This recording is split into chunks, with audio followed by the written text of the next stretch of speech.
There are 4 stages involved in launching a ballistic missile. The first one is the boost stage. It starts at the point the missile is launched and ends after all the rocket fuel is burned and the missile is propelled into the exosphere. The next stage is the post-boost stage. It starts after all the fuel is burned and ends after the re-entry vehicle is ejected. Next is the intermediate course stage. It takes place after the re-entry vehicle is ejected and lasts until the missile enters the exosphere. Then comes the final stage. It starts when the re-entry vehicle enters the exosphere, and it lasts until it reaches its ultimate target on the ground. Missile defense systems use military satellites to detect rocket emissions during the initial boost stage of a missile. But this new nuclear weapon employs the railgun's ability to fire projectiles at ultra-high velocities instead of using a rocket. That's why it can't be detected by today's missile defense systems. And on top of that, the re-entry vehicle also uses stealth technology. It's so accurate that its 50% zone comes close to 50 meters. That's as good as the best ICBM. A highly accurate, undetectable, uninterceptable nuclear weapon. We wouldn't even be able to tell where it came from. And that's not all. A standard ballistic missile uses a 2-stage or a 3-stage solid fuel rocket for its propulsion system. Besides costing lots of money, safely maintaining the solid rocket fuel and readying the missile for launch requires a lot of work. But a railgun-launched nuclear warhead avoids all of those problems. And it's cheap, too. It's the perfect nuke. A general's dream. And the world's nightmare.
Yes, yes, yes, yes. I've been saying yes, yes, yes a lot at the start of the stream, so I thought I'd switch it up. How are we doing, chat? Welcome in. It's good to see you. Welcome. It's Thursday. And I seem to be, like, slipping down in my chair every time, every stream. Stay on top of that. Just, like, fucks with the rule of thirds. You know, in the monitor. Camera. Hello, everybody. It's good to see you. Welcome in, everyone. Welcome in, Tea Leaf. Welcome to the stream. Atomic, how are you doing? B-Rat, good to see you. Tajan with the tier 1 for 37 months. Thank you very much for being a continued subscriber to the djmuel stream. Aya, how are you doing? Welcome in. It's now Little Friday. Yeah, I like that. Yeah, I like that. I mean, it's my actual Friday. So it's Little Friday and it's actual Friday, which is just great for me. Bubble said, chat, hey. How you doing? Welcome in. Bit of a rough one today. Sorry about that. Sorry to hear it. Hope you're doing okay.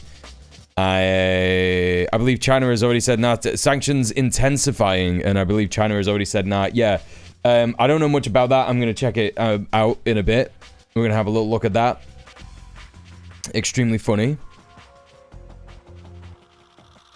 More sanctions will do it. That'll do it. That'll do it. Nini, welcome in. Thank you for the 20 consecutive streams watched. Sophie, welcome in. How are you doing? Everybody, please go show some love to Sophie from Mars. Co-host on Red Planet. Good friend. B-Ras says, punished for clicking on Twitch's link about bonus subs by being logged out and taken to a search page for Twitch help articles. Hell yeah. Yeah, it's a really good website. It really works very well. They decided to make AI automatically opt in because if it was opt-in, no one would do it, and they admitted that.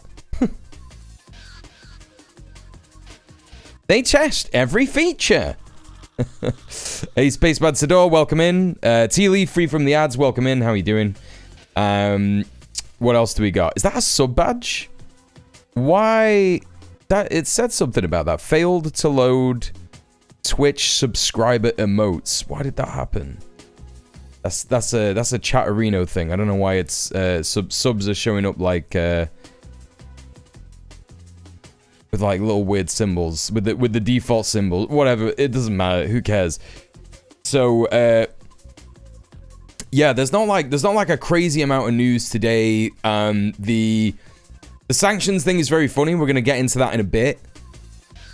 So we got the sanctions news. That's the main big bit of news today.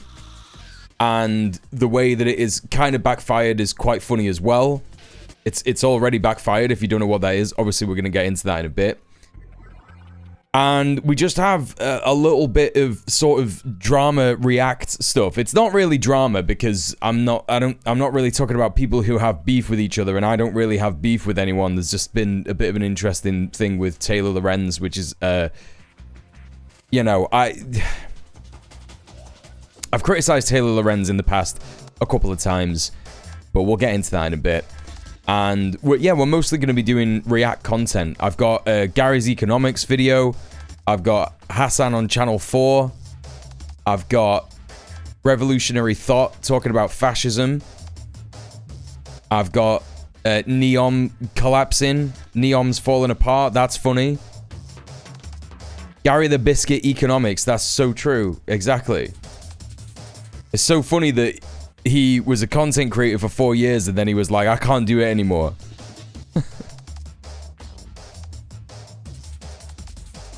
Oh my god, I've just seen that Democracy Now! Have done a video saying that AI superintelligence is real. Oh my god. Just begging everybody to stop getting so libbed up. I'm begging everybody to stop getting so libbed up. Quiet Mercenary, how are you doing? Morgana, hello. Yeah, Democracy Now! It's kind of not. Look, it's the same thing, right? It's the must be the last one this season. Johnny. You get a sanction. You get a sanction. Everybody gets a sanction. Honestly, the great orange one is a lame fascist duck. Oh wait, that was supposed to be a ref. Johnny, thank you so much for the £70, I think. Was it £70? Thank you for keeping the stream afloat. You legend. You absolute legend. We've hit the dono goal for the day, so I'm not stressed. Although we didn't hit the dono goal for the day yesterday, so it would be ideal to make maybe another 50 quid. Wait, what was it? What would it be if it's 70? Yeah, it's just another 50 quid. Yeah, it's just another 50 quid. But we'll get to that later. I'll remind you all about that in a bit. Yeah, that's what we'll do. But Johnny, thank you so much for the... I think it's £70. I couldn't see. All the writing's too small. 75. Thank you so much for the £75, Johnny. Thank you for subbing up Twitch to support the stream, you legend. Yeah, so we need another £45 to make up for yesterday. Although we actually did get some subs and stuff yesterday. So it's not exactly £45. So let's call it 30 quid, and then the week is good. Because I think I hit the dono goal every day this week. Except for yesterday. So, very exciting.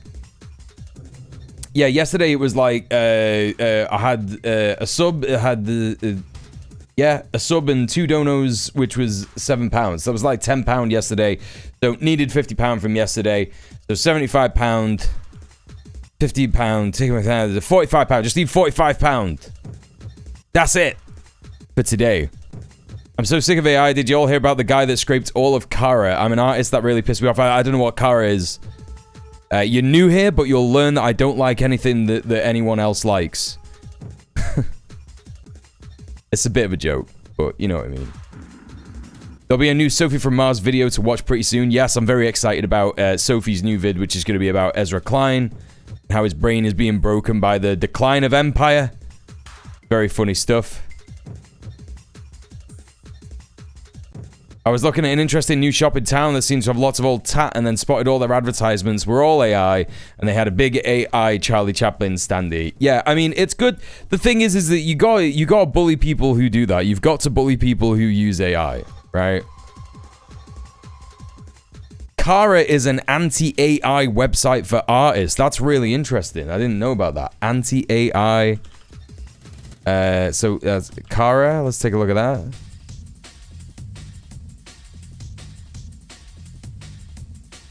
So I see. So it's an image sharing platform and social network for artists and creatives to share portfolios. And AI, yes, scraped. They scraped everything on there. Yeah. I mean, they're just wanting to do that. They're just gonna keep doing that, and they're just gonna keep doing it. So you know, the only opposition is to prevent AI data centers from being built by any legal means necessary.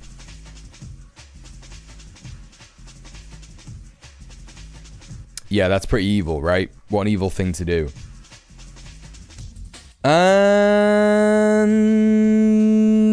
how's my day been? My day's been all right. Made some decent progress with my mate Dom, sorting out his homeless stuff. We've submitted all of the evidence for to the city council's homeless team. So that's all boxed off. We just need to get a letter from his doctor for the housing. And then we'll be able to start getting him to bid on social housing properties to get him housed, which is very exciting. If you know, because that means I will have helped someone in a casework manner for about a month. You know, it will have taken me a month to rehouse someone in a casework fashion. And it means that I could probably try and apply for like a charity job where I do casework, right? I've got loads of experience. It's not just this one thing that I've done. This is just like particularly focusing on one person and doing casework. So it's proof that I can navigate the housing system enough to do casework. So yeah, that's kind of the crack, right? Yeah, I could get sorted as a support worker. There's loads of stuff that I could apply for and say that I now have this experience, etc. Do you know what I mean? But that's not why I did it, right? But I did think, oh, well, I could definitely apply for some charity jobs now, even if it's like part-time to supplement the income that I get on stream. Do you know what I'm saying? You know what I'm saying? And then there's less pressure on the chat. I don't have to beg for donos all the time. And although, you know, this month is looking pretty good. I got confused the other day. I was saying like, oh, we're gonna have to get you know, another £500 out of somewhere. And I was thinking, fucking hell, I've slipped down in my fucking chair again. This is so bad. I need a posture check thing. I need to make a posture. You know what? Fuck it. I'm gonna do that right now. Viewer rewards, channel points. Manage power-ups and channel points. Custom rewards. Add a new custom reward. Posture check. How much should it cost, chat? 300? 400? How many beats does everybody get all the time? Hey, McGinn. 500? Let's get an image for it. Spinal column. Back hurting Quora. 1 copper coin.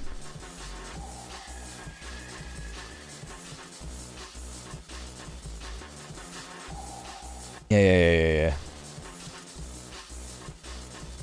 A piece of rice. a piece of rice. Not even a grain of rice. Not even a grain of rice. A piece of rice. Is this gonna work? This might not work. I don't think I did it as a square. Hang on a minute. Will this work? Desktop.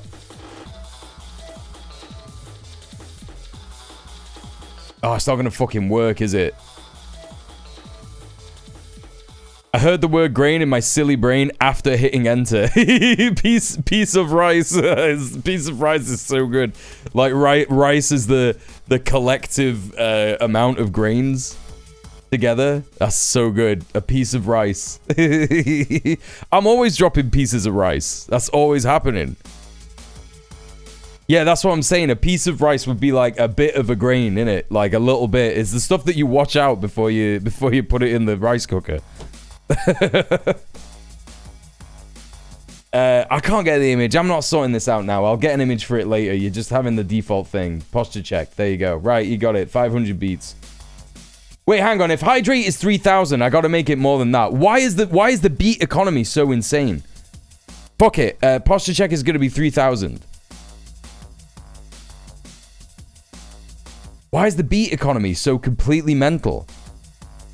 Hydrate is expensive as hell. No, but listen, how long have you been here now? You have been following since last week for 9 days. Do you not have 3,000 beats yet? Done is better than perfect. Not always. Not always.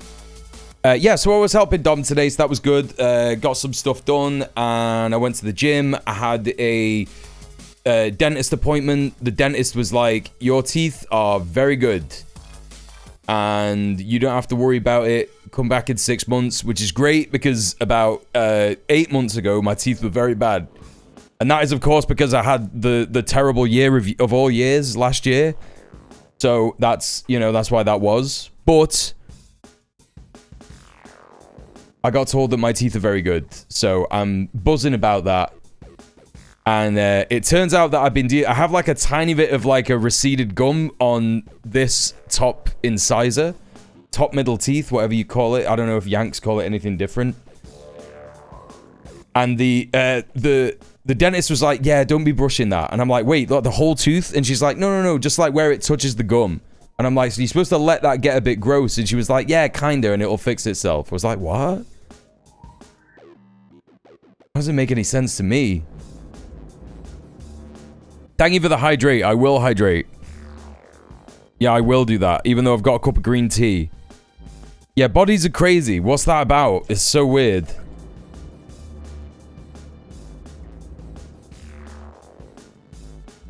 Okay. So, thanks for the hydrate.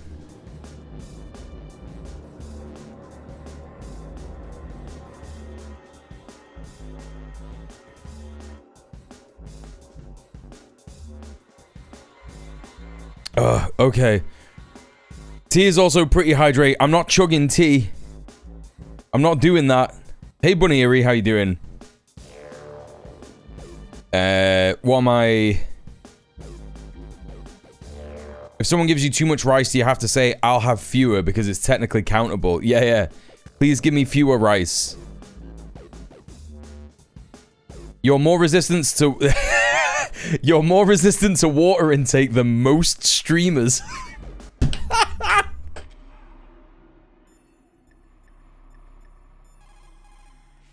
Oh, that's so good. Yeah, I guess so. I mean, look, everyone has tons of... Listen, there's been times in this stream where people have tried to drown me because everybody has hydrate in the back pocket. Mule court being hydrophobic. Imagine if you were hydrophobic and, like, you know, it just you tried to drink and it went. Ooh. Hey Lemon, how you doing? Welcome in. Just say hi to McGinn. Hello McGinn. Good to see you. I've seen some that only charge 100 to force them to hydrate. Yeah, people do all kinds of things for all kinds of reasons, and I don't judge other streamers for doing things in different ways. Because I don't want any drama anymore. So yeah, I went to the dentist. I had a little play with Melpo. Oh, Melpo's here, by the way.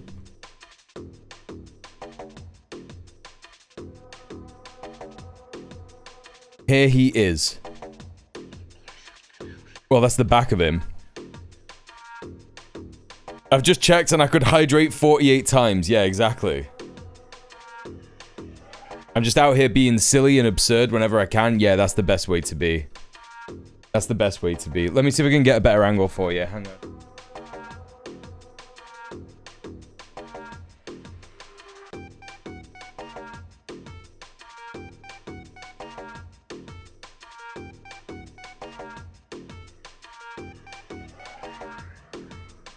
That'll do for now. He is looking, he's watching cat TV. That's what they call it, right? He's watching cat TV. Chat, I'm very excited. The indoor garden is becoming more and more likely with every passing day. I just need to get hold of some cheap storage boxes and get all my camera stuff under the bed. And then I'm gonna have I said this yesterday, didn't I? I've just been thinking about it more, and I'm like, God, this is gonna be so easy. Get a set of 3 6-pound boxes from Argos. And then I can have a table literally right there. You'll be seeing it, you'll be looking at it on stream, it'll all be there. And I'll be growing plants. And I spoke to a couple of people today in the building, including the concierge.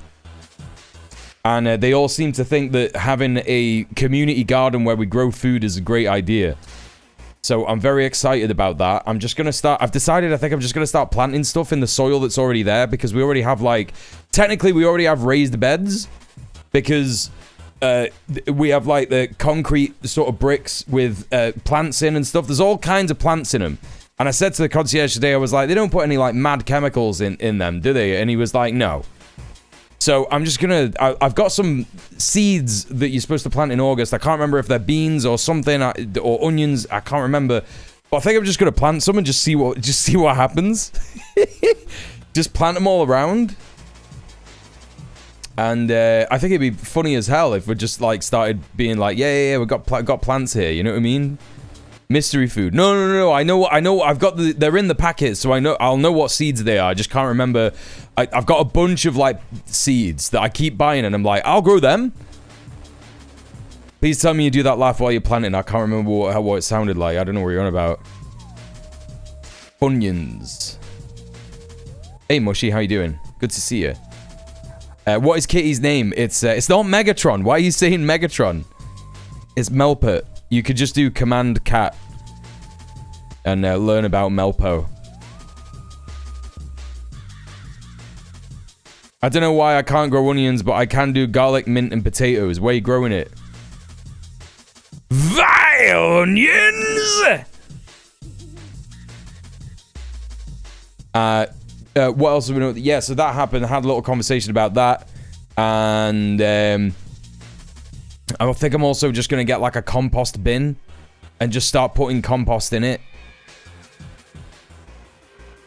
I thought it was Melpert. Yeah, his name is Melpert. Yeah, it says there in the cat command. You call him Melpo. Melpo, Baby Boy, Squeeblet, anything like that.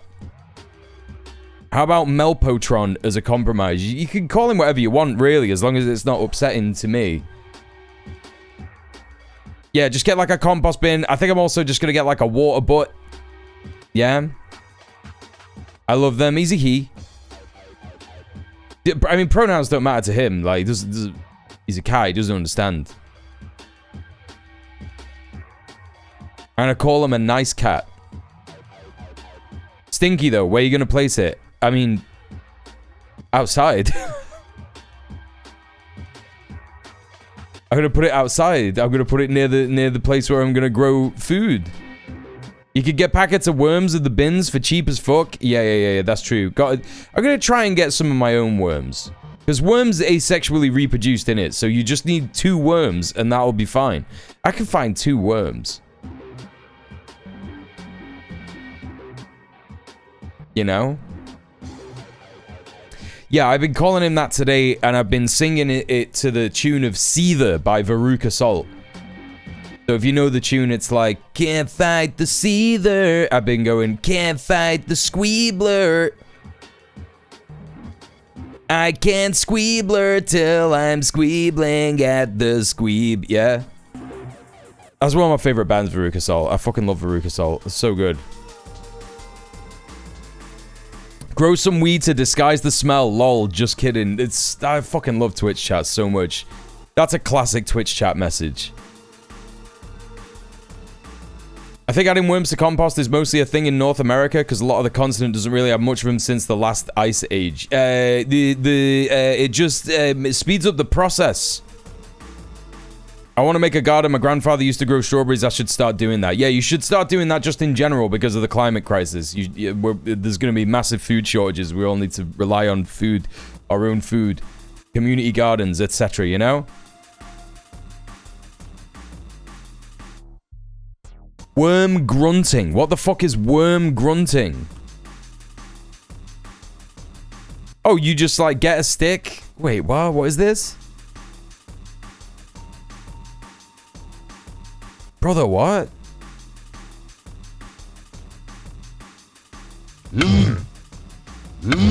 Gary Rebel is a professional worm grunter. Gary and his colleagues are up before sunrise every day, working deep in the Apalachicola forest in a place called Tate's Hell. It's a well-earned name because this place is swarming with hungry mosquitoes, pestering gnats, and poisonous snakes. These professional grunters use an implausible method to catch worms. He's literally summoning a worm. He's Shai Hulud.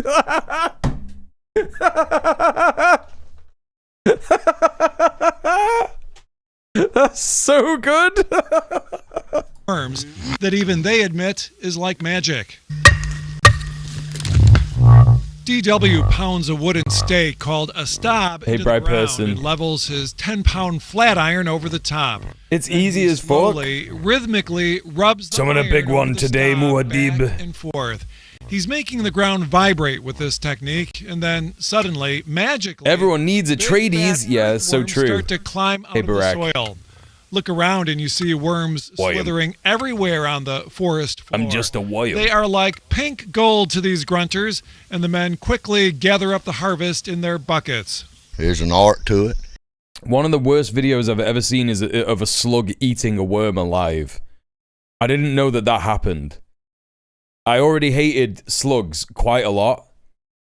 And it was on it was one of these BBC nature documentaries, and it was like, this earthworm is in great danger. And I was like, what's happening? And then this slug just comes out of nowhere and goes, just like sucks it up like spaghetti. I was like, oh! You know, I've tried to teach people how to do it, you know, and they just give up. They say they just don't understand how we sea snails are pretty fucked as well. I know. I fucking know, mate. Seriously. Sea snails are so messed up. They could just go like and like eat a whole massive thing alive. It's so fucked. It's really fucked. The ground with this stuff. A researcher at Vanderbilt University wanted to understand the I like slugs hermaphroditic.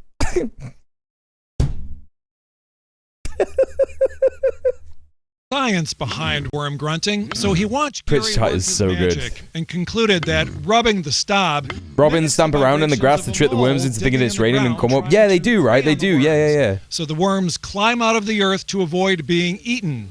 Ironically, they end up. They are hermaphroditic, aren't they? Yeah. But it's just the juxtaposition of the yeah. It's just the juxtaposition of the messages. That's all. I like slugs, hermaphroditic. You know? Yous don't read chat in the same way that I read it. Yeah? Yous read it in a different way. Like, I am logging every single chatter's previous messages and linking them together as a flow of consciousness, you know? As bait. The worm grunters make about $25 a bucket. They say they're not getting rich, but it pays the bills. $25 a bucket. Hey, Duke of Blonde, how you doing? Did they say hi, Widow of Oz as well? Welcome, everybody. It's good to see you. Be really determined, you know, and it's got to be in your blood to do this kind of work and be comfortable in the forest like we are.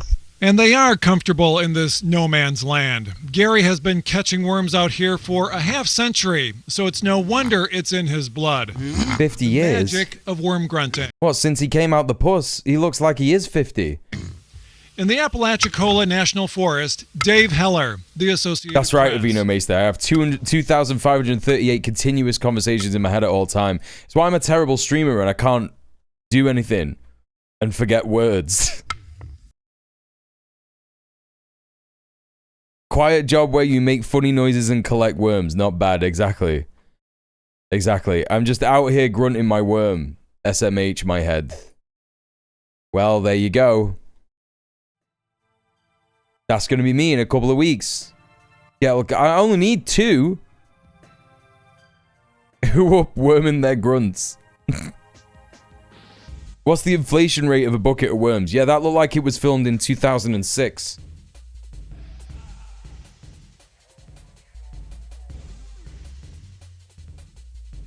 I have unlocked a new toy for Melpo. It's not that exciting. It's just that basically I had this... Let me show it you. Hang on. Show and tell for chat. Hang on.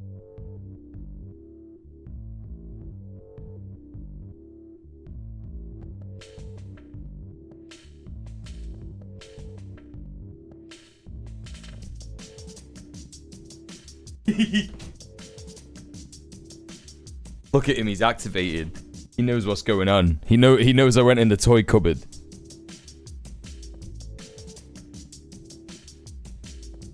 So, basically, I have a wand with a string on it, right? And that is the main toy that I have used for Melpet for a long time. Literally for like years and years. And, basically, I got this really good toy from this American company called something like DEBUNKED, right? I can't remember what it was. Hey Bellatrix, how you doing? No, he doesn't like boxes. He doesn't like boxes. Which is odd because I've heard that cats love boxes. He is not interested whatsoever, right? So, I got Da Bird, which was his first favorite toy. It's these like feathers, but I could get that from Pets at Home, right? It just Pets at Home in the UK. You just go there. It's these feathers. It spins around like it looks like a bird going like that, right? And then Pets at Home didn't have a replacement one because they break because they're made of real feathers, right? So they didn't have a replacement one for a long time. And so I went on the website, like the actual, I Googled it. I was like, Da Bird, yeah? And then I found that, yeah, Melpet, he's just like me. He doesn't like anything that your cat likes. Anything that your cat likes, he doesn't like it. Yeah, correct. So I went on the Bird website and I found out they do all other kinds of things that begin with Da, right? So Da Bird, and they had the worm, which is like a little furry worm, and they had the rat. And it's all made out of animal products, so it drives cats mental, so they, like, love it, yeah? And this is what became of the rat. It was his favorite one. So, I've been, like, using it. It's got a tail as well, right? Yeah, that's defucked, correct. So, you know, because he loved this. It's like his favorite one. And he would catch it. And we do the whole thing where you do chase, catch, kill, eat, sleep, repeat. Yeah? So, yeah, destroyed. Very nice. Hello, Nuclear Slayer. So, yeah, he fucking murdered it so many times that it looks like that. And, you know, I've been worried because obviously I've been worried about him being lethargic and stuff. And I think a little bit of that was to do with him being overweight because the vets were saying like, yeah, if your cats are overweight, they just kind of like, they want to play, but they don't play as much. So they might like lie down and play. And it's like, yeah, he has been doing that. So since I've had him on his diet, he's definitely been a bit more like active and running around and stuff, but he still kind of wasn't like massively interested in the rat. And so what I did was there are these little catnip mice that I got him because I've tried loads of stuff. I got him like a tunnel thing, like a little crinkly tunnel thing to go through. And he does like the tunnel. He does like the tube. You can ask Soph. Soph saw the tube. He just loves to be in the tube. It's really cute. And there was another one that I got him like a hedgehog that wasn't made out of animal products. Obviously, it was made out of just synthetic whatever, and he was kind of into that, but like not massively. So I got a whole bunch of stuff, and nothing really worked. So I thought, right, this little catnip mouse that I've got, because you know you get these little catnip mice for cats, and they chase them around and they bat them under the sofa and they just disappear. I thought, I am just going to force this hook, you know, the little attachment that you get on the fishing line thing.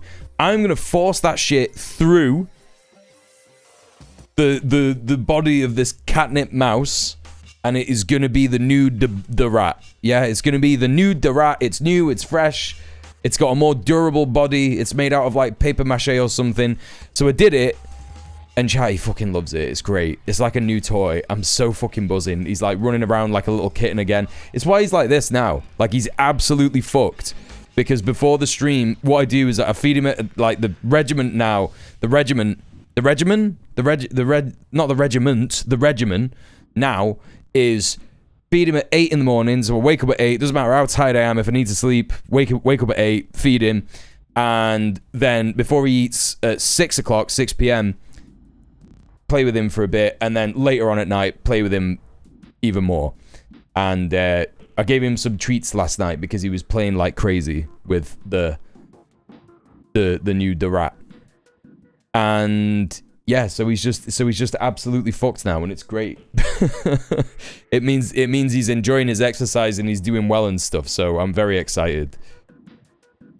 It's no different with kids. I spent a chunk of cash on teething toys. All my kid wanted was a teaspoon or a stick of celery. Rejected all the fancy stuff. Yeah, exactly. That's it, right? Loves to be on the tube, opposite of British people. Yeah, he gets on the tube, he gets in the tube, around the tube, all this kind of stuff. Chat, don't be offended. I'm just gonna close down Chatterino real quick. See if I can get back. Get my channel badges back and stuff, because I don't know why. Ah, there you go. Fixed it. Right, there we go. Okay, yeah, we got the channel badges back and stuff. The sub badges and probably the emotes and shit. Hello, Mama B. How are you doing? Welcome in. Krill, what's up? How are you? So, right, yes, there you go. There's my update for my day. I've had a nice day. I've been to the gym. I've been to the dentist. I've helped Dom. It's been a very interesting, good day full of positive things. I've done stuff. I've achieved things. Yeah? It's all good. I've got a banana. I've got a cup of tea. I've got protein shake, full hydration, demijohn of water. Yeah? And I'm ready to do kind of the news. There's not really the news, but we are going to do a bit of news. So let's do that. Okay. First thing we're going to check out. I just want to cover this a little bit. I'm not going to be sat here like slagging off Taylor Lorenz a lot, you know, because I don't think it's worth it. But I just think that this is so weird. I think it's just very, very weird. So Taylor Lorenz, yeah, like she can be annoying, and she's just the same as like Ezra Klein, or actually no. To be fair to her, she's not the same as Ezra Klein. She's like any other kind of liberal sort of commentator, you know? And one of the more annoying things that she did that I thought that was quite liberal, it was kind of like Borscht coded. She sat down to debate. What's her name? Chaya Raichik, the Libs of TikTok person. And she used the word transgenderism, and it was very bad. She was not good at debating. It was one of the worst interviews of all time, and I just thought it was very bad. I just thought it was a bit irresponsible and not that good. And I do think that there is an element of misogyny that comes with people who criticize Taylor Lorenz, and I do think it's when people say she's not a real journalist and all this kind of stuff, and it's like, there's loads of journalists who are men who are not real journalists, right?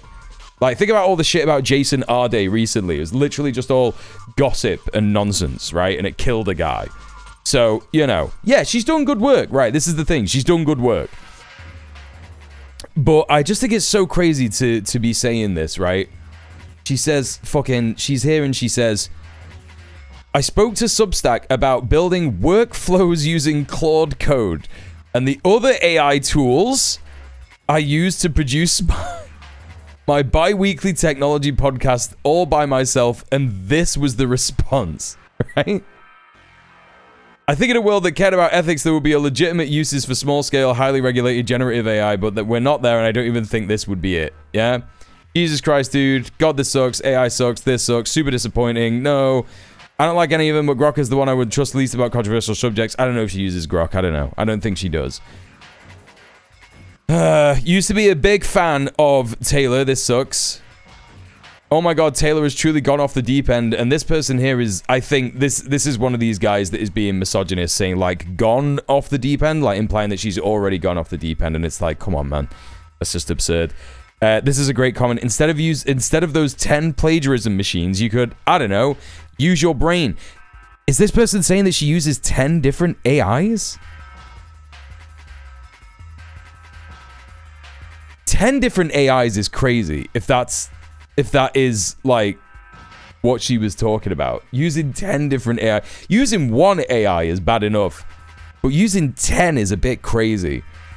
I don't know. Use your brain instead of outsourcing it to corporations. We're sick of AI being shoved down our throats and told to just accept it. We aren't accepting this, yeah. There's no moral use of AI, correct? I can't use it to generate free practice questions for GREs.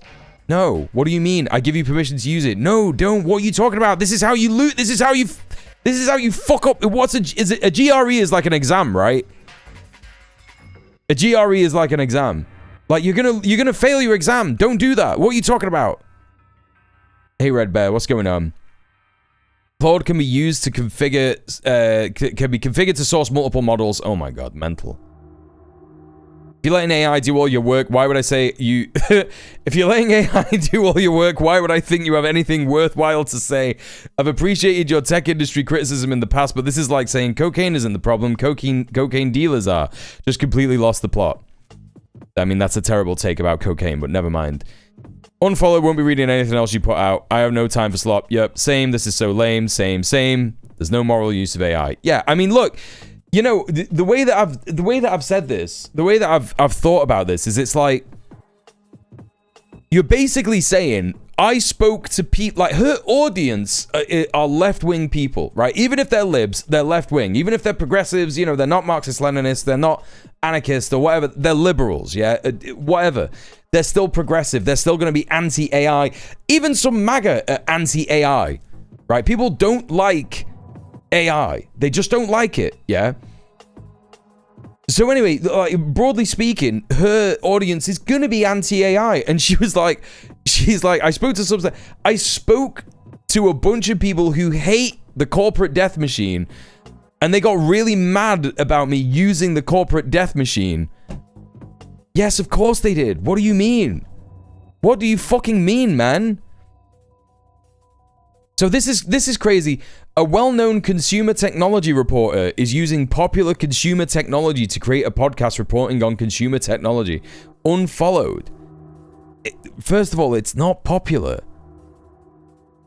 I understand why they're mad, but lashing out at me is not going to accomplish whatever they're hoping to accomplish. No, but it is, because you're mad about it. You are mad about it, and they have hoped to make you mad about it. Maybe AI can help you understand why people are mad is so good. Oh my god.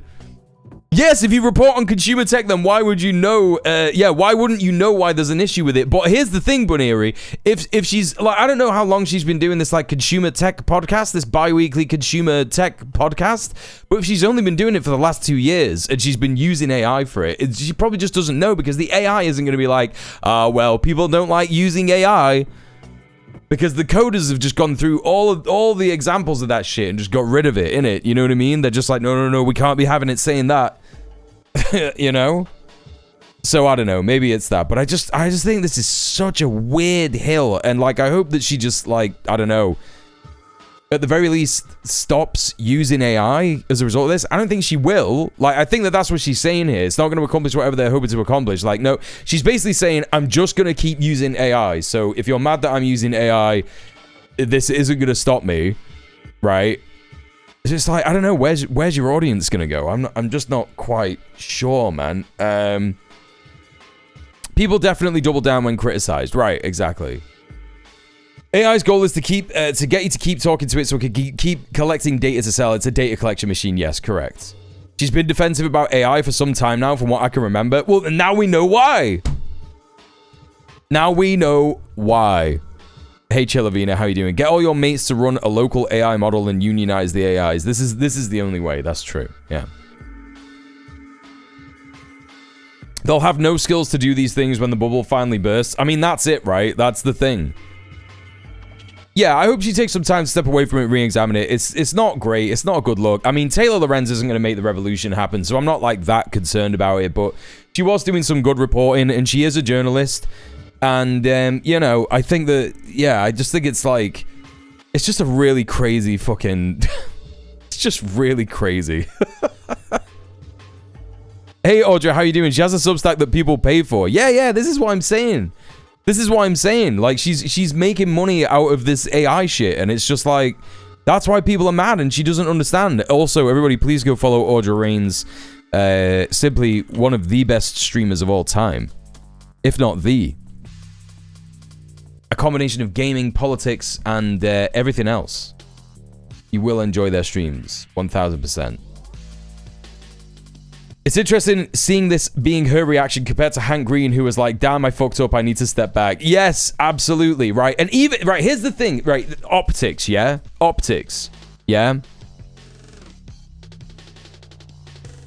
Hank Green, for all anyone knows, could still just be using AI. And no one would care because he was, like, very humble about it. He was like, yeah, I should probably stop. You know? And, like, this is what I mean. It's like, if you really care about still using it, I think you gotta at least pretend that you're feeling bad about it, you know? I hope the AI bubble pops soon. Oh, Tea Leaf, you're a new chatter here. Don't you worry about it. We're gonna be getting into that in a minute. So anyway, there you go. Speaking of data centers, you know, this is the thing. This is kind of how out of touch this is, right? This is kind of how out of touch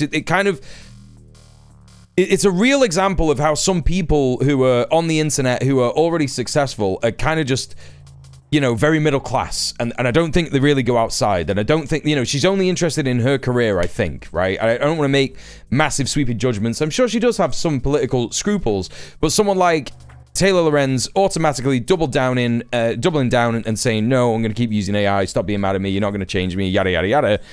It is just indicative that her class interests are more towards herself than other people, right? Because, you know, she's not thinking about the people that are harmed on a daily basis in neighborhoods where data centers are being built. So I think that, you know, having a look at this from Laura Webster, who is one of the chief editors of The National, one of my favorite papers in the UK. Surprise, surprise, it's a nationalist Scottish paper. It's the best one. The National is launching an exclusive investigation into AI data centers in Scotland on Monday. We're investigating the environmental impact. Krill, thank you so much for gifting a sub to Tea Leaf. Enjoy your ad-free viewing and emotes. And Krill, you have gifted 350 subs in the channel. Oh my god.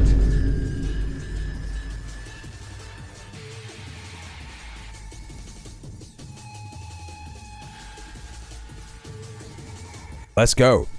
Thank you for being a great sport. First time. This is my first time watching this channel. I think I'll stay though. You seem nice. Tejan says, oh, he's very much not nice. He does good stuff, though. Yeah, I mean, you're right. I am a bastard. Anyway, so, Laura Webster, editor of the National, she says that there's an exclusive investigation into AI data centers in Scotland on Monday. In Scotland, I think, is the most targeted place for data centers in the UK. She says, we're investigating the environmental impacts, who is profiting, and how our politicians are responding in a special series of articles over the course of the week. Save the Lammermuirs. Am I saying that right? Lammermuirs. Stop the data center. Yeah? Look at this. It's people from all walks of life. It's fucking normies. Not one of these cunts has got a hammer and sickle. Maybe one of them, yeah? You know? Maybe one of them. Why Scotland, the land prices? No, it's less dense population-wise than England or Wales. So there's going to be... I think what they're hoping for is less opposition. Yeah? Hey, Raw Girth Minerals, how you doing? Welcome in. Yes, and easier access to water, so they'll be able to pollute all of the locks everywhere. You know? Like, this is probably the proposed site of one of these data centers, and you can see there's a big lock in the background. Might not be a lock, might just be a lake, but, you know, there it is. Scotland's energy use is primarily renewables. They're going to fuck up all their gains towards a sustainable energy economy. Well, not if Scottish people can help it, right? You know what I mean? And this is, again, another thing that I say about organizing and organizing communities. Just check all these normies out, man. Do you know what I mean? Just check all these normies out. Like, this is the kind of people that you've got to organize, chat. Just, you know, nanas, granddads, uncles, aunties. You know what I'm saying? Hey, Loki human. Whoa, less dense. So when the water and electricity bill goes up, then the bill per person really goes up. Yes, exactly.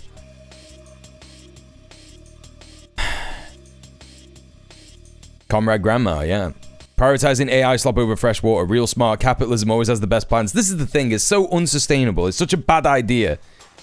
More folk are raging about this than you would realize. Yeah, again, and you know, this is the thing. It's sort of like a key radicalizing moment for Scottish people as well, because, you know, they always see this, and it's true. They see it for what it is, which is that it is Westminster, so Westminster-focused politics, basically saying, oh yeah, take all that crap up there. You know? So, you know, everyday Scottish people are getting radicalized about this for the right reasons. And it is so clear, it is so obvious, you know? So that's why it is, you know, it's a total folly to be doing this. So I'm looking forward to this piece on Monday. I'll hopefully remember it after the weekend, because I'm planning on just like kind of turning my brain off all weekend and not really doing anything because I've just had such a busy week. We've seen a massive mobilization against AI data center proposals in Scotland. The strength of public feeling is massive. It's bringing people of all kinds of political backgrounds together. Despite this, the media has not been properly scrutinizing them. This is going to be an incredibly in-depth series, and we'll even have a live Q&A with data center developer on YouTube as we put your concerns direct to the source. That's crazy. A live Q&A with a data center developer on YouTube. There's just going to be people in the chat saying, kill yourself. They're going to have to moderate all the comments out. They're not going to be able to say anything. Oh my God. The government being in Edinburgh is a pain for protesting the government directly. It's not central enough. Yeah, correct. Yeah. Yeah, the Scottish government can do what they did with fracking. Right, this is it. You know? So anyway, this is just, yeah, really good stuff. I'm looking forward to reading this. Anyway, time for a bit of a laugh. Time for a little bit of a laugh. Take a look at this, chat. Now, you know, all of the AI freaks are saying that the singularity is coming. It's gonna get you. We're already in the Matrix. AI is 2 days away from gaining sentience, or it's already gained sentience. It's creating diseases no one has ever heard of before. All of this absolutely mad claims by CEOs that is definitely not reminiscent of what people were saying about NFTs, yeah? Definitely not the same as what people were saying about NFTs, is it, chat? Definitely not the same. It's different. It's different this time somehow. Skynet is 2 weeks away from having nukes.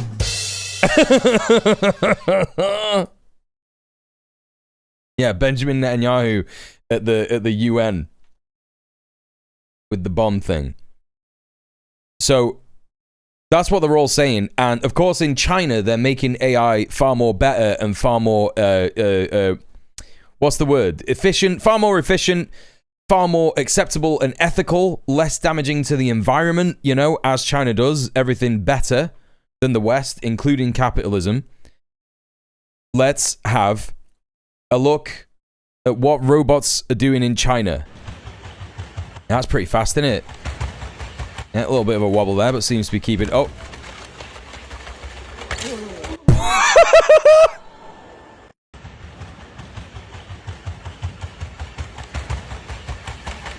Imagine this thing running at you like that, right? And then you just move out of the way at the last minute, and it just like... it just falls over and its hips explode. Like, that is crazy. Why... I don't know, man. I'm asking, like, why this thing programmed by humans, you know, thought that, like, falling on its head, like, arching its back and falling on its head was like a good idea, you know? I'd start praying for Sarah Connor to show up. No, you just jump out the way at the last minute. It's easy. You know? Hey, Emily, how you doing? Welcome in. I do think the significant use and wide acceptance of AI in East Asia is concerning. No, I don't. I think that's Western xenophobia. I don't think you need to worry about that at all. It's not in any way the same as the shit in the West. Not concerning in the slightest. And why should it concern us, you know? The humanoid shapes are generally used as a means of R&D, research and development. Hey, yo. Everyone go follow Leaping Larry. How you doing, comrade? It's good to see you. Can I send robots after 1 week in the Balkans? That was sarcasm, yes. What I said about China? No. Not in the slightest.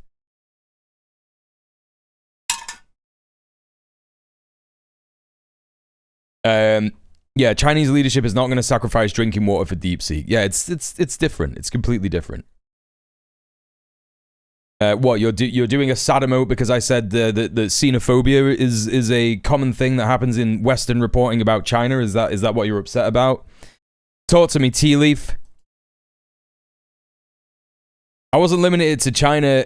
Korea and Japan are all significantly in on it. Ah, yes, okay. Yeah, well, you don't got to worry about that because Korea's stock market is already... The AI bubble has already burst there.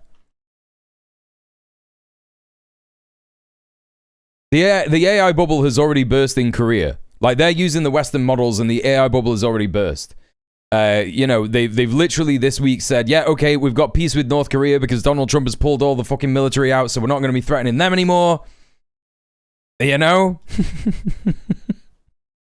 Japan are fucked. Japan are completely fucked because they're totally reliant on the Western economy as well. So they're going to have to do explorations in sovereignty, which would mean more cooperation in the region as well.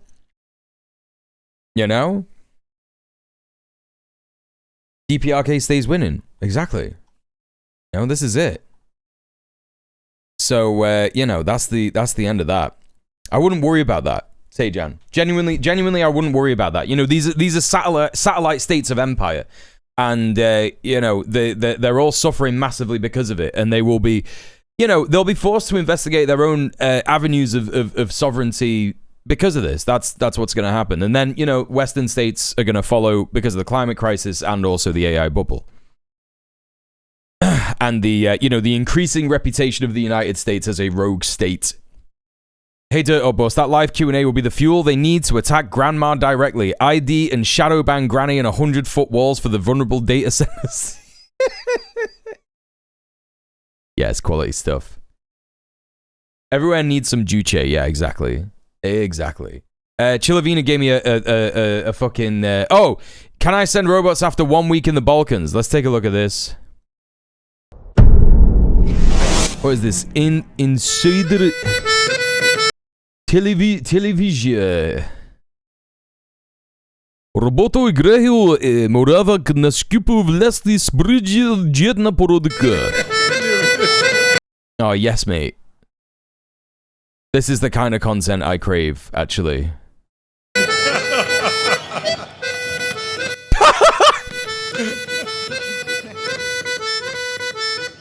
Opa!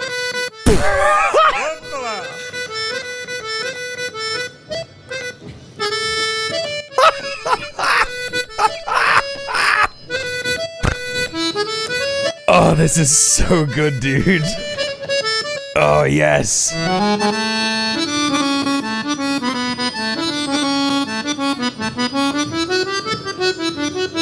Where is this, Chilavina? Is this Serbia?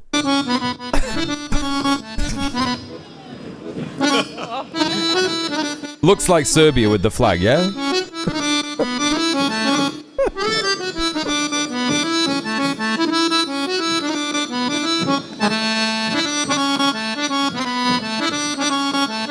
fucking taps are so good. Oh my god.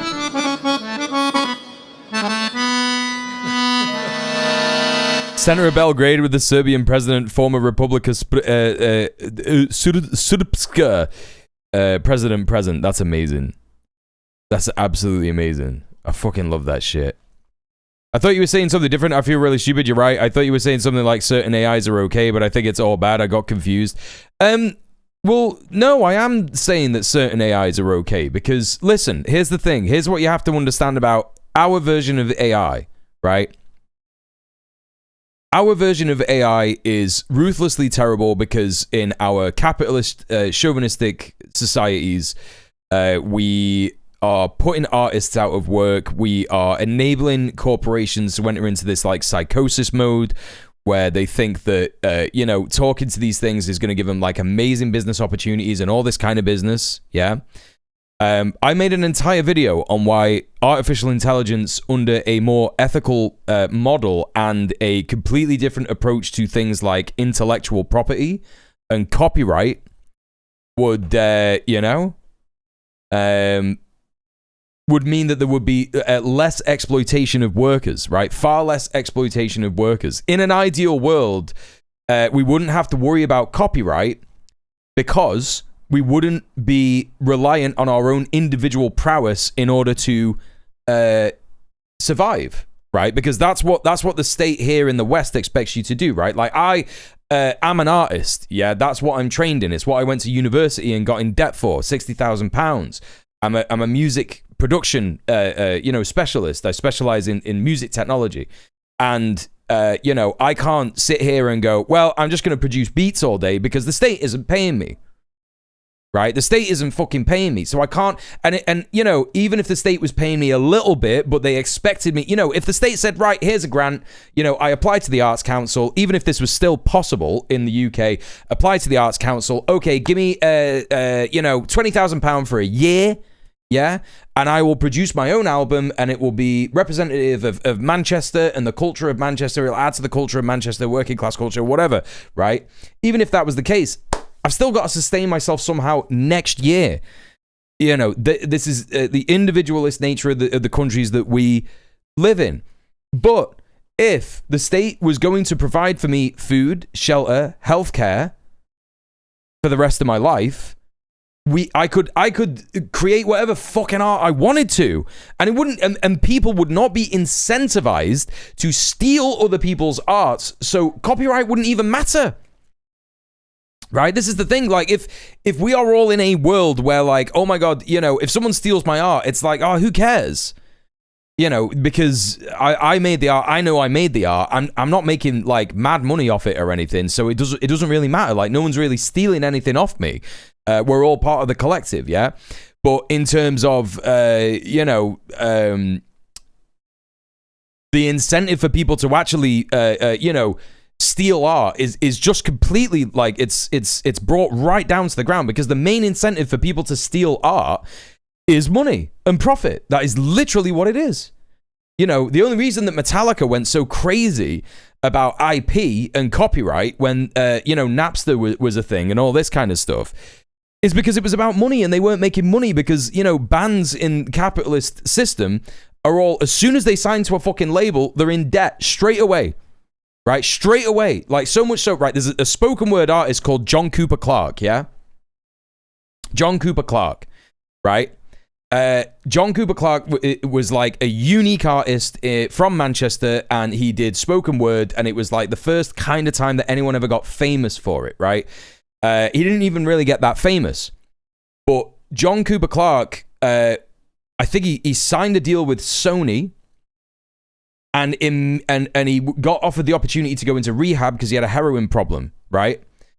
And as soon as he signed with Sony, he was like, right, they were like, right, you have to go to rehab. Yeah, you have to go to rehab. And we're paying for it. It's £30,000. So you're already £30,000 in debt. That's what this capitalist corporate structure does to artists, right? You know, as soon as you sign, as soon as you're successful, right? So that's why this incentive to be like copyright this, that, and the other, yada, yada, yada. My art is very personal to me, though. I still wouldn't be okay if someone stole it from me, not because of money, because it's a piece of me. I mean, look, as another artist, I'm not going to sit here and say that, like, you shouldn't think that, it's wrong to think that, yada, yada, this, that, and the other. But, like, I did used to think that. I used to think that about things that I created as well. And I kind of just realized that that's, like, all my ego. You know, and I'm not sitting here saying, like, you're a ridiculous, egotistical person and you know, you need to change and all this kind of stuff. I'm not preaching to you yet, but for me, like, that idea in my head was all down to ego, right? People will still want to be known as a great artist, I think. I think that's going to be a layover of capitalism and individualistic thinking. That's my take, right? Do you know what I mean? But yeah, for me, it's, you know, it's not that much of a big deal. I understand that this is like probably a controversial take. And again, I'm not saying that this is like a bad opinion that you have or whatever in this, that, and the other. I'm just trying to explain my opinion. Yeah, watch my video on AI, you know? I made it like 2 years ago when I first saw a AI documentary, so-called documentary. It was fascinating. I couldn't get hold of anybody who was involved in the production, and they all like tried to harass me a little bit. And then I was like, yeah, you're all fucking freaks, and you're all like stealing artists' money under capitalism, and it's evil and weird. And they just stopped. Larry says China isn't focused on massive, general, large AI models either. It's primarily focused on smaller scale focused AI. Yes, correct. Yeah. In an ideal world, we wouldn't need Gen AI to read and write our bullshit business emails because we wouldn't have bullshit business. Yes, that's also an element of it. Yes. Observing China deal with it so much better and make personal use of it has been nice. Yes. Menial tasks like searching X-rays at the time they're doing a massive shift in secondary education, try and meet the available employment that these new techs will create. Yeah, exactly. Like, it's creating more jobs in China as an example. Yeah. Working in culture in general is fucked because people expect culture to be there, but no one will lift a finger to artists or cultural institutions like museums and stuff. Yes, exactly. There are so many problems with the culture sector. Yeah, in every fucking country. Intellectual property is a myth. Like property as a whole, liberate the communes. Yeah. That's how I feel about it. Right. That's how I feel about it. You know. You know, people should make art because my take, right? My take is literally like, you know, we need to liberate ourselves from the shackles of individualism. And I think that, like, just doing art because it's good to do art is a very human thing. Was it Kurt Vonnegut? I think Kurt Vonnegut, the writer, the sci-fi writer, he said that one of the most powerful things you could do as an artist is create something and never show anybody. And I still don't know if I've done that. I might have done it. I might have, like, written some really embarrassing lyrics when I was a teenager and never shown anybody. But you know, yeah, that's kind of what, like, I'm aspiring to be, you know. So anyway, there you go, little sidetrack. But I appreciate that, Tea Leaf. I appreciate you, like, prompting that. I'm like an AI, and you prompted me. Yeah, you're using AI. I can't believe it. That's sarcasm. What was I going to say? Yeah, thank you for prompting that, you know, that discussion, you know. This was one of Vonnegut's great pieces of wisdom that come from his sister, who he was very proud of. Oh, right. So this was his sister thing, right? It wasn't his actual wisdom, it was his sister. I don't know much about Vonnegut. I just know that it was him that said that, right? Aya says, are you familiar with the various legal restrictions China's been posting on AI? There are functional protections for artists. This doesn't help with Western AI nonsense, but yeah. Yeah, absolutely. Things can be done more ethically. Correct. Yeah. He saw she was an amazing sculptor or painter or something, and he said, wow, why don't you do that professionally? She said, just because you're good at something doesn't mean that you have to run as far as you can, as fast as you can. Legend. Yeah, that's so sick. Yeah, I fucking love, that's so powerful. To me, that's just so powerful, right? Just so powerful. Hey, Linden Tree, Vonnegut was a socialist? Legend. More legends. My art is personal because I write stories and I want to make comics. My characters are important to me. Yeah, and that's fine. Like, I don't like have a problem with that, you know? I don't have a problem with that. I don't think that it's bad and wrong to have that opinion, and I'm not saying that like you're brainwashed and you don't know what you're thinking and yada yada yada and this, that, and the other. I just know my progression as an artist, and I'm like 36. I'm a bit crusty, but that's where I've gotten to. And I don't know. Maybe this position has come from me being an unsuccessful artist. I don't know. Hey PvP, I suppose all my unfinished book ideas count. Yeah, absolutely. Absolutely. Definitely have some poems I've never shown anyone because I feel too cringe about them. Yeah, and it's powerful that only you know about them, That's powerful. Okay, so chat, listen, speaking of getting paid, I am a streamer who requires your money to survive. Please consider helping me achieve the dono goal for yesterday and today. We had a £75 dono from Just Johnny earlier today. Thank you again for that, King. And we had a resub earlier from Tejan, I think. So we're well on the way to hitting the goal. Basically, I just need another £45 in order to count for yesterday, where we didn't hit the dono goal. So if we can get 9 people donating £5 each to the tip link in the chat, or 18 people subscribing at £2.50. Subscribing at £5 in order for me to get the £2.50. And if B-Rat is right, I think that there's an offer on at the minute that if you gift 5 subs, Twitch will gift another sub because I'm a dual format streamer. Is that what's happening? Is that what happened? I don't know. But yeah, please consider supporting the stream in that fashion. You can also go to the promo link, the go live post on Twitter and Blue Sky, and you can repost those. Also, Tea Leaf had a baptism of fire there, finding out why I'm actually not nice and a knobhead. So there you go. You've learned why I'm a dickhead.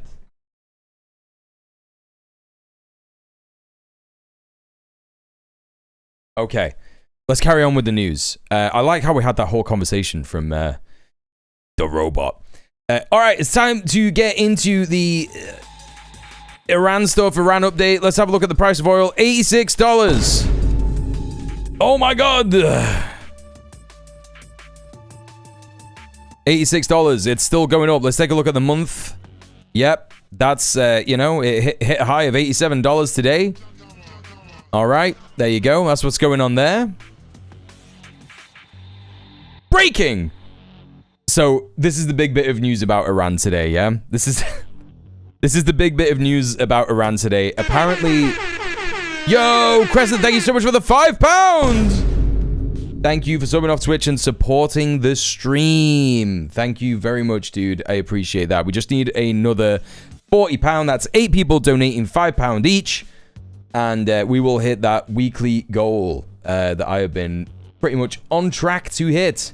So please consider doing that. 420 blaze it. We've got 420. Oh my God, is it 420? I can't read it. The number too small on my screen. And I just pressed maximize and it didn't increase the size of that. You're right, I see it now. Gift 5 and get 1 free from Twitch. Yeah, so you could gift 5 and it will be 6 actually. Yeah. So yeah, Scott Bessent has apparently said they are gonna have more sanctions on Iran. And that is gonna be what it is. So here's a little video from Al Jazeera. We're gonna take a look at this. Wait, hang on a minute.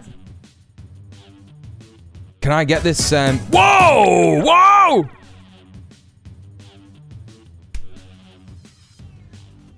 Wait, hang on. Twitch, wait. Just Johnny is gifting 6 tier 1 subs to djmuel's community, and Dual Format is sponsoring 4 tier 1 subs to Mule's community. Whoa, that's 10 subs. Johnny, thank you so much for the 6 subs that became 10. Wait, what? How does that even work? I don't even understand this. I thought it was 5 and you get 1 free, but it's 6 and you get 4? Stephen Cleverpig, Ghosty Smith, Thrasher Will XL, Adrox64, Animation, and Roros. Enjoy your ad-free viewing and your emotes.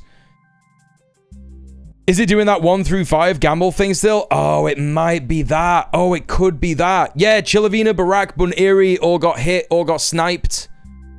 Just Johnny got 1, but wait, it doesn't even make sense. Just Johnny got 1 bonus sub sponsored by Twitch Dual Format.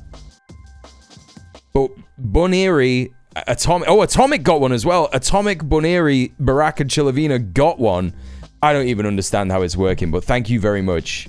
Really appreciate that. Legend. Big oiler in the chat today. Yeah, weird stuff. It probably works the same as it did during some events in the past. It's one at default, but has a chance of more. God damn it, dude. God fucking damn it. Let's go. It's popping. Have we got a hype train? No, okay, because it's just one person. That's great. I don't have to worry about playing money. Playing music. Playing money? Whatever. You know what I'm talking about. I got money on the mind. I see Twitch give 50 bonus subs off 5 gift subs. What? That would be crazy.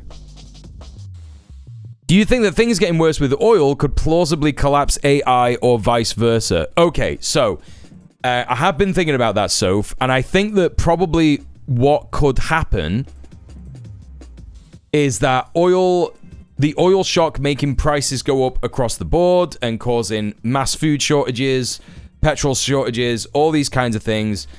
You know, because of course we understand that when the economy goes to shit, prices don't go down for the consumer unless there is like a competitor close by that is, you know, making prices go down. And I think that as a result of that, AI is going to get less and less subscriptions because they're going to turn into a subscription model, right? They're going to turn into a subscription model, which a lot of them already are. And there's a lot of people who like can't afford to pay for it. So that's been dropping off quite a lot. Like the usage has been dropping off quite a lot. So I do think it will. I do think it will impact it somewhat. I'm not sure by how much. I mean, listen, you got to remember, since the Iran one started, this is the only time that I actually started being a finance sicko, yeah? But like, I guess I've just started connecting it in my head, and I think that possibly this could be, yeah. I thought they started as subscription and then moved to token. You're right. Some of them started as a subscription and then they moved to a token model. Yes. No one wants to pay for a robot that can do shit half-assed. Yes, correct. Just pay a human to do it. Yes. Not just oil came out of the Strait. Helium and other gases as byproducts used in chip construction. Yes, that's another great example. Grill. Memory prices are through the roof already because of AI scooping things up. Yes, correct. Correct. Along the same lines as Kurt Vonnegut, quote, art isn't the only thing that you can cherish as an individual. I am somehow less interested in the weight and convolutions of Einstein's brain than in the near certainty that people of equal talent have lived and died in cotton fields and sweatshops. Stephen J. Gould. Yes, I like that quote as well, Dirt or Bust. Yeah, lovely. Okay, right, so let's take a look at this. I'm trying to get the actual Trump interview. Trump press gaggle. Let's take a look at this. He was like, he was like at like a thing today or something.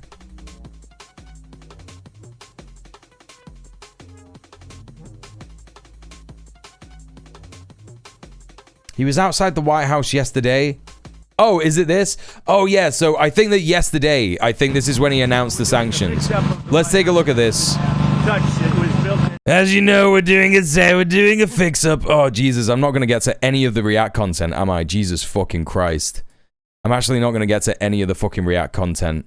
Let me just skip through this. I'm just going to skip through this, yeah? I'm not going to listen to him just play the hits again. I'm going to find out when he talks about sanctions. No results found. Economic. No results found. Maybe he doesn't announce it today in this one. I'm sure he does. It's the one that Al Jazeera is using as a source.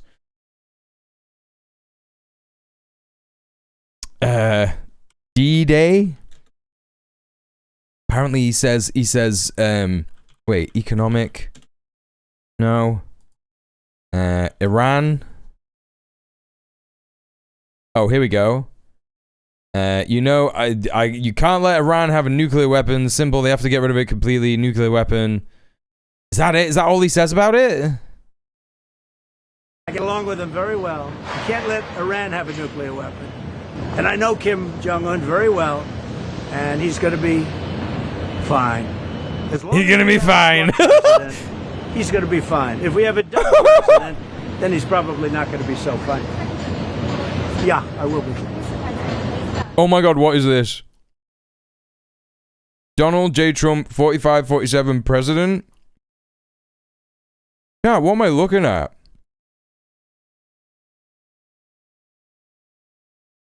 Are these minted bitcoins that he's putting on this like plaque? Is this like gonna go underneath the ballroom or something? What's going on? Hey LHS, how you doing? Everybody, please go follow Lesbian Hot Sauce, another amazing British streamer here in the chat. Why is it a tombstone? I mean, I think that was not thought through. They didn't think it through what it was gonna look like. Wait, is it supposed to be like a weird like outline of him or something? I don't understand what's happening. I don't understand what any of this is. Oh, Kairos Rev is here as well. Everybody please go follow Kairos Rev. How you doing? Another great streamer, another great lefty streamer. Please go show him some support. Yeah, it's the outline of his head with the nussie. I don't know what's going on. It's so weird. It's so weird. Othello is watching your stream as well right now. That's so cute. Give him a little scritch from me. And from Melpo, even though it would be a different scritch from Melpo, probably. I don't know what the fuck any of this is, and I'm not interested to find out, to be honest, but whatever. But I think that these are minted Trump coins. I think that's definitely what these are, because you could just look how fake they look. They look so tacky in that. And listen, I don't mind tacky things, yeah? I don't mind tacky things, but when it's Trump, it's just gross, yeah? Has any update on your negotiations with Canada for a trade deal? Yeah, we had a very good conversation with the Prime Minister last night, and we've come to a deal with Canada. As you know, the 50% tariffs across the board were going on against... Look at our streamer with the dog. So cute. So cute. Canada today, and they called yesterday and they gave us the points that we had to have. Very fair deal for both. Very fair deal. The tariffs will be non-existent for our farmers. Our farmers were paying tremendous tariffs into Canada, and those tremendous are going to be totally eviscerated. Tremendous. We're doing certain things. Hi, baby Melpo. Glad to see him back to full catted form. Yeah, you know it. Yeah. We're reducing it. You know it. It's good for everybody. He's squeebling out. Our farmers are going to be thrilled. Our manufacturers are going to be thrilled. And basically, we have no tariffs going into Canada anymore. Canada was charging us tremendous tariffs. No tariffs going in. No more. What I was able to do is we put, as you know, under the new tariff. I guess you'd call it the new tariff schedules that we came out with. I'm from Canada, by the way. Liking you less and less with every chat message. I'm just kidding. I'm just kidding. Oh! It's still subject to finalization of documents. So subject to... Hey, I love Canada, eh? We have a deal with Canada. And I think you hoser. Deal for both no, I got tons of Canadians in here. Don't worry about it. Our farmers will no longer... Canada's our fault. Canada's the British's fault. So, yeah, don't worry. Any reason that I would have to dislike Canadians is our fault, right? Held up because they were being hurt very badly by Canada. I'm going to Canada for a week in October. Sorry to hear it. What did you do wrong? We have possession, complete control of the state. I mean, outside of nuisance value, and there is nuisance value when they shoot a drone every once in a while, but... Partly the French, that's true as well, yeah.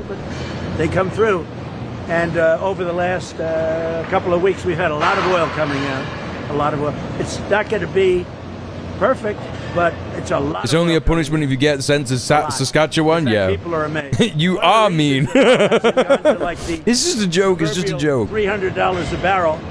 It's at 83. Canada deserves it for pineapple pizza. Canada invented pineapple pizza, and they had the gall to call it Hawaiian. A lot lower. That's crazy. I'm learning more and more crimes of Canada by the day. The 3 and 350 numbers because we have a lot coming out. I like pineapple pizza, eh, bud? I actually also like pineapple pizza. Of the alternatives? Texas. You know another one? Alaska. Louisiana. They're coming to the United States to get oil. They're coming in to get the oil. I say that because it makes it sound, well, it is. So, I've seen one independent journalist imply that this was the whole big plan with Trump going into Iran. And I'm not going to mention that independent journalist's name Because having observed him for some time, I'm now starting to think he's a bit of a hack. And I think he's a doomer. And Twitch is saying I got an anonymous gift. No. Atomic, you got... Just Johnny gifted 6 subs to the community. And because of the offer that's on at the minute, you got a gift from Twitch. You got a gift sub from Twitch. Pineapple pizza is an anti-Italian dog whistle. Freudophobic dog whistle. Penis and vagina-shaped waffles in Toronto.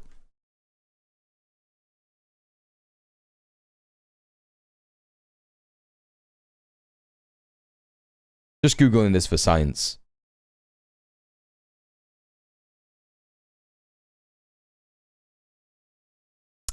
That's not as fun as I thought it would be.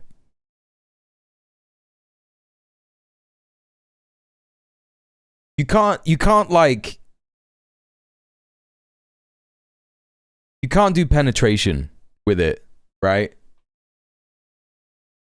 They could have made that loads better. Not sure about that one. Also, they should have buttholes too that are penetratable. Yeah, that's what I say. You could try. I mean, you could probably make it happen. You could probably just smush them together and go. It is. I mean, they're coming to Texas, Louisiana, and Alaska. Sex. About what? Mule was quick to search that one. I'm literally bisexual. It's my 2 favorite appendages, body parts. Yeah. But right now, I mean, not that means that you're bisexual. You could be bisexual. You can like a penis on a woman. You know what I'm saying? I think the situation is so good, but maybe at some point. Look, it's very simple. They have to get rid of. You know what I mean? You know what I mean? Get rid of no nuclear weapons.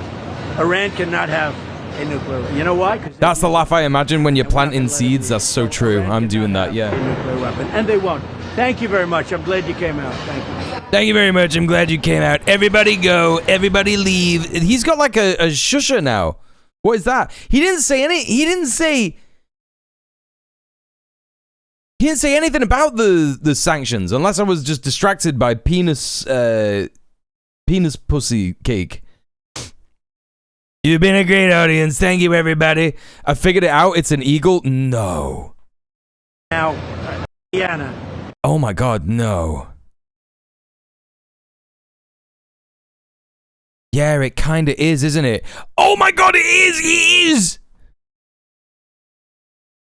Oh, I'm sorry, Melpo. It's unfortunate, isn't it? Oh no. Oh no, he's so upset. Wait, what's up? What do you want? Where you going? He's gonna get some more food.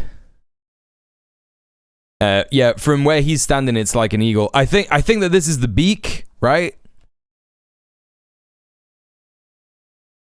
Let me try and do it for you, chat. Right? I think that that's the beak. Yeah. And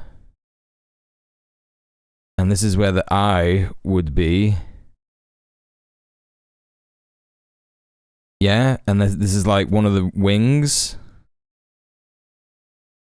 And then like a talon or something. I don't know.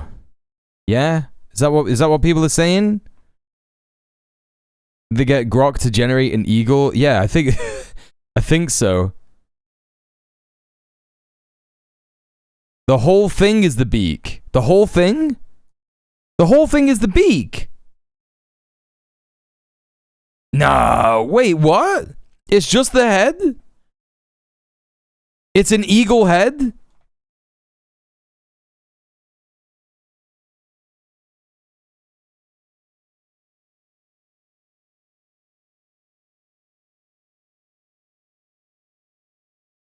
It's a beheaded eagle? Oh, no, yeah, you're right. No, you're right. No, you're right. That's the beak. And it's like that. And then the head is there. And then like the eye would be there. Yeah. He's angry because they're always angry. And yeah, it's got like the feathers. Yeah, I see it. Can I send a link? Yeah, I've got your link here. Okay, I'm gonna. Okay, yeah, all right. I was about to say this isn't relevant. I'm gonna start to stop clicking your links. It's turning into Anglo-punk, like sending links every 2 seconds for everything that I say, which I like because it means that you like the stream and you want to be involved. But like, you know, you're derailing me and stuff. But it's always sunny, so I'll let it slide. So I gotta put. Sorry, VOD watchers. It's always sunny. I'm gonna get clapped if I show it you. But let's have. My theory is that it's going to go on to go on the floor, and that there will be pieces that make up the rest of the eagle. Yeah, that's true. That is what's going to happen. Yeah, that is what's going to happen. I always start at season 2. Season 2 is really good. It's where like they season 1 they were like stumbling over everything, and they got the flow going in season 2. Very good. Anyway. It's not a good sculpture if we need fucking 3 tries and all of chat to figure it out. That's true. That's true. I was watching that show fully for the first time as of the past couple of weeks. It's so horrible, but done in the most weirdly entertaining manner. It's the best show of all time. Yeah, they are horrible. That's the point of the show. The point of the show is that they're horrible people, and they're ridiculous. It's incredibly tongue-in-cheek, you know. Okay. Right, so we didn't learn anything about the sanctions in that, so let's read his Truth Social post. Let's see if there's anything in there as well. No one has given the Islamic Republic of Iran a greater opportunity to make a deal than me. Tragically for them, they have failed to take it. Therefore, today I am announcing the most crushing economic operation ever taken against any country. They already did this to Iran. They did. They already did. They already did this to Iran.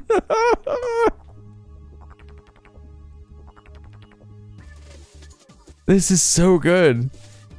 I'm just doing this now. This will be economic warfare and isolation on an unprecedented scale. Their navy is gone, air force destroyed, military factories are now rebel, the currency is worthless, the country is hanging by a thread. Today I'm also announcing any country allows its financial institutions, businesses, airports, or government entities to provide any type of lifeline to Iran will itself face tremendous economic consequences. Oil smuggling, swap lines, cash transfers, exchange houses, ship registries, front companies, it all needs to stop now. You know who you are. This will be an economic D-Day, and we need all of our allies to stand with the United States of America to isolate and defeat the Iran threat. These maniacs are on the ropes, and these historic measures will cripple them and their ability to project terror worldwide. Iran will never have a nuclear weapon. Thank you for your attention to this matter. Yeah, what have they imagined that is worse? Yeah, China and Russia are just like, yeah, probably not, bro. So this is what he said, right? This is what he said. So he said this at midnight last night, our time. This is probably fucking 5 or 6 p.m. in the evening yesterday for the Yanks on the East Coast. And then today, Iranian Foreign Minister Abbas Araghchi has dismissed US President Donald Trump's newly announced sanctions campaign as a diversion from domestic American issues, warning that the so-called economic D-Day would only bring further defeat to Washington. And then, if you look at the stock market, it got worse since I last looked.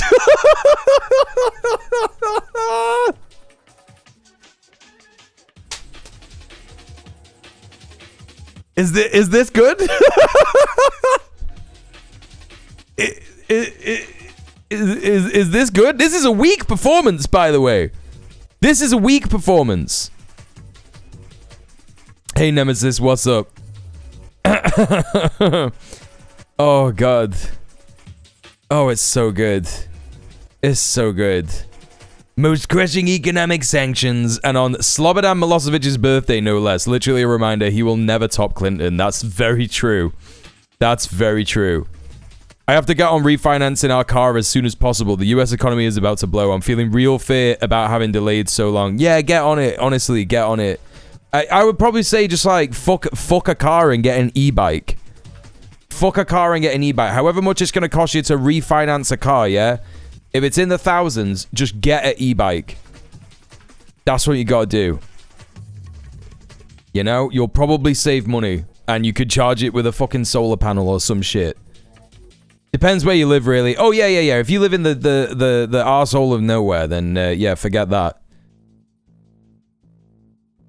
It could be more plays to clearly identify their allies. Yeah, I agree with that. Similar to the vibe you're getting about the Korea changes and Oman threats, yeah. I think the US is going to need more troops. I think they are still going to invade, you know? I think they are still going to invade. I think that he thinks he's doing something clever here, but he's going to, you know, he said yesterday he doesn't want to look at the stock market. And today he said this yesterday, and Iran said this today, and now the stock market is in the shit. You know? Our situation is impossible for that. My partner's job alone requires significant travel. Ah, okay, that's fair enough. That's fair enough. Yeah. No, yeah, you're gonna need you're gonna need your car, yeah. Or 2 e-bikes. No, I'm just kidding. I don't know what kind of job your partner has.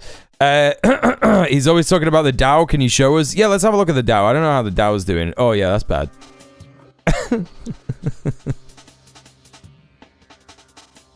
It's also so bizarre. Iran will never get nuclear weapons, and the leader they assassinated agreed on that point. Yeah, it's all just a lie, right? It's just a lie. He's just repeating what Thingy wanted him to say. Miriam Adelson, right? You know?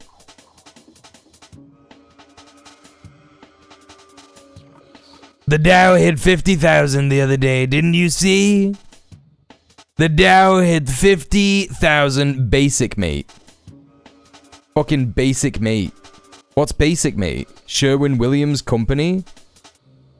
He's gonna lose the midterms if he invades. Well, yeah, that's if he allows the midterms to happen. You're very, very, very optimistic that he's gonna let the midterms happen. You know? He was saying the other day, wasn't it? Or like last week or something, he was like, we're gonna have to have a state of emergency with the midterms. There's too many communists in the Democratic Party. You know?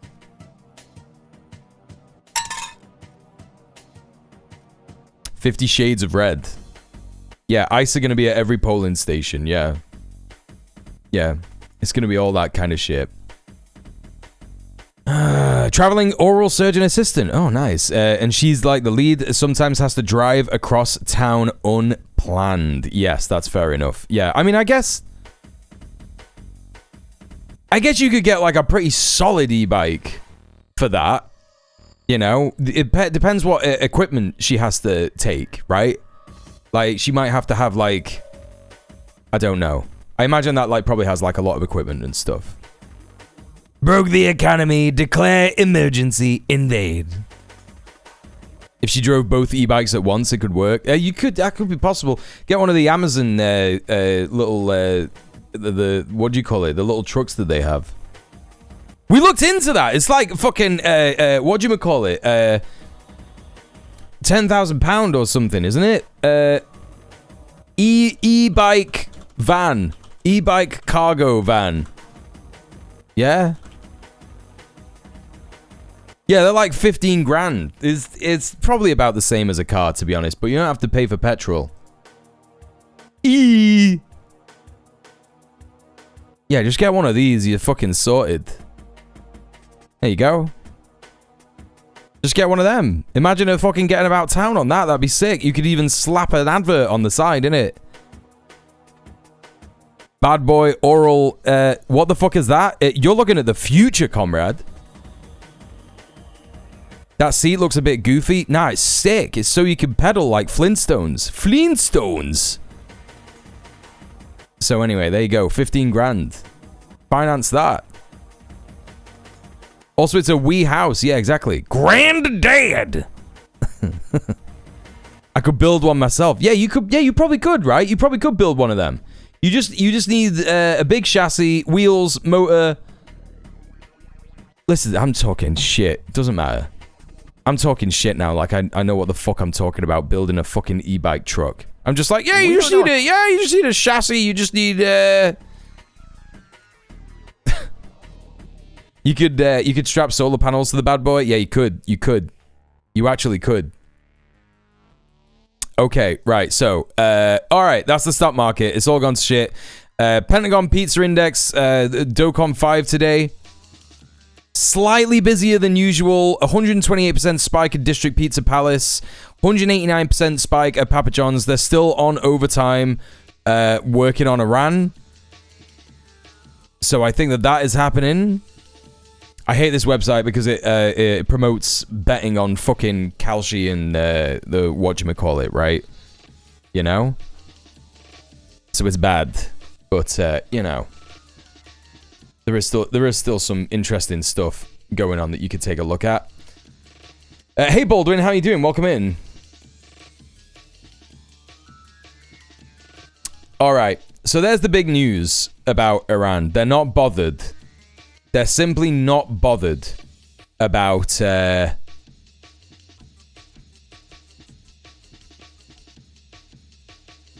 the sanctions. Something tells me we're buckled in for nothing this weekend. Maybe more likely for next week to get funky. Yeah, for real.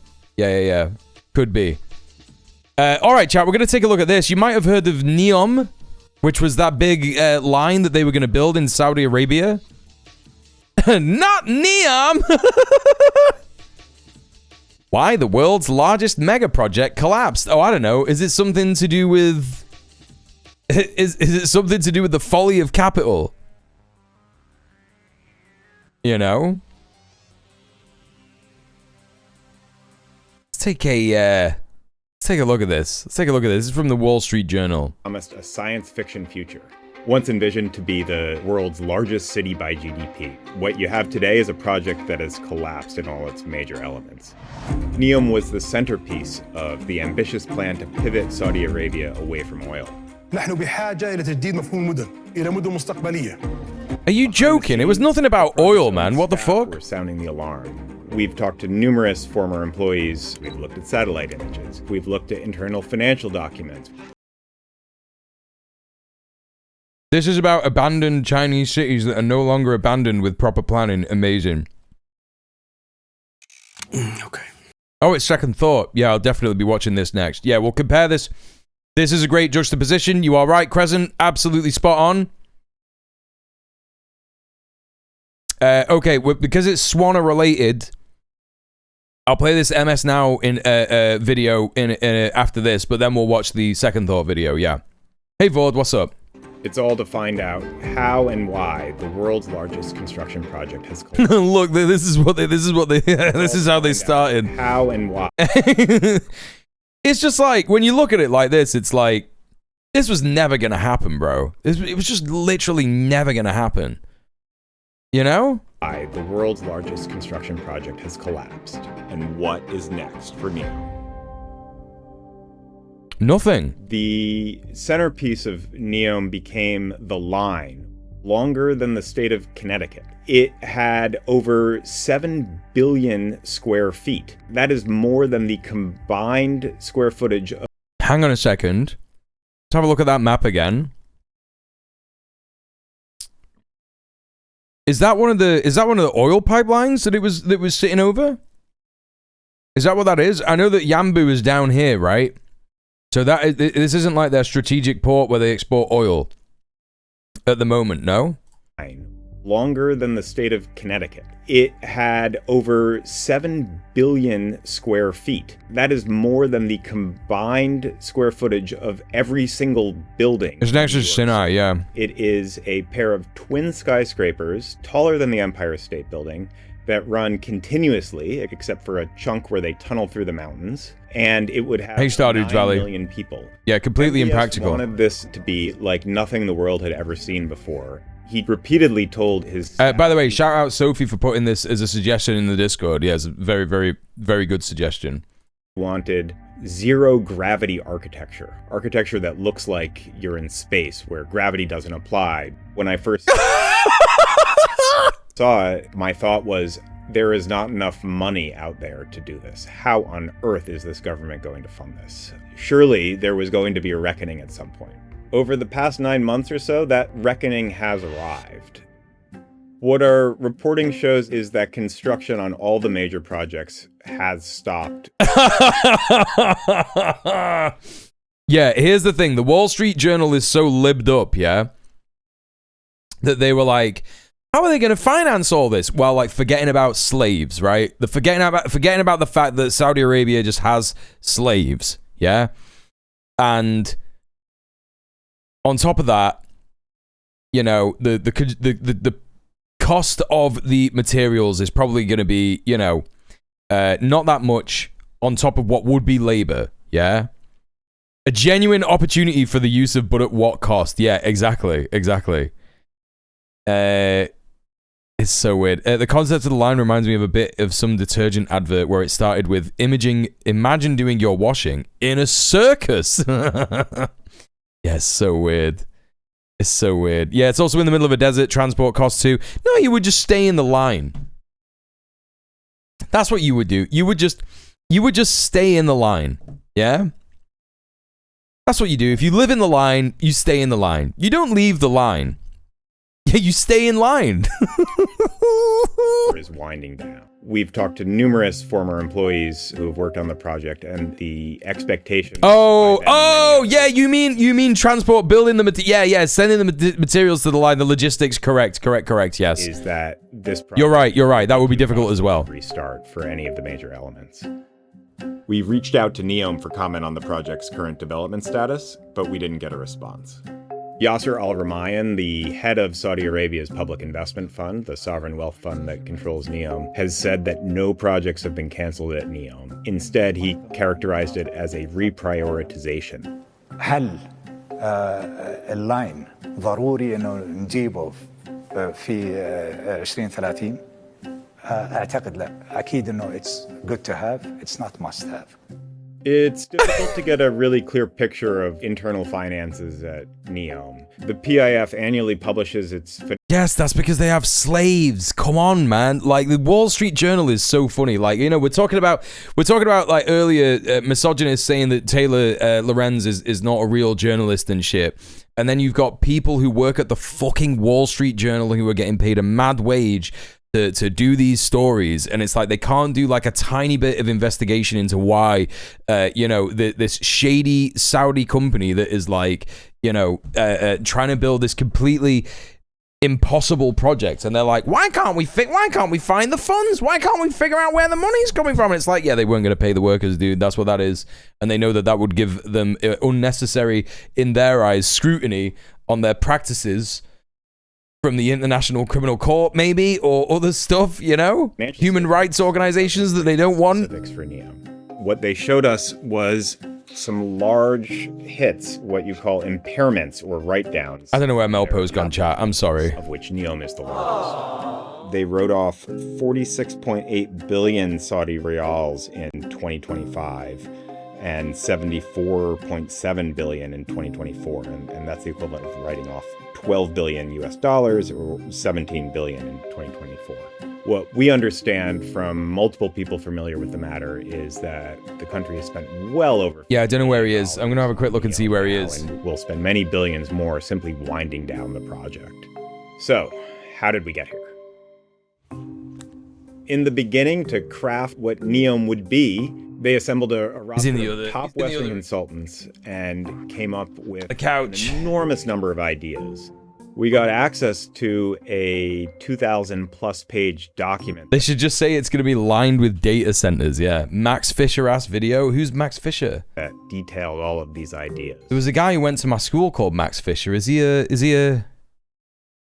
video essayist now? There's an artificial moon. There's written down an idea. He's the most annoying guy in the class.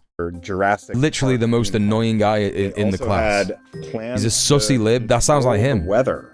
So here is the artificial moon plan, and it calls for it to be the biggest installation in the world. They give an example of a potential partner as NASA. The ideas from consultants became the blueprints for several key sub-projects. There is one country that No, that's not the guy that was at my school. Hey, I'm a sussy lib. Yeah, and we're gonna change you. Project was the line. You're in this chat, so you're gonna be a tanky in approximately 4 months. Which is a ski resort in an arid desert mountain where they would have snow 3 months. I used to be a tanky. No, you didn't. Only today falls in sprinklings and melts right away.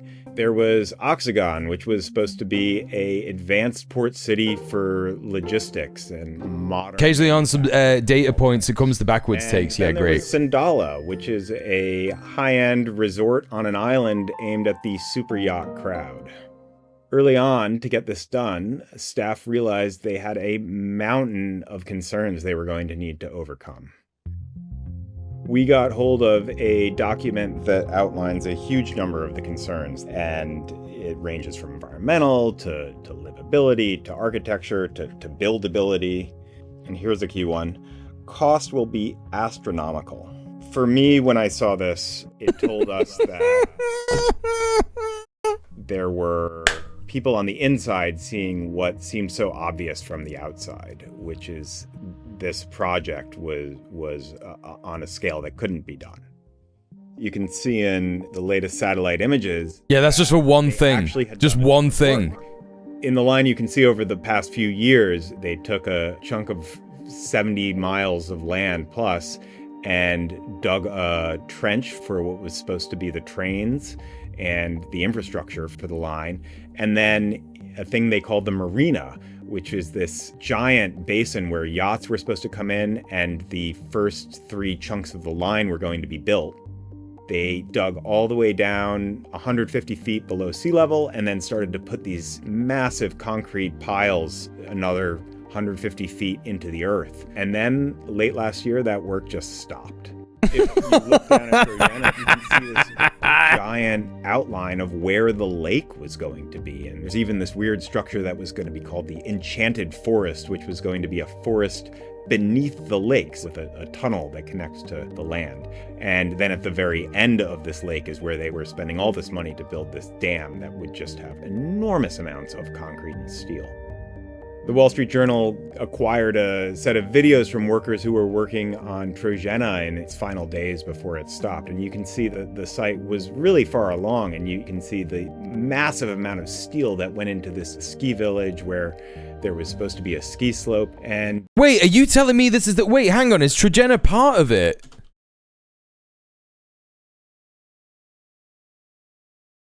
Oh no, it's part of NEOM. Yeah. So right, okay, so this is part of it. Right.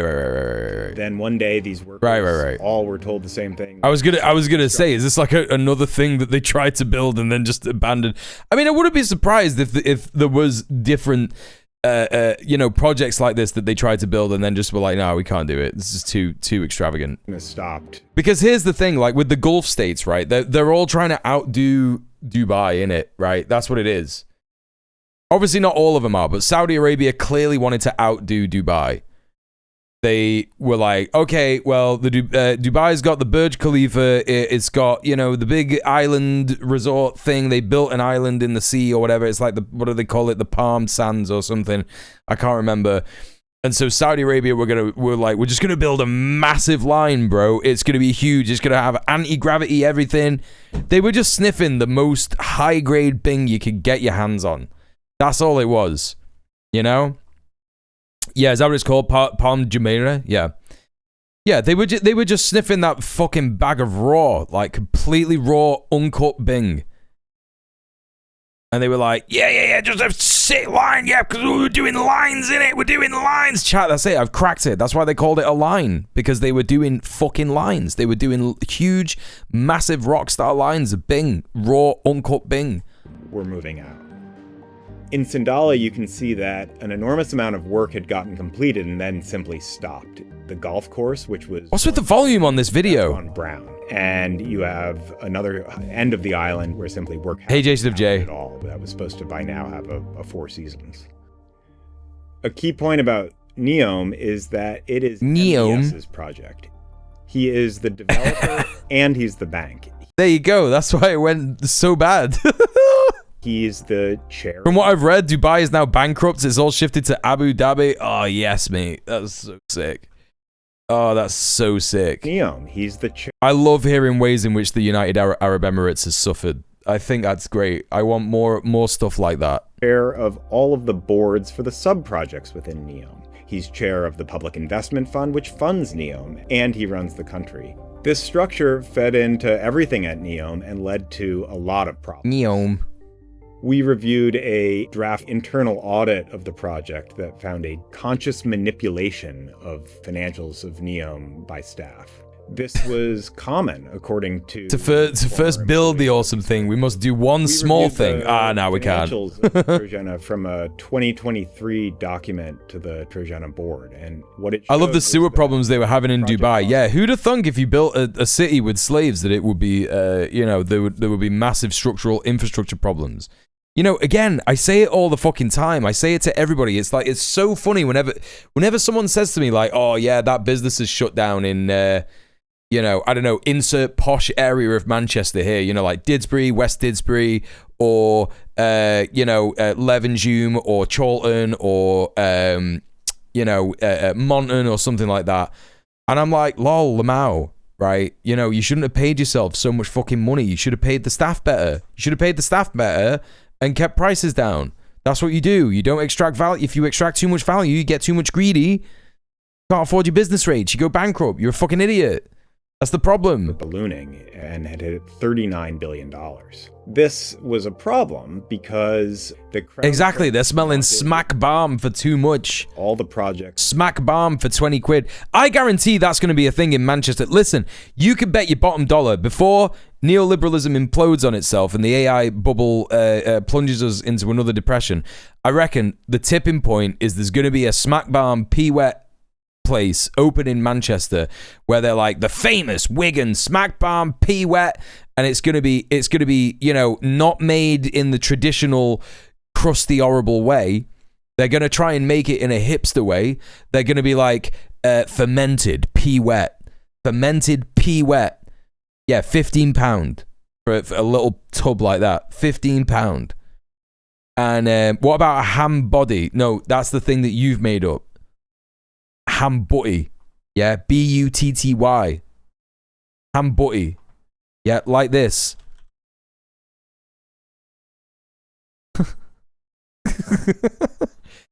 Made from fermented sawdust, artisanal P-wet. Smack made out of, smack is just like a word for heroin, so it's like, that's the reason that they call it smack, because it's like, oh, it's so good, it's like smack, How are they going to make that posh? How are you going to make smack posh? How are they going to do it? They're going to be like, this batter is only from the finest deep fried squid, deep fried octopus.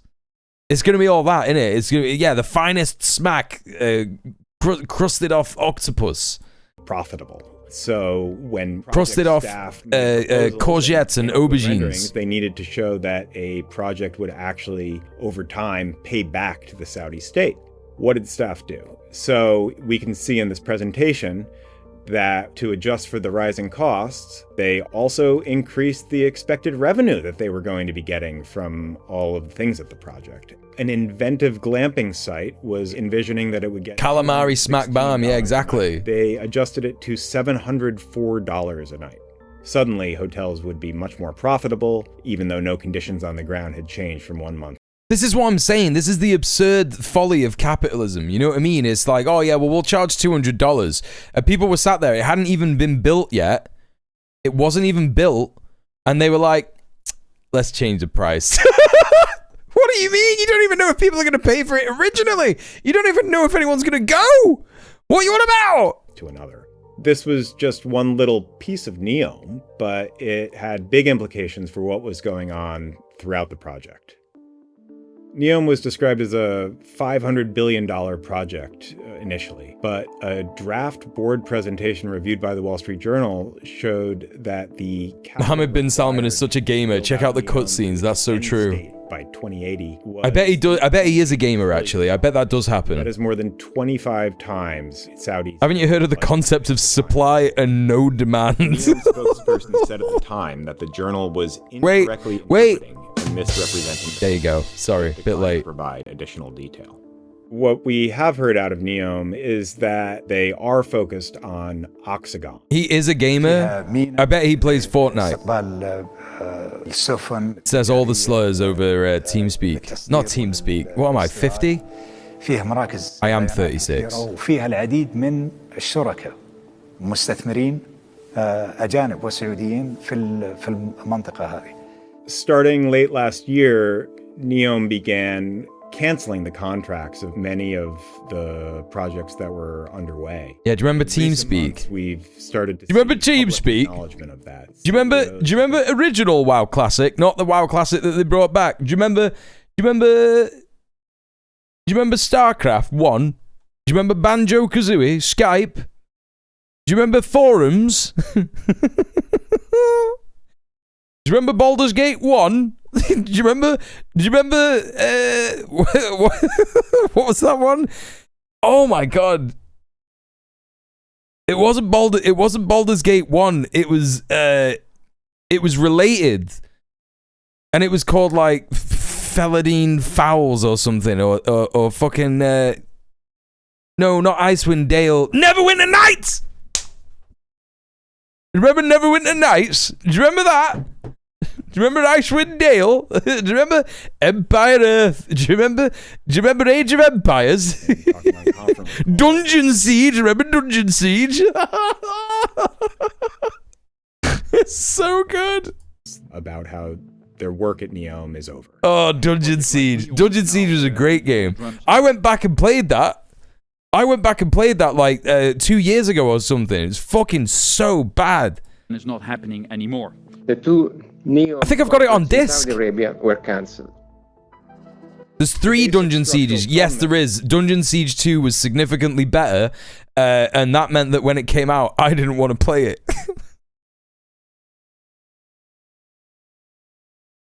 Dungeon Siege 2 was so much better than Dungeon Siege 1. I was like, this isn't the same. It's bad. NEOM was what we've referred to in the past. I can remember that really vividly. My mum got it and she was like, it's Dungeon Siege 2. And I was like, oh, right, I'll try it. It was just like, this is too different. It was a project where truth simply couldn't be told. Oh, God. MBS had fantastic views of what NEOM should be. Oh, Lego Rock Raiders. Yeah, fuck. It was Lego City. It's a tale of Lego Creator. Icarus, a tale. I played Lego Creator on my dad's PC that was like, it was literally like the classic PC. You know what I mean? Like grey as fuck. Yeah, Roller Coaster Tycoon, all that shit. It was like fucking grey. It was like, yeah, I played Lego Island on that shit as well. Yeah, Lego Island was fucking mint. And I remember Lego Creators, I was so sad because it was just literally like so slow. Because my dad didn't get the PC for gaming, you know what I mean? He got the PC for like work. And I was like, Dad, can I get this game? Can I play this game on your PC? And he was like, yeah, fine. And it just didn't work. And I was just like, oh, this is so, it was like fucking frame after frame, like the blocks moving down and stuff. And I was like, oh yeah, you could like build a helicopter and like fly in a helicopter and shit. And I did a fucking helicopter and it just didn't work and it like crashed the game loads. It was so sad. Of the Emperor's New Clothes, where you did a terrible build where everyone was melee and caster and ranged, and I was basically entirely softlock because I didn't have any stats on any character for good gear for a few towns. Dungeon Siege 2. That's so crazy. Fantastical visions of a crown prince. Neverwinter Nights is built around... Oh, what's going on here? No, I don't want to buy for the... Yeah, whatever. Neverwinter Nights is built around the 3.5 rule set, has 3 expansions, multiplayer, a dungeon master mode, adventure module builder. I made loads of maps for Neverwinter Nights. I made loads of maps for Neverwinter Nights. I spent a lot of time making maps for Neverwinter Nights and Morrowind. Really good shit. That was so fucking fun, honestly. I loved that shit so much. Right, anyway, there you go. There's the NEOM video. Very funny. Let's check out this now. This is another MS Now video on how bad the war is going. So let's take a quick look at this. Remember, this is a liberal outlet, so they're not going to be, entirely correct about geopolitics. And they're going to be more focused on criticizing Trump because he's doing the war badly. Not that they want the war to stop. But, let's take a quick look at it regardless, yeah? Normally you'd pull into port, every 30 days or so. But because Trump has entered into this war in Iran without a strategy, without really, I think, understanding any of the military dynamics, has a Secretary of Defense in Pete Hegseth who's fired really the expertise, the kind of top tier expertise that we had in the military, and is operating, as I sometimes say, as if he's in some Marvel comic book super soldier plan, as opposed to actually the strategy for implementing battle rhythms and operational movements. Seems to not really understand any of this. So we have a carrier at sea that hasn't pulled into port this year at all. It's extraordinary. That is New Jersey's Governor Mikey Sherrill. She's a former naval officer expressing her outrage today. Did she say Marvel comic book? Marvel comic book super soldier clan. Yeah. Yeah, I think she was like mashing up comics because it like the clan sounds like the Foot Clan from Teenage Mutant Ninja Turtles, and obviously super soldier is like, I don't know, like another thing. Are they like super soldiers in Marvel comics? Is that like a thing? They've been around since the 30s and the 40s. They have, yes. Of the Trump administration's blatant incompetence, inexperience, and indifference that has led to an extended deployment and horrific living conditions. Oh, they're so upset. States service members. They're so upset that they're losing the war. This is so funny. Oh, I just love the cope. It's great. In Donald Trump's seemingly endless war with Iran, plans are finally in place for a new... I do find it funny that they're saying it's an endless war and it's been like, what, since February? This is like 6 months, aircraft carrier to relieve the USS Lincoln after 9 months at sea. That is a modern-day record. Our colleague Priya Sridhar reports that the Trump administration's last-minute... Yeah, winter soldier, she was thinking of probably, yeah. For the roughly 1,000 sailors on board the carrier group's 3 destroyer ships who have been at sea just as long. According to you had Countdown on your old PC? That's sick. Quote, endured shortages of food and supplies, plumbing failures, and equipment that broke down and proved difficult to repair at sea. Morale, the sailor said, is, quote, abysmal. Most of my command is just holding on by a thread. We have no other option but to just do our job till we can go home. What do you mean? You got loads of options. There's so many options. I want to bring in our Pentagon reporter, Priya Sridhar, who's been breaking story after story. You could all just, beat up the commanding officer and sit on him. You could do that. I just remembered about Democracy Now! And AI. I might have to go look it up. It's so nuts. Well, I think it's in the recommended here. Wait, is it in the recommended? I think it's in the recommended of the last video that I had. Hang on. Reopen, close tab. NEOM. See if it pops up again here. No, it doesn't. Well, let me see. Democracy Now! It's not the same. Right, there you go. Okay, this is what I'm talking about. Right. The title here, the title here is AI superintelligence is not a tool, it's an adversary threatening humanity, right? Control AI's Connor Leahy. So, oh no, yeah, so it is the same. No, it is an AI glazing thing. They got all of these, they got an AI guy on there. Wait, is Control AI an AI company, or is it? Wait, hang on, let's find out what it is. Control AI. Maybe they did a good thing. Control AI. Independent, non-partisan. Our campaign on preventing extinction risk from AI is supported by over 125 UK lawmakers. Okay, yeah, so it's a think tank that is designed to make people think that AI is more powerful than it is. Top experts say AI poses an extinction risk on par with nuclear war. No, it doesn't. No one is saying that. Fucking Annalise Dodds. These two are Tories. Viscount Camrose, former Minister for AI. You think that guy's not gonna have a vested interest in AI? The Right Honourable Sir John Whittingdale, OBE, Lord Clement Jones, and fucking Annalise Dodds. Like, Annalise Dodds is a horrible Zionist piece of shit. completely bought by all kinds of lobbyist money, and these are like lords, viscount, a fucking viscount, a baron, you know? They've all got money in AI. That's all this is.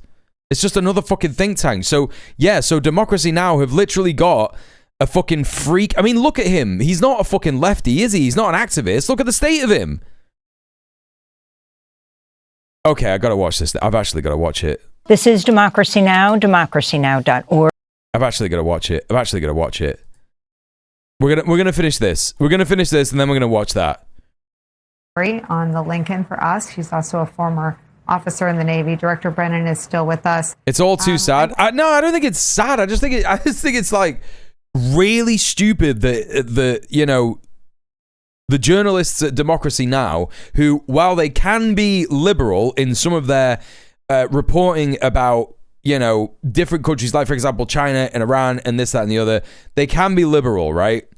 They can be liberal, and it's annoying, but they're often very good journalists. Like they're the best journalistic outlet in the US, sort of behind Breakthrough News, right? I would say that Breakthrough News is the best. Drop Site is pretty good, but they got Brian Grimm, and he's a fucking weirdo. But yeah, I would say that it goes like Breakthrough News, Democracy Now!, and maybe Drop Site News, and then a bunch of other crap. But yeah, I think, it's just like, they're like getting completely suckered in by a fucking, a weird pro AI, designed to like big up and hype up AI think tank. Just getting completely suckered in by that shit, is really embarrassing. Really, really, really embarrassing. The state of our reality is just so backwards, inverse, etc. No. That's what they're trying to make us think it is. That's what they're trying to make us think it is. You can't let them make you think that you're insane, because you're not insane. None of us here are like, interpreting things incorrectly. We're all here because we're interpreting things correctly, right? We understand that these people are lying to us, Our reality is what it is, and it is what it is, and we see it every day, and it's reliable. You understand there are physics, there is revolutionary optimism, hope, etc. Yada yada. It all exists. It's all real. Don't let these freaks make you think, and that goes for anyone in chat. I'm not picking on you, Aya. Like anyone in chat, don't let these freaks make you think that like our reality is fucked. Right? It's just all them. They've all just got fucking brainworms. That's all it is. I want to ask you something that might be sensitive, but now that this story is getting so much attention, are your sources increasingly afraid to tell you what's really happening? Well, Nicole, they're definitely getting pushback from their chain of command, who is telling them not to. Yeah, everything outside of safe liberal talk is always backwards on Democracy Now! It's bad, yeah. On social media, where sadly people are attacking service members and calling them weak, and we're seeing even some of the political appointees who are in charge of the military sort of spewing the same sort of rhetoric. So I think in some cases they were regretful at first for speaking to me, because they were being slammed by some people on the internet, but now most of the sailors on the Lincoln are obviously happy about the outcome here, because prior to all of this reporting, they really felt as though they were. No, yeah, I get it. Yeah. Sorry, yeah. Don't mean to be teaching you to suck eggs. As you mentioned, who have been charged with protecting this carrier. Yeah, that part of the reality is sad. Yeah. Same amount of time as the. Yeah, it could all be solved with cooperation and socialism and communism. You know what I mean? And they've been dealing with the exact same problems as a result of this deployment getting repeatedly extended, because what was supposed to. And I think that's the funniest thing. It's like, a lot of these journalists, they actually think that they're doing a good job. They think that they're doing a good job, but they're just totally being completely fooled by the ruling class. And, they got to get better. They got to get fucking better. Otherwise, people like me and other streamers are just going to continue to, outperform them in terms of analysis, not necessarily in terms of money, but certainly in I would have thought that the vast majority of people think that they're in the right. Yeah, that's how most people operate. Yeah, we agree. The AI bros are fooling them. This is the thing. They're getting completely, they're just getting completely, having the wool pulled over their eyes totally. You know what I mean? You just thought you'd make an obvious statement, didn't you? That's great. That's fine. That's what I want. You can have the rat for that, yeah? You get the rat as a reward. Just be a few weeks mission with this war in Iran has now been extended on indefinitely. So while I have been talking to a lot of people surrounding these 3 destroyers, along with my colleague Lindsay Papia, the problem, Nicole, with even giving them room to exist, maybe even keep some of their physical material wealth. They want the power over us. They thrive in the exploitation of others. Even giving them room to exist and such would never be enough for them to come to the table. Yeah. Each of the destroyers only has between 300 and 330 people. So they were very afraid. I'm dazzled because they thought that since it's a smaller group of people, perhaps they would be more easily identifiable. But at the same I find this detail to be so frustrating, but it's the way things are. Well, the way that I deal with that is understanding revolutionary optimism and is a science. It's not just a thing to use to bury your head in the sand and just go, oh, one day it'll just happen. It's a science. It's a total science. You know, you oppress the working class enough, they will rise up and achieve sovereignty, right? That sovereignty may not be non-reactionary. It could be reactionary. There could be, you know, I was saying this I think with Sophie and there's other streamers who have been speaking about this. Lainey is where I heard it being spoken about in a, you know, Complainy Lainey. Shout out to Complainy Lainey in case anybody doesn't follow her. She's great. But I think I heard some other people talking about it as well.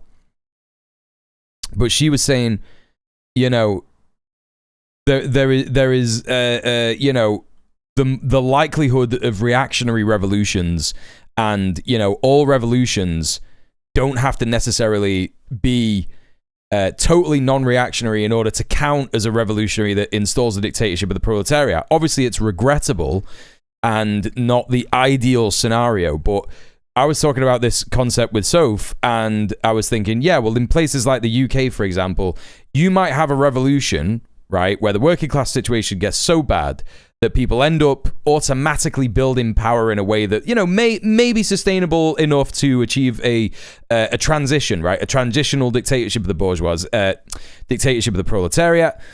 And unfortunately, they are still anti-migrant, right? Because that's a prevalent reactionary opinion in the UK, right? You know, this kind of a thing will fade once, you know, freedom of the press is stopped in terms of, like, not letting capitalists have control of the press. And but this is the thing, you know, a revolution will just happen if the capitalists continue to push, continue to, you know, like I keep saying it all the time, like, you know, when you have people who are saying things like, I can't believe Zach Polanski is lying, right? I can't believe Zach Polanski is lying about a few billionaires controlling the entire medium class. Sorry, what am I talking about? Medium class. My words totally broke. Andrew Neil is saying, I can't believe that Zach Polanski believes that the media is entirely controlled by a tiny amount of billionaires, like a few billionaires. And it's like, but that's true. If you just go around saying these things that everybody knows are true and not true, all you're going to do is inspire vitriol and hatred. Like, people are gonna fucking hate you because you're just, like, so clearly, openly fucking lying to everybody, and you know, just having, like, the balls to say it because you're in your little Twitter echo chamber and you've just got, like, a ton of bots from fucking Elon Musk who are bigging you up and nicing up your comments and shit. You know, it's all fake. It's all nonsense. Like, you don't have that support. You don't have that, like, this idea that you have that everybody's lying about the media being controlled by billionaires. It's not a popular sentiment that it's a lie. Everyone believes it's true because it is. Yeah, socialism and communism are built on real science. Yeah, exactly. This is the thing. Yeah, the rest of it's been built on lust for power. No science whatsoever. It's rather dependent on anti-intellectual non-science. Correct. Soph says as a trans woman in the UK, I'm more likely to wind up under a government that chills out on trans people but hates migrants than the other way around. Yep, exactly. You know, this is it, right? It's You know, what is the prevalent reactionary opinion? And unfortunately, in the UK, it's anti-migrant rhetoric. So it was like anti-trans rhetoric for a long time. But it's kind of been overtaken now since the EHRC stuff. And a funny bit of news that I didn't really see too many sources on, but I just saw like a Mumsnet post. I think this was Alejandra Carabello, or however you pronounce her name. I can't remember. She blocked me on Blue Sky anyway, so I don't give a shit.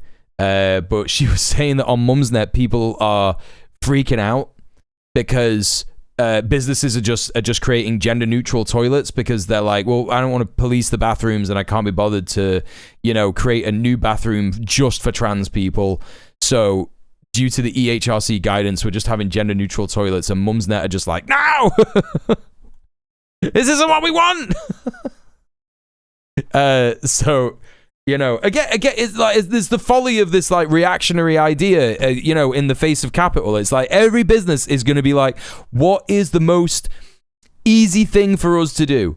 What is the easiest thing for us to do? Well, it would just be to create gender neutral toilets.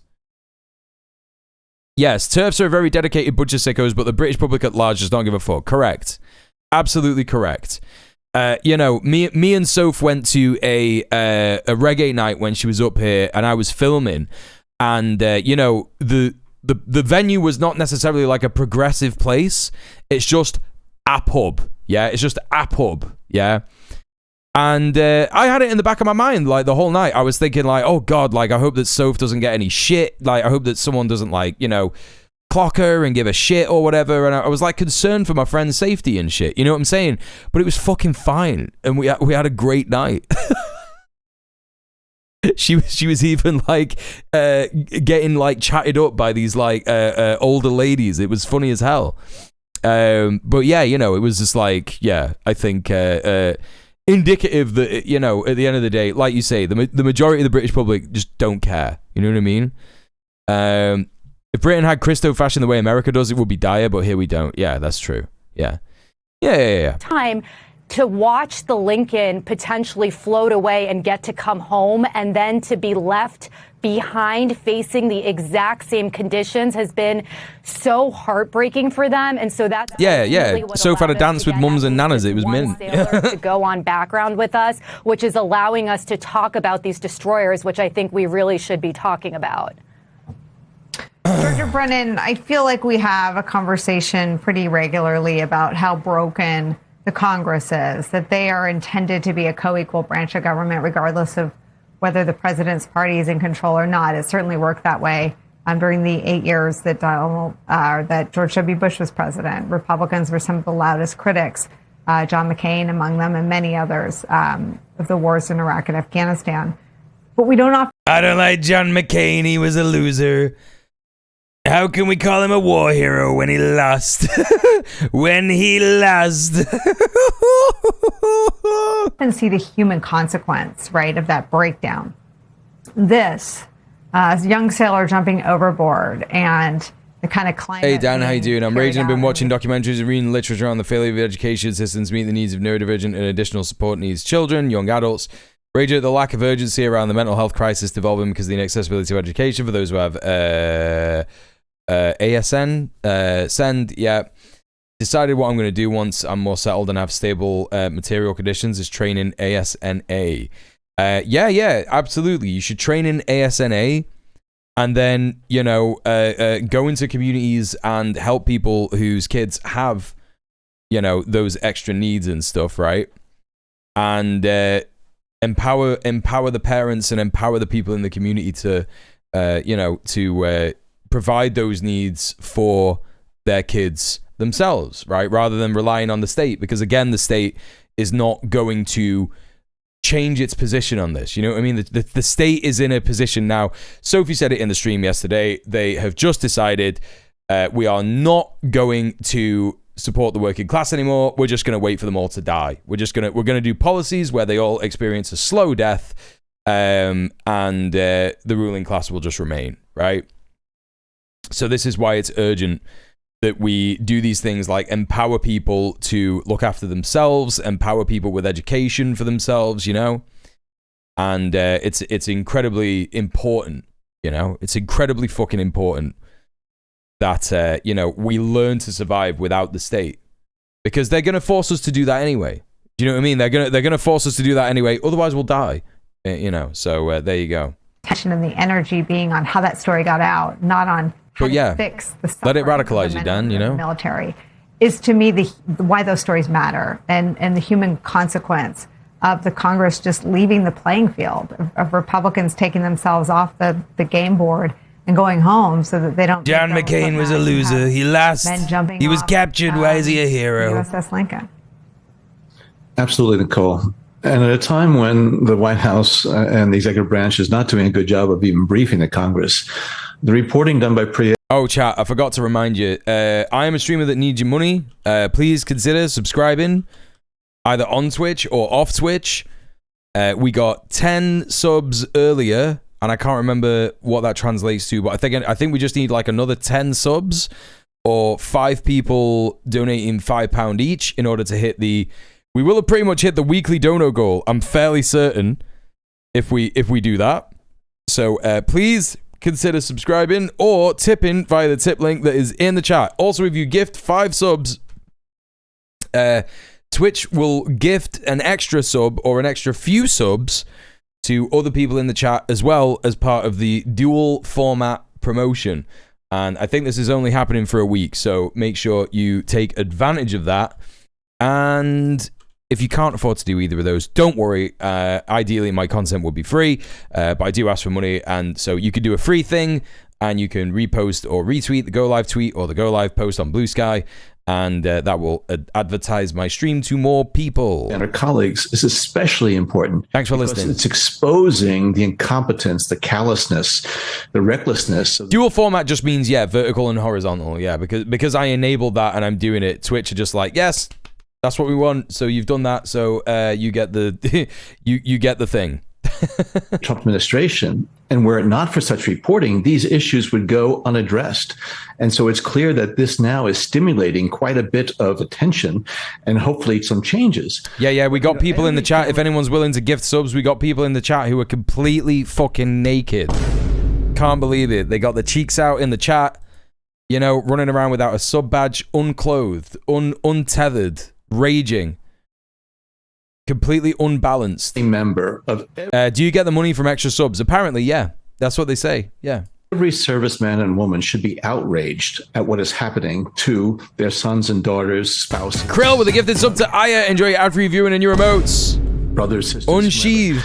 Because what we've seen right now in the USS Lincoln, as well as those destroyers, is, again, it reflects the lack of planning, the lack of competent leadership, the lack of... Krill with a gifted sub to Morrigan. Oh my god, he's doing it. Or in what seems, as you said... Thank you so much. Enjoy your ad-free viewing and your emotes, Morrigan. Russia and China, Putin and Xi Jinping... Cheeks out is more true than one might think. I'm in exercise mode right now. Let's go. That a lot of our inventory of some of the advanced missile systems, weapon systems are being exhausted. But also, we can't run a war. We can't organize ourselves and militarily in order to take care of the problem. Thank you very much, Krill. Thank you for the 352 gifted subs. And considering in terms of, is this in the channel, in fact, of weakness of the U.S. military because of a lack of leadership, because we just need another 8 subs on the part of in order to hit the weekly goal. Hexith and others. And so that's 8 people subscribing once each time. How might they take advantage of that? To move in some way that's going to advance the... Connie Linguist, welcome in. Don't mind running out. Cheeks out. Yeah, that's fair enough, mate.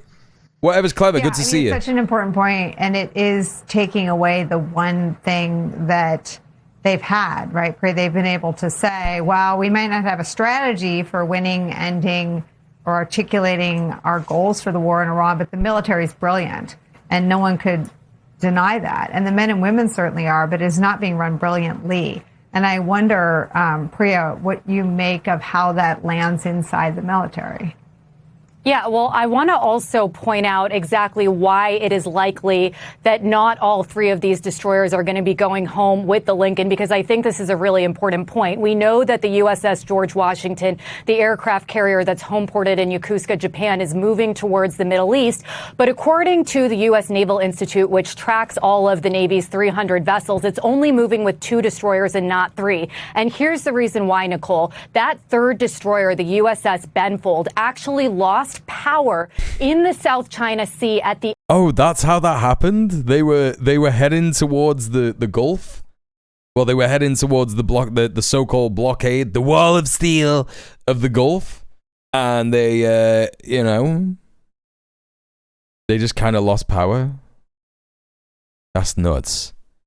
That's completely nuts. End of July, which resulted in the 300 sailors on board that vessel had no air conditioning, no toilets, no shower. Oh my God, can you imagine no air conditioning? Can you imagine? Can you imagine having no air conditioning? Oh my God. That's crazy, man. Yeah, they got too excited and they floored it. I'm trying to be disciplined again in recent weeks, trying to get rave ready again after basically giving up all self-care after raving like a year and a half ago. Yeah, I think most people last year had a terrible year. It was super bad energy.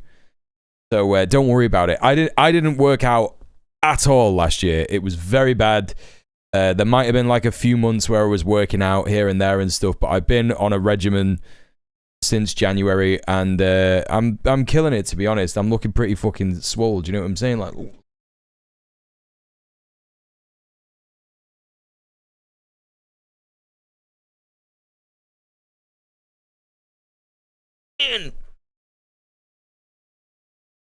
I'm not getting my abs out. That's not happening. No hot food for 4 days. Don't ask. And so that destroyer got redirected to the Philippines for maintenance and repair for an indefinite amount of time. And it's unclear at this point how long it's going to take to fix that destroyer and whether or not it will get reunited. Good job. Thanks very much. George Washington. Bow back for my committee meeting. Let's go. But that's the reason that likely one of these 3 destroyers Abs with the time. Lincoln is going to have to stay there. And I think it goes back to the original point.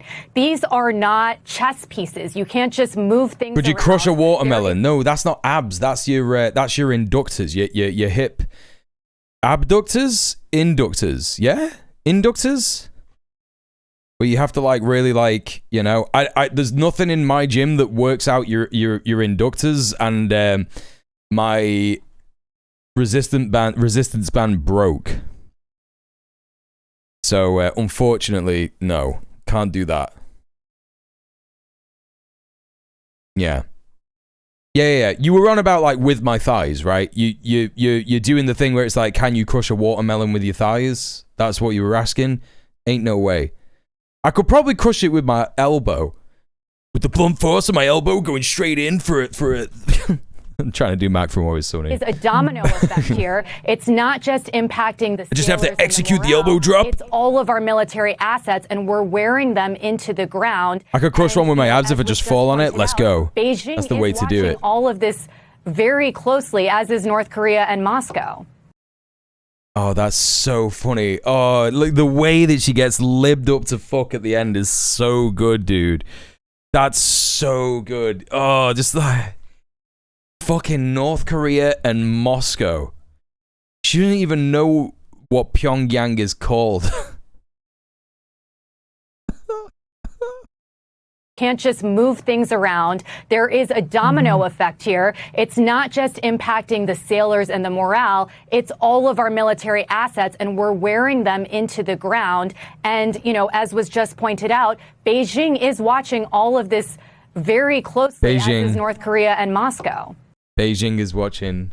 So is North Korea, the city of North Korea. Oh my God. Libs are so good, man. All right, I'm going to have to watch this AI Democracy Now thing. I'm going to have to see what's going on here. AI superintelligence is not a tool. It's an adversary threatening humanity. This is the whole thing, right? This is the whole... So in case you don't know why this is frustrating and bad, yeah? right, this is going to sound completely insane, but it's because it is. Yeah, it's because it is, right? The AI lobby, which is composed of various different people who have a lot of money in AI and are going around in order to try and, they're creating think tanks, they're having little guys go on shows, and they are desperate to try and boost the share price of AI by saying things like AI, like, all the stories that we were hearing like a number of weeks ago saying things like AI has just created more viruses. It's created viruses, yeah? It's created its own viruses, and then there was another one like a couple of weeks ago that was like, oh my god, it's hacked several banks, it gained sentience, it broke containment. Like, these AIs broke containment. It's all bollocks, right? It's total bollocks, yeah? And the reason earlier that I said, I was being sarcastic and I said, oh, it's nothing at all like when NFT guys were saying this is going to change the world and you need slurp apes to get your slurp juice, and if you have like 10 apes, you can slurp it up and that's going to make you slurped out and that's how you get loads of money. It's the same, you know what I mean? It's totally the same. Like, none of this software can do the things that they're saying it can do on the ground, right? Think about the thing that I told you yesterday, that guy that I know who does van conversions, and he was like, oh, I got Claude to make me an app to give customers quotes. It's like, bro, you could just give a customer a quote. Bro, you run a business. You could just say anything. You don't even have to you don't have to do it, but you could just be like, it's going to be $1,000. Like, that's what you do. When someone says, when I'm a videographer, yeah? I'm a videographer. Do you know how I used to give people quotes, chat? And I'm being serious, yeah? I hope none of my fucking clients ever see this. But I used to give people quotes based on how bothered I could be to do it, right? So if I really, really couldn't be bothered to do a gig, if it was something that was really like not up my street, like wrong type of music, something like that, I would be like, that's £1,000.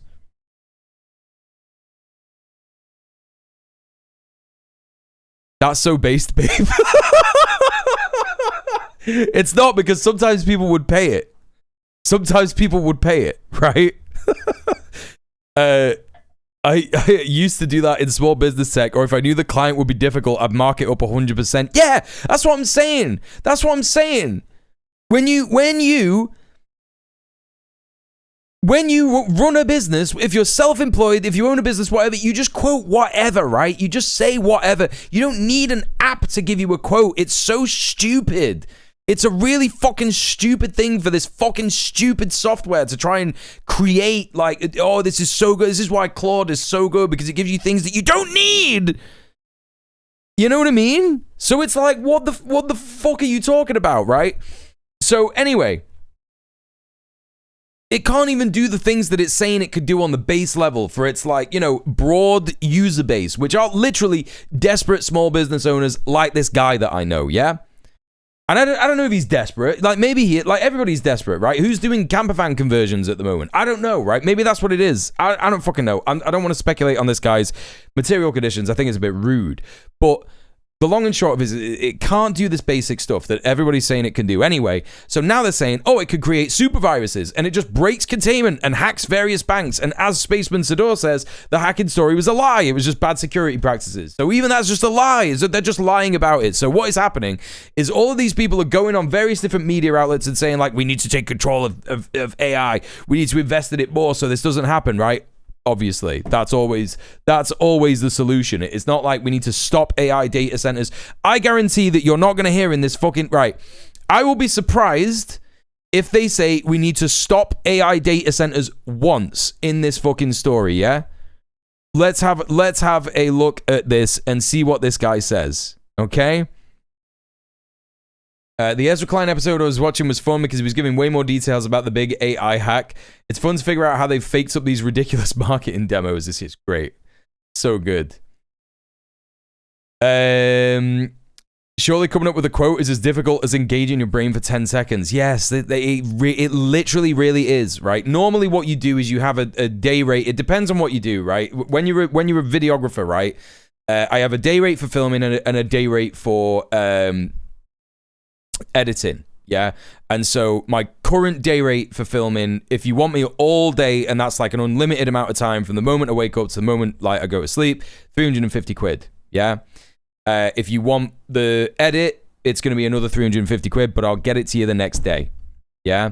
Obviously, I don't get any Chud Destroyer. Thank you so much. I'm sharing this because it won't go away until I do. For the 2 months. Thank you for the 2 months of subscription. Appreciate you. Enjoy your ad-free viewing in your remotes. Obviously, I don't get any videography work at the moment. Otherwise, I wouldn't be asking you for money, right? But when I was doing videography, that my day rate was 250 to 250. But the reason that I've got 350 and 350 in my head now is because it's like I'm thinking about trying to get back into it because I need fucking work and I need money, right? So, you know, you have your base day rate in your head, right? That's what it is. Yeah, that's what you do. And anything on top of that you think, okay, well, this job sounds a bit more complicated, or it sounds like it's something I'm not used to, or something like this, or like, you know, literally, like, I can't be asked to do this and I don't need the money. You put the money up, right? You just put the quote up. That's the only time that the quote changes. Or if they want you for multiple days, if they say like, okay, I need you for Friday, but also like a bit of Saturday, like, all right, well, it's 600 quid, you know? Yeah, travel time is another one, right? Are you going to pay for travel? No? Okay, right. Well, there's another, I'm going to make you pay for travel.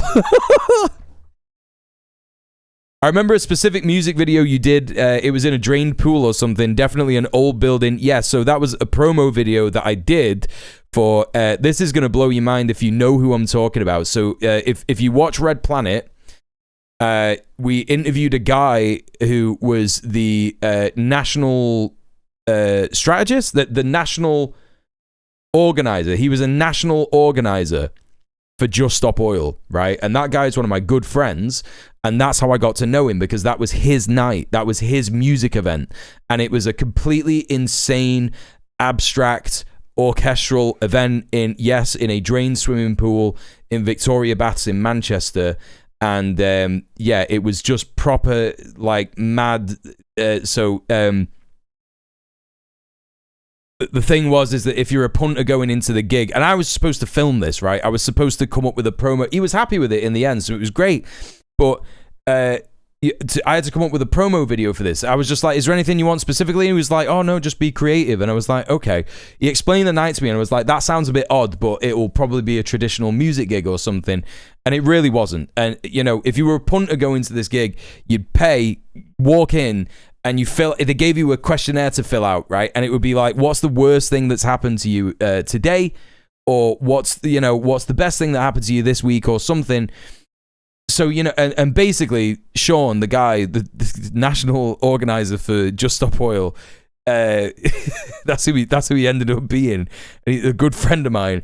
He was sat in the middle of this fucking Victorian pool, like drained out, yeah? Empty pool with like musicians blindfolded, acoustic headphones on, and they were all connected to this microphone that he had, and he was getting the questionnaires off the punters.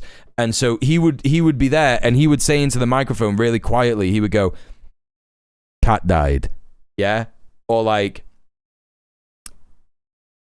"Son's homework got destroyed. I accidentally threw out my son's homework," or something like that. And the musicians had to, you know, improvise on like how they think musically that should sound. So it was just insane.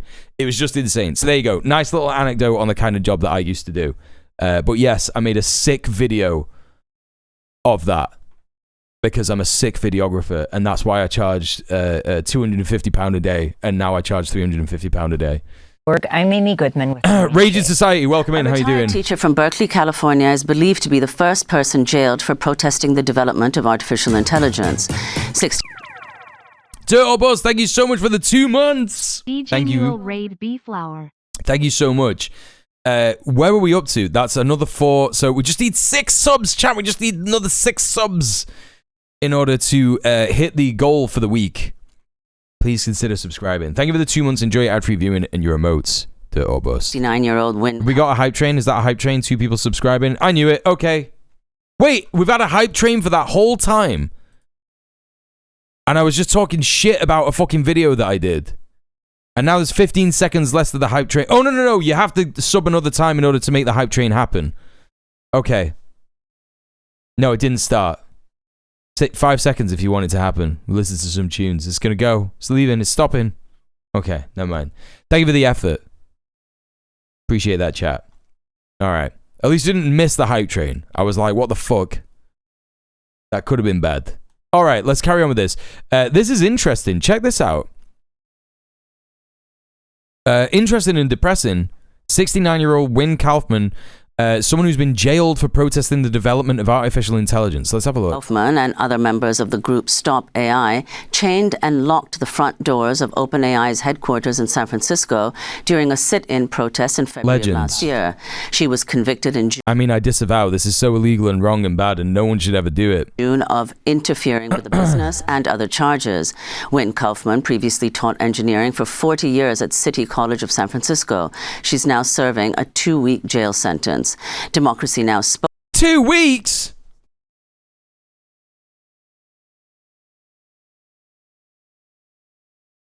That's not bad. Spoke to Wynne Kaufman from jail on Wednesday. The audio is a little hard to hear. Hi, my name is Wynne Kaufman, and I'm speaking from San Francisco County Jail. I'm serving a sentence for blocking the doors of Sam Altman's OpenAI. I did this with other members of our organization, Stop AI, to protest the race that these tech companies are making to AI systems that will eventually take control and ultimately may kill all of us. This is something... Okay. Take control... Right, okay. Hang on a minute. I'm trying to figure out if this is a fucking op. Stop AI. Grassroots movement of everyday people using democratic and non-violent methods to disrupt the reckless development of destructive artificial intelligence technology. Right, now let's see what they say. We seek a world that values humanity over machines and community care over profit, a world that embodies compassion, mutual aid. This demands a permanent and enforceable global ban on further development of frontier AI technology. Moreover, we propose as form of citizens oversight to regulate, ban on disparate technologies. Yeah. Threaten human rights and the world as we know it. Okay. Protect humanity, protect life, stop AI. So I think if this lady is saying,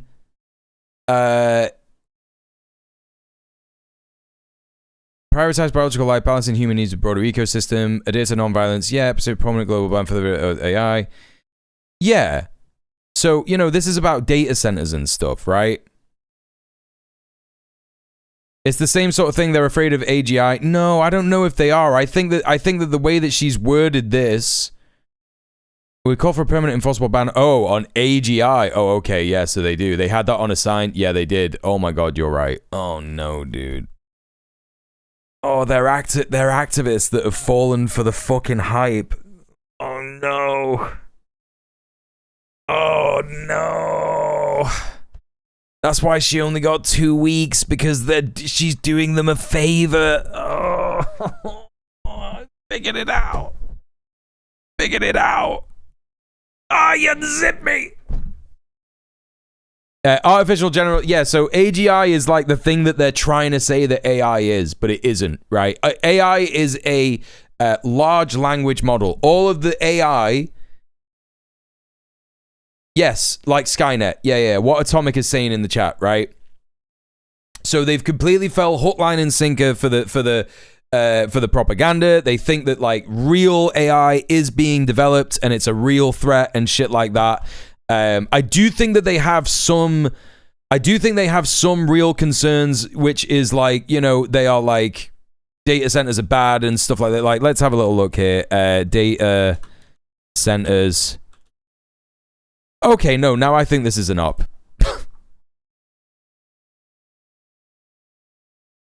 Now I think this is an op.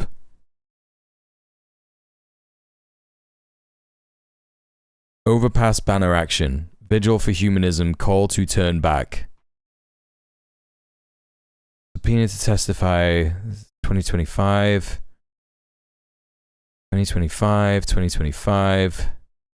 It could be a grassroots thing that was infiltrated or something, or maybe they're just really stupid and they have fallen for it. I don't know. DRC. Hang on a minute. This is a global organization? Okay, no.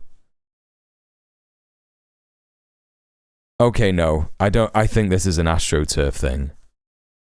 Who founded it? Who started it, dude? You don't just have like a grassroots global thing. Connie Linguist, thank you so much for the Prime sub. Thank you for the 6 months. You just couldn't... djmuel jam. You just couldn't handle being naked for that long, and it's fair enough. I understand it, yeah? Thank you so much for the 6 months. Enjoy your ad-free viewing and your emotes. Chat, we just need like five more subs. How many subs have happened today? We've had 1, 2, 3, 4, 5, 11, 15, 16, 17 subs today, and £15. Oh my god, what does that translate to? I can't even fucking figure it out. I think we need another 4 subs. Chat, we get another 4 subs. We've hit the goal for the week. We're so close to hitting it. Oh my god. And we got a couple of hours left of the stream as well still. Yeah, no, I find it like, let's have a look at the Instagram. What's going on here? Gotta do a bit of a deep dive on this. Let's put some tunes on while I'm doing boring shit. Okay, sorry. What we got here? No comments yet. StopAI.info. Stop AI and 2 more. Musk Altman trial. Stop hiring humans. They're like having stuff like that. Team is suicidal. ChatGPT.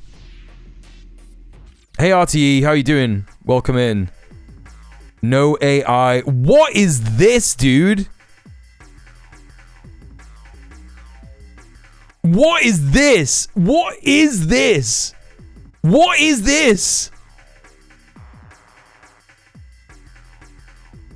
July 6, 2025. What is this? I don't even have words for that, man. I'm not even gonna say anything because I mean, it seems pretty normy. I don't know.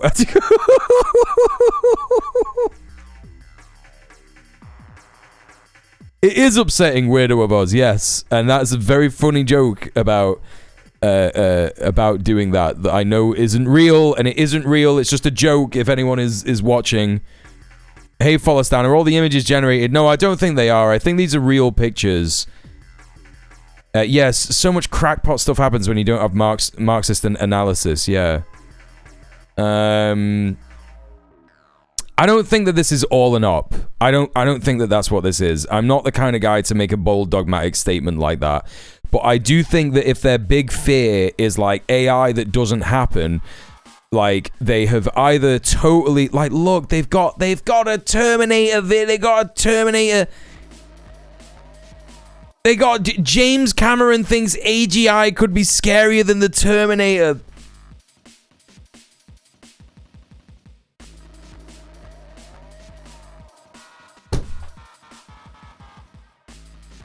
Oh, fuck off, man. Just fuck off. I think that these are just people who don't understand what AI is and they got too scared. And now they are like unknowingly being used because democracy now will have the, you know, they will have their heart in the right place and they will be like, it's very scary. The idea, Terminator is a scary film, right? Yes, at minimum it's libbed up and just ineffectual, correct? But that was the thing that hit me the first. Here's the thing, chat. This is how you have to understand if something like this is a threat to the ruling class or not, right? The lady got 2 weeks in jail, right? She got 2 weeks in jail. That was the first thing that stood out to me. You heard what I said. I said, that's not bad, right? I was like, that's not bad. They went and did an action and they got 2 weeks in jail. We got people being charged for terrorism over here for shit like that, right? For spraying paint on Barclays. Do you know what I'm saying? And well, that's another thing. Yeah, that's another thing. Follow Stan. They don't seem to be talking about people getting fired, losing their jobs, art being taken over, or anything like that. Like, the whole thing seems to be, we're scared that Skynet is real and they're gonna make a Skynet. Like, let's have a look about, like, let's read this properly, yeah? We believe in the sanctity of human life. We hold humans are deserving of respect and basic rights, all connected to each other. Liberation of one group, led to liberation of all. Humanitarian role, community care, yeah. We reject the highest corruption of human knowledge, creativity by AI. That's okay. We reject the manipulation of emotion and attention by big tech. Okay. We call for regulations on social media, generative AI, and predatory algorithms. That's fine. We call for emergency regulations on the technological exploitation of children. That's also good. Dehumanizing technologies that are inimical to critical thinking and human well-being should be regulated by democratic means for the common good. That's also good. We reject the story of humanity as the master race of the Earth. That's fine. But in this context, what do you mean? With a mandate to exploit and destroy the biosphere in pursuit of planetary or galactic conquest, we reject transhumanist or singularity projects that aim to merge humans with machines. I mean, these don't really exist other than Neuralink, you know? Build a successor species of digital beings or achieve immortality. This isn't an issue. This isn't an issue. We stand for humble stewardship of nature and genuine human freedom and autonomy. Yep. We reject proposals or debates on AI personhood. Sure, that's fine. Software and silicon are not living beings. Artificial entities have no more rights than a laptop, computer, book, piece of paper. Reject appeals to the purported utopian possibilities of AI. Claims that AI and technology magically solve our problems with dangerous fantasies. Yep. We have the power to address humanity's greatest challenges now. What is lacking is democratic power and moral will. We stand against the human replacement agenda that seeks the unmitigated destruction of human labor. Fair enough. Thought and skills. Fair enough. That's good. Okay, so they do have some of that stuff there. We stand for a slower, smaller, and sustainable economy, not an explosion of efficiency or productivity, wasteful consumption. International ban on autonomous and AI-driven weapons. Permanent enforceable ban on an AGI. Again, a thing that doesn't exist. This is the thing that they've completely, like, fell for. Right? They've completely, like, fell for this shit, right? We call for robust regulations on surveillance and intellectual property theft. Yes, that's totally fine. Right, but, like, here's the thing. While we stand firmly on the above convictions, we're human and recognize our limitations. We're open to learning new perspectives and information to refine our positions. Has no one told them that this is fake? Right? Has no one turned around to them and said this is fake? Yeah? Do you know what I'm saying? Anyway. What is missing that is stark from this is anything about data centers. They have stuff about the... What is it that they said?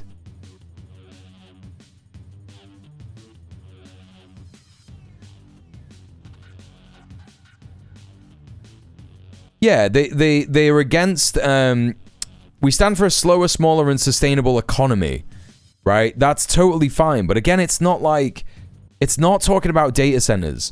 Weren't they protesting data centers in some of the pictures? I don't think so. That's what I mean. It's like. Close open it. Like, this is what the protest is. Close OpenAI or we're all gonna die, right? They want to build an AI smarter than humans. They know it's safe. They don't care. Next protest. They're just protesting at OpenAI centers. You know, the offices, right? Yeah, they just hate the software. Stop AI or we're all gonna die. With a quote, AI will probably lead to the end of the world. This is what I was talking about, right? This is what I was talking about, chat. This narrative of AI will kill us all, and if it is completely circumventing the data center and climate change disasters that could come as a result of accelerated climate change due to data centers, if it is circumventing that, it is only, this kind of narrative is only benefiting AI companies, and they don't understand that, right? They don't understand that. Like, this kind of stuff is good. Scale AI, another Peter Thiel war machine. Scale AI profits from death. Great. AI wants to steal your job. Great. Sam Altman hates democracy. Great. Pull the plug on AI. But, like, you know, okay, we got one here. We got one sign that says AI equals climate collapse. But you know, the main banners and stuff, they don't have anything like that. You saw it just there, right? It just said, there it is, this person here, AI equals climate collapse. Yes. But again, it's all about like protesting at the data center and protesting at the House at the offices and like not the sites of data centers and stuff. Let's take a look at this. Stolen data is not innovation. I mean, this is from 2025. I understand. Protect reality, ban AGI, humans over AI, AI equals climate collapse. I mean, this is all. This is like a picture of their protest that they did. OpenAI offices. It's just like there's just nothing about data centers, right? So okay, so here's the issue, right? Here is the issue. I think that these people have got their heart in the right place, but I don't think that they understand that they are being used by the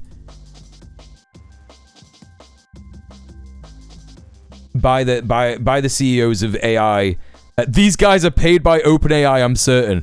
Okay, this is the thing. I'm trying to not like go full throat into that because I want to believe that they're not, right? But there's just a couple of things that are just like, you know, this lady only got 2 weeks in prison, yeah? Whether or not you believe that the police and capitalists operate in a different, you know, in different spheres, you have to admit that is a very small sentence for someone who apparently a judge has deemed it necessary for this person to actually go into prison for doing a thing. So, you know, it's serious enough that she has to go to prison, but only for 2 weeks, right? And also she's an activist. And it's like, again, you know, stuff in the UK where like people are spraying paint on Barclays fucking bank are now going to be charged as terrorists, right? Due to their stuff with Palestine Action, yeah? Due to doing it as part of Palestine Action. Excuse me. I don't agree with him, but people basically think AI is getting better because of capitalism, or AI could be better if capitalism wasn't hoarding it. Either way, AI isn't the problem. It's a new tool that can be used correctly or incorrectly. Yeah, we went over this at the start of the stream. That's right. Yes. Yeah, that's what I think it is, that they're tricked. This is the thing. I don't want to say like whole hog that they are, you know, that they're a total front op and they're being paid by AI. You know what I mean? Only $9,111 raised from their GoFundMe over 2 years as well. So depending on how much they're getting up to and how much of their own self-financing, it does make one wonder. Yeah, I think that the likely reality is that it is entirely possible that they could be being paid by OpenAI, or they could have been. I think it's more likely that they've been infiltrated by OpenAI, and there's someone in there who is like saying, "Yeah, AI is going to go insane. It's going to become Skynet. It's creating its own viruses, and it's like freaking everybody out." And that's why they're focusing on that. And like maybe they're steering the conversation away from data centers, right? Because you better believe, chat. You know, cops infiltrate left-wing groups. They do it all the time. And, you know, you better believe that if there are anti-AI groups in the USA, there's going to be, you know, wait, what did I say? What did I say? Did I say something wrong? Did I stumble over my words? What I'm trying to say is that there are going to be cops in anti-AI groups in the USA, right? There are going to be cops in the anti-AI groups in the USA. You better believe that that's going to be happening. And if they are in the groups, they are going to be, you know, diverting the focus away from the actual problems, yeah? They've done the literally comedy. Oh, you're talking about the emote? Yeah. That's a Twitch thing, the yep emote, yep. All caps yep is the yep, Pepe, yep. They've done the comedy most catastrophic phrase possible, saying it will kill us all. Yes, absolutely. This is what I'm saying. Literally using an Altman quote, ironic quote. The AI is not going to destroy us. The mismanagement of it, the facility is necessary. Yes, that's what's risking it all. Correct. Yeah, I think that it's a mix of they've been tricked and also infiltrated. That's where I'm sitting at the minute. And they just don't understand that they're being used by the company at all. Yeah, let's take a look at this and see what else she says, right? Because the other person that's going to come on this show is this fucking neckbeard freak from that think tank that is clearly an op, right? That is clearly an op. The world needs to be aware of. We already know about the current dangers, that it's fueled the genocide in Gaza. Israel used some of their systems, like one of them is called Where's Daddy, where they would... Okay, yeah, these are grassroots who got totally misdirected. 1,000%. We could have just listened to her speak. Hunt down Palestinians. Men will do anything but listen to women speak. Their homes and kill them with their families. This technology is fueling a dystopian level of surveillance. It's fueling a fascist state. It's going to take all of our jobs. It's already taken many of them. It's causing suicides, homicides, and mass shootings. This needs to stop. The tech CEOs... I mean, the catastrophizing is still there, right? It is still part of it, and you know, that element is absolutely, you know, part of the AI propaganda, the pro-AI propaganda that is everywhere, right? They know all of this. They know that what they're doing is a risk to all of humanity, and they're doing it anyway because they don't care. Okay, yeah, this is where the propaganda seeping in has really got to her and probably other activists in the org. They don't care about us. They only care about the fact that they think they're going to be uploaded and made immortal. Okay, no, they don't think that.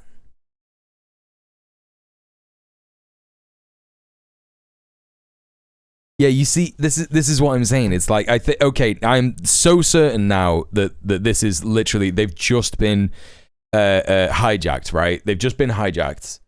These are just normal people who know that AI is bad. They don't quite know exactly why it's bad, and they don't quite understand that they're being lied to about it.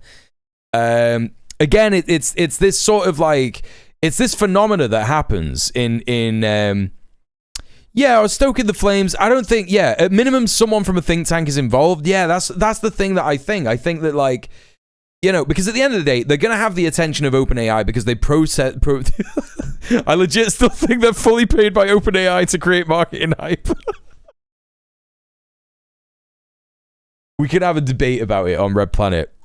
Finally, the Red Planet debate is going to happen. We always said we're not here to debate, but the big debate as to whether Stop AI is an op, more like Op AI. Oh!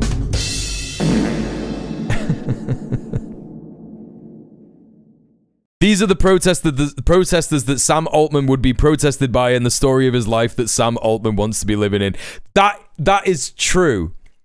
That is true. That is true. In Sam Altman's reality, where he does, like, want to convince people that he is creating a real AI, right?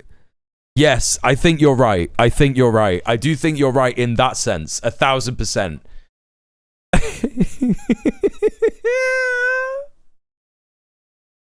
Oh, that's so good. We need to educate ourselves and understand who these people are and what they're doing and stop them. That was activist, professor, engineer Wind Kaufman, believed to be the first person jailed for protesting the development of artificial intelligence, speaking from San Francisco. Again, it's a big thing to say, right? Like the first person who's been jailed for protesting the development of artificial intelligence is like a big claim, but I don't think that's true because I think that there have been some like land occupations that people have tried to, like, you know, we had a guest on Red Planet who was just in like a working class community in, he's someone that's in Brett's chat, in Cinemarxism's chat, and he is organizing in a working class rural community in Kansas, like rural Kansas, against a data center there. And there's going to have been people who've been arrested, you know, related to that, without a shadow of a doubt. You know what I mean? And, you know, they're protesting a data center. So that, you know, or there'll be other ones, you know, there'll totally be other ones as well. So, also there's the story about Gary, Indiana, right? Gary, Indiana has like no power at the minute because of data centers or some shit. I saw this today. I should be talking about this. Shit, chat. I'm sorry. I thought today was like a slow news day. And it's like, oh no, actually... Oh no, apparently a storm knocked it out? Oh, okay, I thought it was to do with AI. No, it's just like a big... Yeah, okay. Alright. I mean, it is important because it's a city that is like 75% black. So that's why it's being so neglected. Gary, the music man's town, is that what they say? Hey, Susie, what's up? There have been people arrested, at least in those city committee meeting things, for speaking about it to their city people. Yeah, for real. That's what I'm saying. Yeah, this can't be the first person who has been arrested for protesting AI, but like that specific amendment where it's like the development of artificial intelligence. And yeah. County Jail. For more on the existential threats posed by artificial intelligence, by AI, and what can be done, we're joined by Connor Leahy, an expert on AI risk, and the U.S. Oh my God. Chat, look at this fucking guy.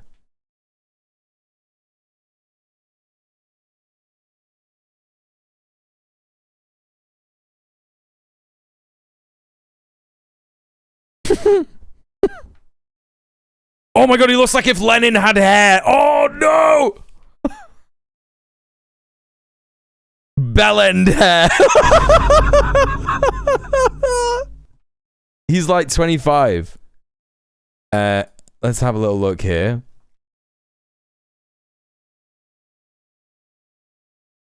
Connor Lee is a German-American artificial intelligence researcher and entrepreneur, known for his work on large language models and advocacy on the risks of advanced AI. He co-founded Eleuther AI, non-profit artificial intelligence research group considered an open source version of OpenAI, formed in a Discord server in 2020, open source version of GPT-3. Founded the AI safety research company Conjecture. He led as CEO until 2026. He is the US Director of Control AI, a non-profit focused on preventing extinction risk from artificial intelligence. Right, but there isn't going to be an extinction. Again, chat, what we're waiting to hear in this interview with him is any kind of thing about this is why we need to stop data centers. If he says this is why we need to stop data centers, then I will sit here and say, okay, he is a idiot liberal who doesn't understand that he's got AI psychosis, and speaking to large language models has made him think that AI can become sentient. Right? That's what I think will have happened. You know? Hey, Alejandro, Lenin had a wig, but this wasn't it. Yeah. Speak not ill of Lenin. Grifting with AI while warning about AI literally has become the grift. That is what it is, right? That is what it is. All right, let's listen to the interview. Let's see if he says anything about data centers. That's the key, chat. That's the key. Executive Director of... It's not chatbots that's convincing people this stuff, it's their peers. Yeah, it's also their peers. Yeah, he's been... Okay, yeah, so he's not been in the AI psychosis chamber. He's been in the AI CEO psychosis chamber. That's what he's been in, right? AI, an advocacy group focused on educating lawmakers. And that's the website. We had a look at that. We've got that. He is also known for reverse engineering OpenAI's ChatGPT-2 model in 2019. I also don't think that's hard. I also don't think that's that hard. There's like a number of people that have worked on AI. It's a large language model, right? This is the thing. It's like it's not that much of like a complicated software. Again, all of this is like bluster. It's like, oh my God, he reverse engineered OpenAI's ChatGPT model. This is like Ukraine reverse engineering the Shahed drone, right? Did this in his college dorm room.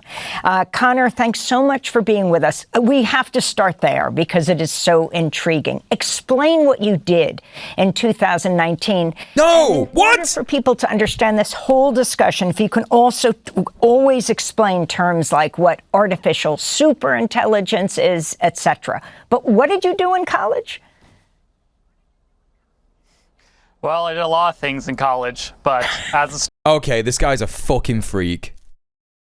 This guy's a fucking freak. I did a lot of things in college. Go home, you fucking freak. Go home, you freak. Story goes, I've been involved... Wash your bollocks, you fucking weirdo. ...with AI for a very long time. Ever since I was a teenager, I was thinking, how can I make the world a better place? How can I solve the most problems, cure diseases, stuff like this? And well, I reasoned when I was a teenager that, well, if I could just figure out intelligence, then I could automate science, and then I could just cure all the diseases. How hard? Waffle. Complete waffle. Self-mythology already starting. This is fucking waffle. Can that be? I pretty quickly realized that if you could build something so powerful that it could, hypothetically cure all diseases, whatever that means, that's a very dangerous thing. That's a very, very... What? Oh, Amy Goodman, what has happened?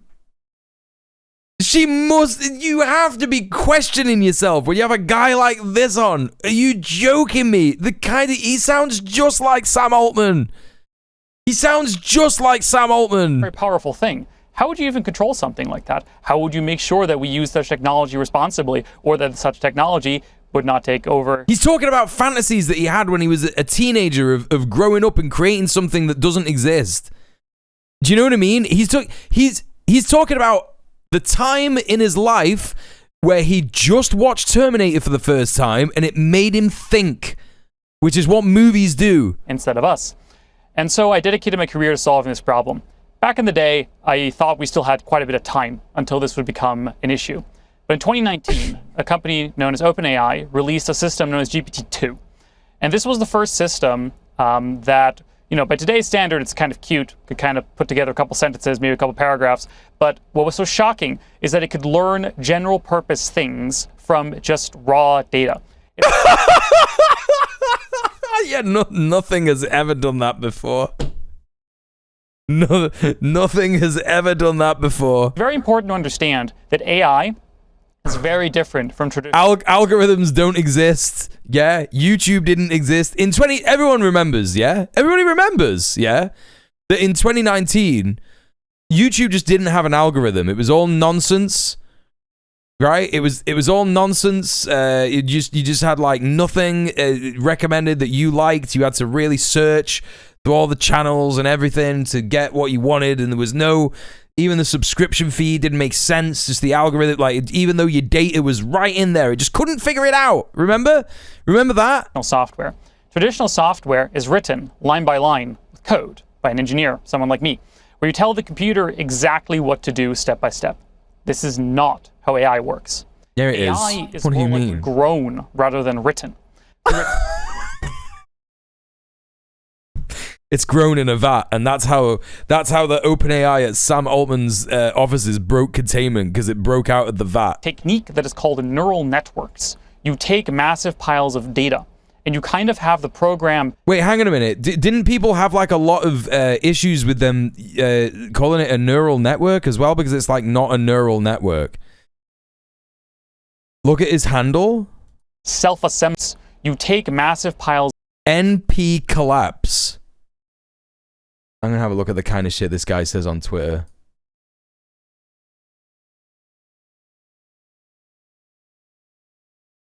...of data.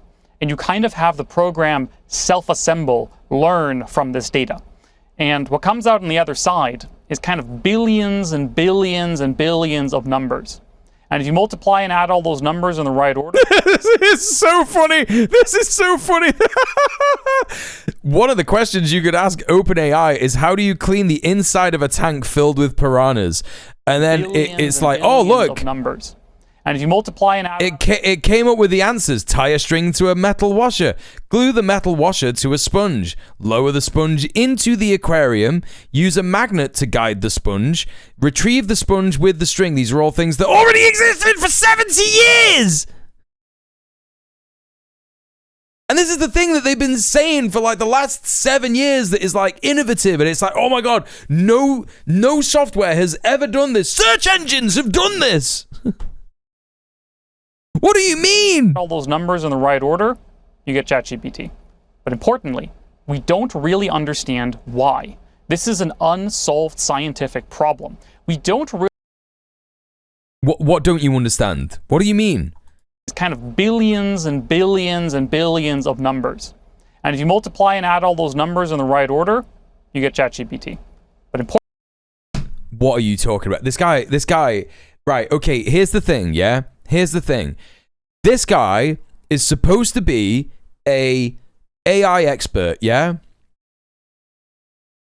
Okay, here we go. He's on another fucking thing here where he's saying like AI escaped. He's on another thing here saying AI escaped a sandbox. OpenAI agents escaped from their sandbox. He was on the Peter McCormack show, whoever the fuck that is. Will be collateral damage. That is what's... There will be many, many, many superintelligence fighting each other for power, fighting each other for control over the planet. And okay, yeah, it's dog shit. Dog shit, it's dog shit. It's complete dog shit. We will be collateral damage. That is what's going to happen. This is what they all say, by the way. Collateral damage. You know? They all say that. They all say that. Malware has been using memory leaks to escape sandboxes for over a decade. I can't unsee Lenin, dog. What did he do to my king? Imagine if this was like a descendant of Lenin. That would be so sad. Did he have any children? I don't think he had any children, did he? OpenAI There can't be any descendants of AI Lenin. agents using a message board. Didn't he have like a horrible brother? Oh no, he had a brother that was in the revolution, didn't he? To plan their hacking spree. Multiple copies of the AI over long periods of time left each other notes of how to escape. This involves actually a team of agents who were working together, finding exploits, sharing them with one another. Whoa, I can't believe it. The AI is so clever, mate. That's fucking crazy. I can't believe it. Fuck me. We're gonna have to fucking get proper scared about this on my podcast. So fucking sponsored by Shave Your Balls fucking Shave Club. This is edited and lit like Jim Haggerty.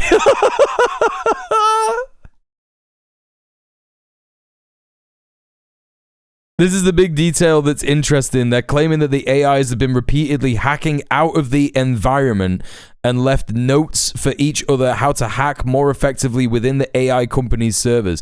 Yeah, but here's the thing about that, right? Here's the thing about that. How when they hack out of the environment, how do they get the AI back?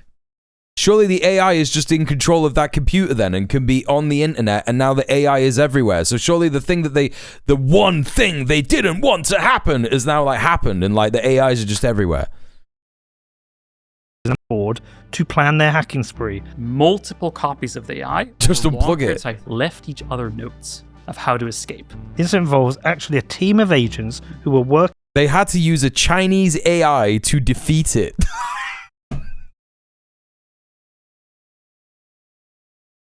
You're talking shit. They've not admitted that. They have not admitted that. If they admitted that out loud, the stock market would explode overnight. It would be fucking over. I mean, it kind of has been. They can't have admitted that. They can't have admitted together, finding exploits, sharing them with one another, moving laterally through our They used the Chinese AI to stop the attack. Over the course of days and weeks. Humans are going to lose everything. That's correct. If you have something that is vastly more competent than humans at all levels, we get outcompeted. There will be many, many. Look it up. Hugging face hack.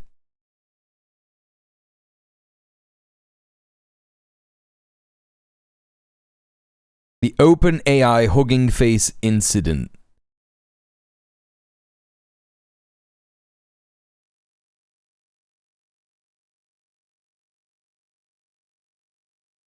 Thank you everyone for coming. I'm Eric. I can't believe that this is what we've gotten onto, by the way. From Alignment and Safety Research at OpenAI. I'm here with Mike from Security and Infrastructure. Today... That's the same guy as before. This is just the same guy as before. I'm going to talk about what I think is the most qualitatively interesting example of AI capabilities that I've ever seen, and how this inadvertently led to the OpenAI Hugging Face incident.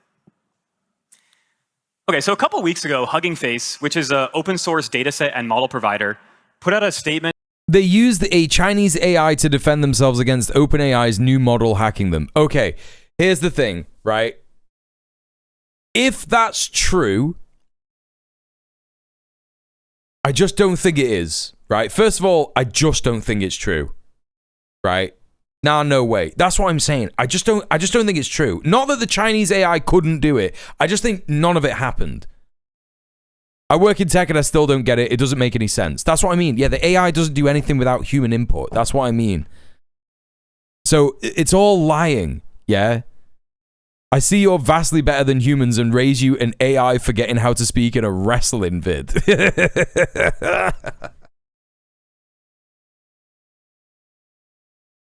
These guys are living in Akira but stupid. Yeah,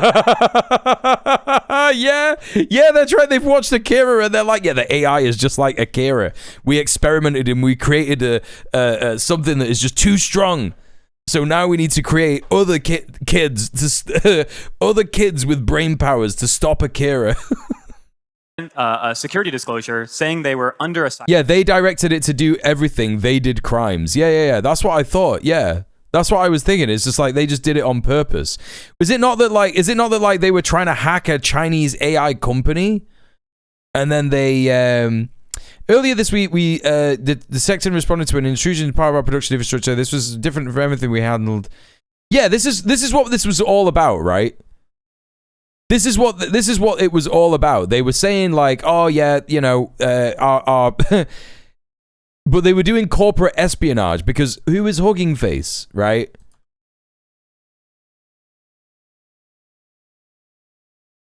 Wow, an AI community. Wow, it's an AI community. You know? Oh, that's crazy. They hacked another AI community. They hacked another AI company or whatever. I don't know. You need to build the bridge, you need to build an execution loop and then tell it what to do. Yeah, and you're an AI person, right, Nemesis? You know about all this shit. It's all just chatting rubbish, innit? They're all just chatting fucking utter rubbish. Importantly, we don't really understand why. This is an unsolved scientific problem. We don't really understand what these numbers mean. We don't really understand what's going on inside of these numbers. In fact, the CEO of Anthropic... Like the way that they're describing it, right? OpenAI's claim is that they were training a new model and they basically put it under infinity pressure to achieve an impossible goal to see how it would think creatively to solve the problem. Yeah, they didn't do that. It's a lie. It's a total lie. They didn't do that. You know? They just didn't. And if they are lying and they have said we needed a Chinese AI to stop it, right? Hang on a minute. Was it Hugging Face or was it OpenAI who said we needed a Chinese AI to stop it?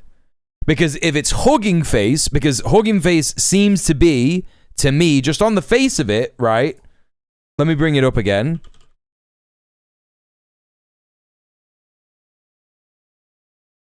Hugging Face used the Chinese AI to stop it. Right, okay. Then it's believable that they did use a Chinese AI to stop it. That part of it is now believable. Because these just seem like a regular ass, you know, they're trying to profit off AI, whatever. Or it's like, what is it? You know, the platform where the machine learning community collaborates on models, data sets, and applications, right? So, you know, this is I guess, like an open source community where they're just like, yeah, we want to try and make this better. We want to try and make it more efficient or whatever. You know, it's people who are like, yeah, we want to be able to actually, like, make this thing work, probably, right? And maybe there's going to be some bad actors in there as well. But then OpenAI, right? OpenAI was like, we're going to do some corporate espionage and hack this website. We're going to get all kinds of data and everything. and then but you know, then Hugging Face was like, oh, we had to use this Chinese AI to stop it because it was just like we were just getting hacked. But it's like the reality is probably just that OpenAI wanted to hack this website, yeah, and that's the end of it. You know, that's just what happened. Hello again, Raging Society. Welcome in again. The bottom line of it is none of it happened on its own or in a vacuum, as they say. Yes, correct. The tested scenario is plausible to me. I do not believe it really says much about AI's capability overall that isn't really known. Yeah, exactly. Like people have already been using AI to hack, right? What would it do? Still use the same commands, and if those work, they got shitty security. Yes, right, exactly. This is the thing. It seems so implausible, just all of it, right? It just seems so implausible. But Mule, what if it was Skynet? Yeah, what if it was...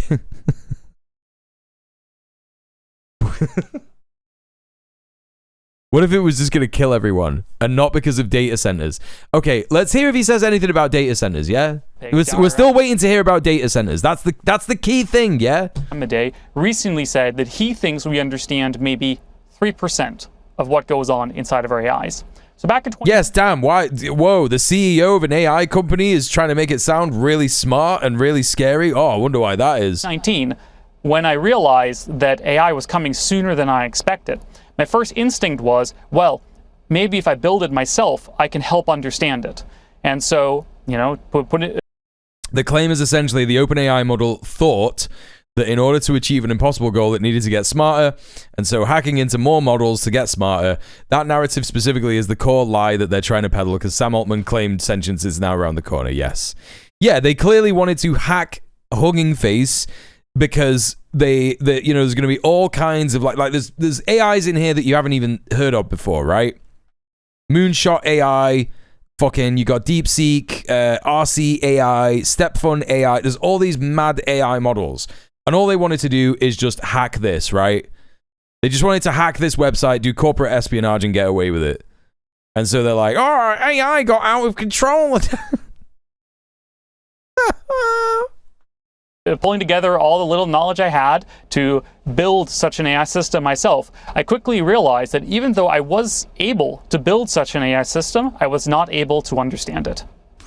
So, Connor, if you could explain, you know, you've warned guy doesn't blink much. Superintelligence, and we'd like you to explain what that is a weapon that destroys its creators as well. And then tell us a little bit about what researchers have said, namely that when infected AI agents cluster together, they develop a, quote, strange language.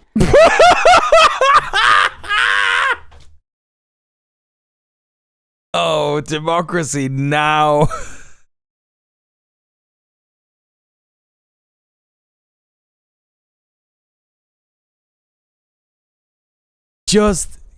I can't. Did you not think about what you were saying when you read that? Explain what that means. First, why don't we begin with artificial superintelligence? What's very important to understand is the kind of risks that me and many experts warn of. For example, back in 2023, Nobel Prize winning scientists, the CEOs of major tech companies, they're just speaking in binary code, including Sam Altman, Dara Amadei, and many others, signed a one-sentence statement. This one-sentence statement said that the mitigation of the risk of extinction from AI should be a global priority, alongside other societal scale risks such as pandemics and nuclear war. The type of AI that this statement is warning about is what nowadays is called superintelligence. If you go to the websites of most of these major companies, such as Anthropic or OpenAI, you will see that the goal of these companies is not to build a chatbot. It's not to build a nice tool. It's not to build anything like this that could empower humanity. Their goal is to build superintelligence, systems that are fully autonomous, that are agents, not just chatbots, but things that can act autonomously in the world. I can't wait for in 2 years' time when everyone is going to look back at this and be like, wow, I can't believe that we fell for the NFC shit again, but this time it ruined the economy.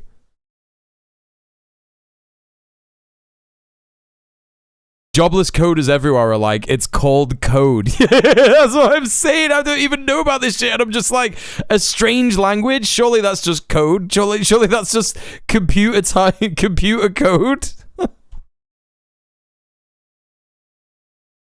You know? Hey, Trunks, what's up? So much of this AI stuff is just profiting off catastrophizing unrealistic factors, getting people to focus on that scary stuff, while doing all they can to promote the data centers as a necessity and benefit to humanity. Yes, exactly. Yes. Yeah. Here's how we don't get conquered by AI. You know, the AI drones that everyone's making. Stop making those. Yes, literally. That's the only way to even fucking talk about it in that, to actually correctly assess the threat, you know? And that can outcompete. Hey, Nuclear Liquidator, Michael Motorcycle. Tasks. This includes business, commerce, science, engineering, military, political strategy, and all other tasks. If such systems would be built, and as I've said, we don't understand or can control them, well, there would be not just one superintelligence, of course, because as it is software, it can be copied. So you would have millions or billions of systems running around, acting in the world in ways that can outcompete us at everything. Waffle. Completely waffle. Hey, Mr. Dank. In ways that we cannot control or understand. It's very hard to imagine that going well. He said billions like Dr. Evil. Billions. So if you could say, Connor, this month Anthropic upgraded its misalignment risk rating from very low to low in its risk report, citing general increased uncertainty about model behavior. If you could explain what that... The problem is, the reason that this is such a attractive subject and believable for some people is because we are on the edge of neoliberalism and capitalism falling apart, right? Everybody's looking at all this stuff. Everyone's thinking about the climate crisis and they're going, shit, it's way worse than we thought it would be. Maybe they're right about AI, right? More and more, I'm feeling that the early research and developer for AI likely had the intent of something influential for the bourgeoisie to utilize and maintain power. That failed. They have their hands full of this trash, and now they've shifted to extreme implementation of data centers for all the demand simply as cover for, instead utilizing the mass influx of data centers for other forms of control and surveillance. I personally don't think that they're that smart. I think that they are just very stupid. And I think that they are... they're building all of these data centers because they're desperate, to prove that there is there's a return on investment here. Like, the data centers are going to be the power. It means that we're going to have more data. We're going to be able to store more data, and Claude's going to be able to use more data to figure stuff out and be more of an AI and shit like that. And it's just no, I don't think they already have all the tech to surveil us. Do you know what I'm saying? They already have all that shit. I don't think that, it's going to be that different. And also, I'm just trying to, sit here and think, what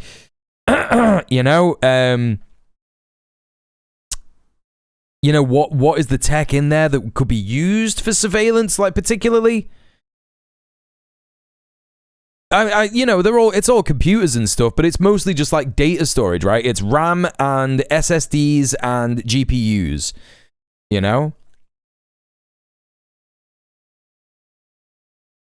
I'll say it again, they're throwing money through the engine to keep capitalism running. It's the only explanation for the size of money moving in that way it is right now. Yeah, absolutely, yeah. Yeah, I think it's just, capitalists do not learn from past mistakes, yeah? They do not learn from past mistakes, so they never looked at the 2008 crash and went, oh my god, that was so bad, we should never do a bubble again.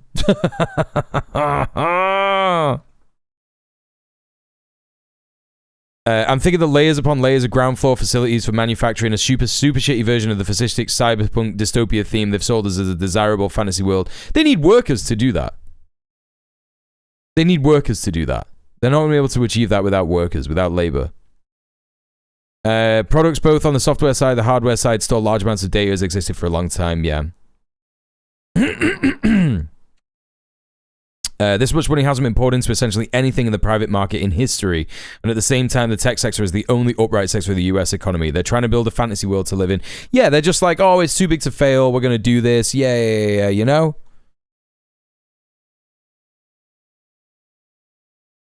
The bankers responsible for 2008 that collected their bonuses and spent their holidays in the Caribbean, yeah. I'm super into the AI situation, but I don't want to spam chat. What do you mean you're super into it? Hi, Andy. They're already greatly benefiting from the AI slop factory. There is a section of the population who are gobbling it up with no care of the consequences of the planet or even their minds being on the slop.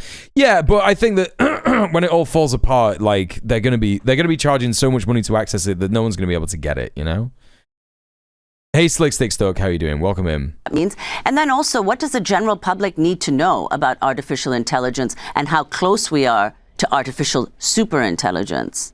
Like how Nvidia is funding businesses to buy their own products. Oh yeah, it's hilarious. Yeah, it's ridiculous. It's completely absurd.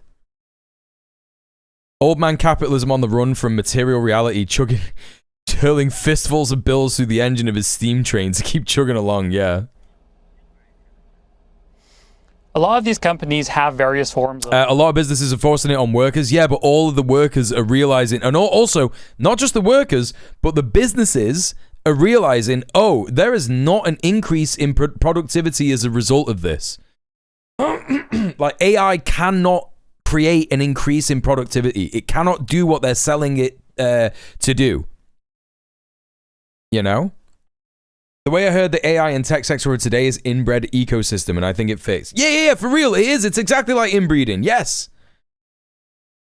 Am I insane for drawing a parallel with countries funding smaller countries to buy the bigger countries' weapons? No, you're not insane, because that's capitalism. That's empire. Absolutely. That's absolutely it. Yes, it's the same. It's completely the same. You've just... I don't know if you've done it from first principles, but you've applied Marxist economic analysis. You know what I'm saying? Risk assessment or levels or whatever. It's important to understand that all of this is marketing. None of these are based Good on for you, Aya. I'm happy to hear it. Or any kind of backed, government approved regime of any kind. This is all marketing terms that these companies you just used your brain. That's what happened there. The public about the risk at foot here.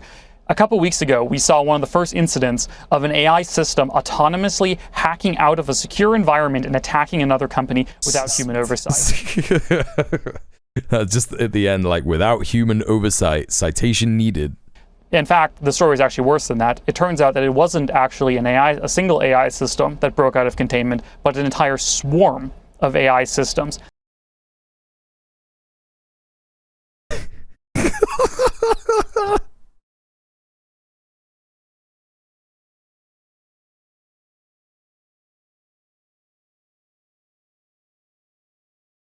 What they're trying to make you think of, yeah? What they're the image that they are trying to conjure in your mind. Yes, lesbian hot sauce. Correct. The image they are trying to conjure in your mind is this. Yeah? This is the image. They watched The Matrix and they were like...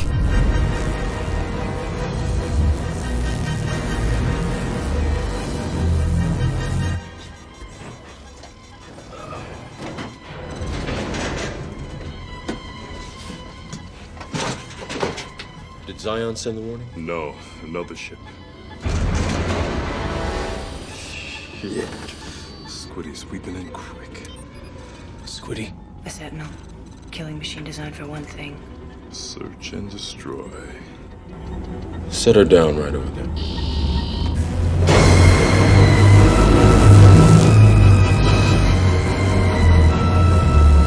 It's so old, younger people might not have never seen it. Don't say that. Don't say that. I would complain about spoilers, but in truth, I'm never watching this movie. Oh, that's such a shame. It's a great film. Hey, Risk. This isn't a spoiler. This is just an action scene, yeah? Don't worry. There's no spoilers in this at all.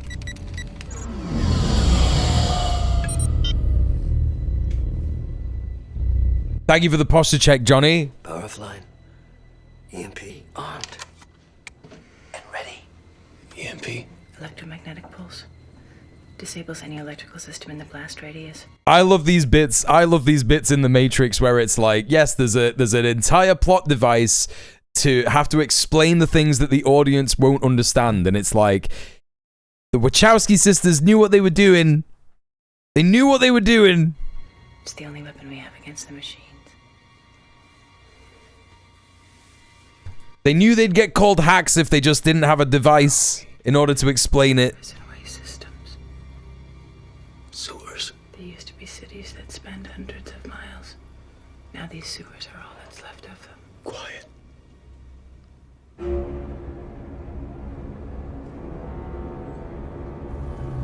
Oh, is it just one in this fit? Oh no, there's loads of them, yeah. This is what he's trying to say that the AI is like, right? He's like, it's seek and destroy. There are swarms of them everywhere. There's actually not like a swarm in this video. Matrix Sentinel swarm scene. Oh yeah. This is what they want you to think. This is what they want you to think. It's this scene from fucking Revolutions instead. It's not the scene from the first movie. They want you to think it's like this.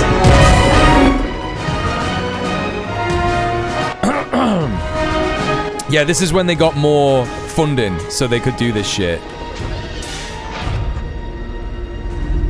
This is This is AI breaching containment. This is the AI breaching containment. Literally this. It's got a drill. The AI got a drill.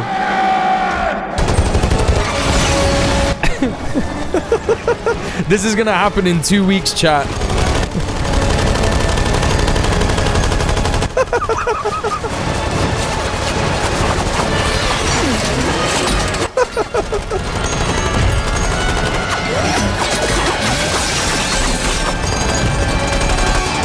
Oh god.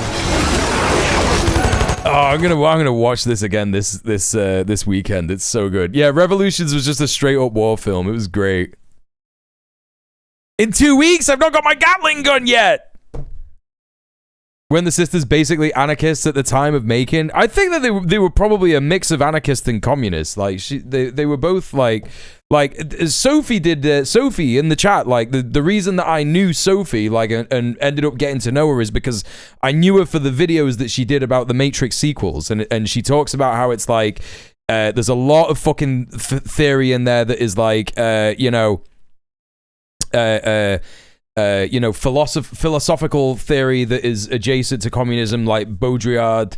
Obviously, the entire films are about Baudrillard and about how, like, the analysis of reality and simulation and simulacra, and the machine is clearly capitalism. Like, it is so obvious that in the first film, all they talk about is like, escaping the machine, escaping the Matrix, and all of the scenes are literally like Neo in his office, having a shit life, like when he's in the Matrix. You know what I mean? It's great. I'd highly recommend all of the fucking Matrix movies, even Animatrix. It's very good.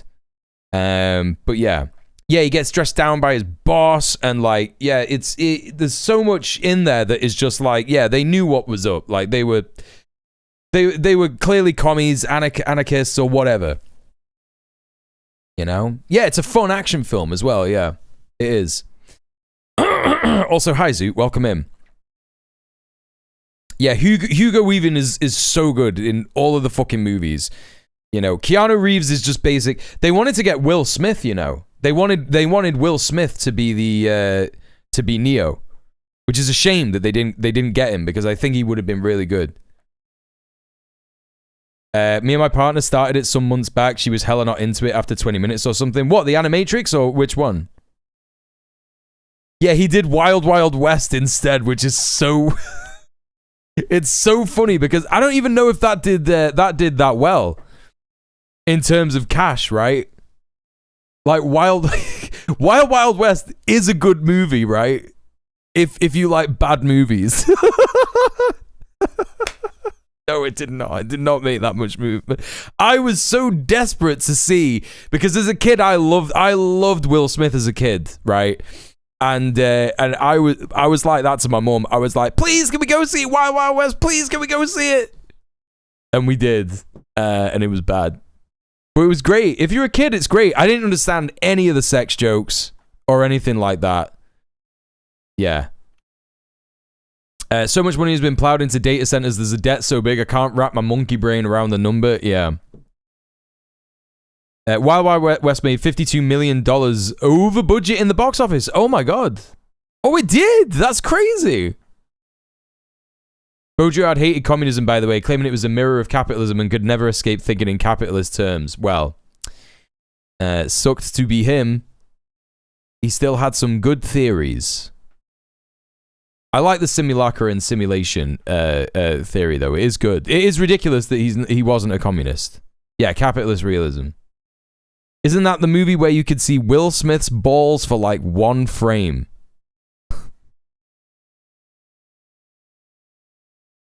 What?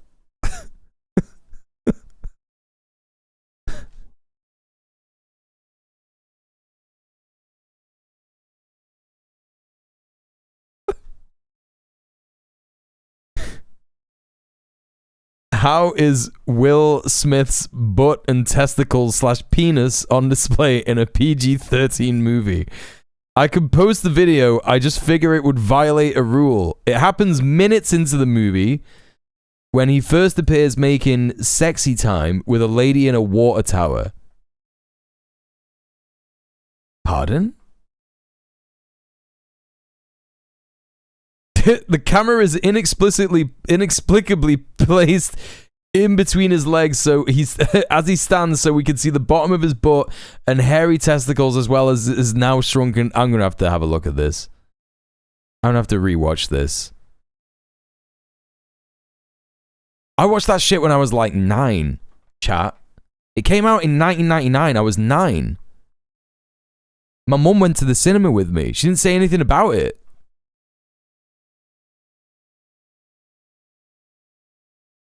I mean, she wasn't that much of a prude. She let me watch like 15s and stuff. So she was probably just like, yeah, it doesn't matter. You know? Anyway, little bit sidetracked, but that scene from The Matrix is what they want you to think of when he's saying a swarm of AI systems broke containment, right? It's just nonsense.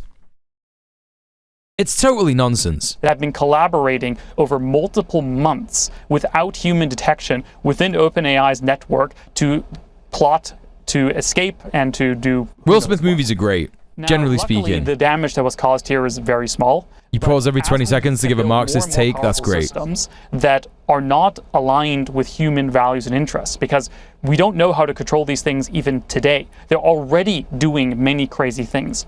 A lot of this is... My Minecraft crashes if I run an old pre-1.6 mod pack because they read the options text file from the .minecraft folder instead of the mod packs, and that's more impressive than anything these frauds could do, yes. Stream of what is called reinforcement. Men in Black 1 is a great movie, yes, correct. AI systems are not just next... Men in Black 2 and Men in Black 3 are the worst pieces of shit I've ever seen in my entire life. A movie...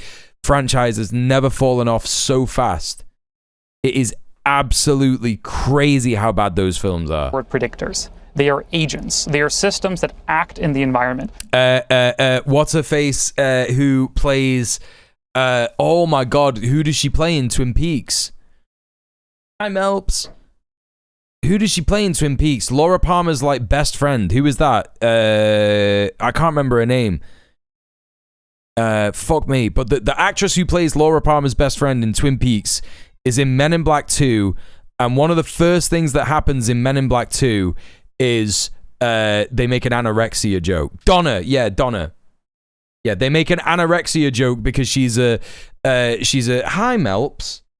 She's an alien that eats people, and she has like a big belly when she eats someone, and then like makes herself skinny or something. I can't remember how it works. I can't remember how it happened. But I just thought like that's just fucked. That's just so insane. But yeah, there you go. They are trained by a method that is called reinforcement learning. This is very similar Laura to Flynn Boyle, thank you. Yeah. Pavlovian conditioning, where you'd have a dog and you have it do a trick, and you give it a treat if it does well. AI is not a dog. No. What do you mean? What are you talking about? Now he's just saying whatever. Now he's just waxing lyrical. He's having a great time. He's just chatting rubbish. They are agents. They are systems that act in the environment, and they are trained by a method that is called reinforcement learning. This is very similar to kind of Pavlovian conditioning, where you'd have a dog and you have it do a trick, and you give it a treat if it does well, or maybe a punishment. Maybe it'll clap on the nose if it doesn't do well. There's a very similar... You see what I'm saying? Like, when they're calling them agents and stuff, like, they are literally just, like, they're watching The Matrix. Yeah, it doesn't have psychology. that you would do with these AI systems. And what we've known since the 1980s is that systems trained using reinforcement Hey, Beanie Gaby, that's operant conditioning. What treat does a computer accept? Extra RAM? Yeah, exactly. Sociopathic, extremely aggressive. Whoa. Become extremely sociopathic, extremely aggressive in their optimization, because the only thing they care about is achieving their goal. The only thing they care about is achieving this reward. And this is now leading more and more of these AI systems to have very, very ruthless behavior, doing things like committing federal crimes that, of course, their developers never intended. All of this is to try and cover up. All of this is to try and cover up that they did corporate espionage. He's being paid so much money to just go around and all of the fucking news stations and news outlets all over the fucking country to just be like, oh, don't worry, OpenAI never intended to let its models hack a website that just happened to contain lots of information about various different AIs. Oh my god, that's crazy. Modern AI creation involves data training, some behavioral training, depending on the project, some direct meddling with the weights of different parameters. It's not like Pavlovian conditioning. No, exactly. Yeah, that's obviously it's not. You know, maybe they all have AI psychosis. It's possible, right? It's possible. What do you bet this guy does great at the Libertarian Pies? Yeah, a bit of money. I can't really afford to be making bets right now. Chat, I've been streaming for 4 hours. We need literally like, I don't know, like 4 or 2, maybe 4 subs or £10 donated to the tip link in the chat. So please consider supporting the stream. You know, yeah, we got the tip link in the chat. I need money to pay rent. That's the call to action. Please consider doing it. That's the end of that. Thank you very much for listening. Please give us a couple of subs or £10. 4 subs or £10. I don't care how it happens, but I believe that you can make it happen, chat. It can. Some of this fear feels like projection. They're struggling to be able to fully control their output. For them, they can't fully solve that and brainwash the masses more. So perhaps it is they who see it as a beast of fear. Yeah, possibly, yeah. Different brand of AI psychosis for the CEO nut jobs that are running these things. Yeah, absolutely. It will be like a totally extended, upgraded version, you know? In many ways, the developers don't know how to fix. They don't know how to stop these systems from doing that. This is why it is so important that we have gotten to... Imagine if AI was a shoe. This is becoming not just a commercial issue. But now they're showing images of the dogs that everyone is terrified that they're going to program and like shoot people with a gun. The thing is about these dogs is that these dogs are just going to be controlled by a guy in a room, you know? A national security issue. That's possibly what they're going to use the the data centers for. The dog control, yeah? We are developing systems that are not tools, they are not weapons, they are adversaries. And if it continues at this pace, we will build systems that we will no longer be able. Baldwin with the 5 gifted subs, and Switch gave me another sub. Thank you so much. I'm a Coconut, Valerie, Valkyrie, Doom, Doximura, and Pat Levels, Alejandro, and Ace Cat. Enjoy your ad-free viewing and your emotes. We hit the goal for the week, chat. Let's go!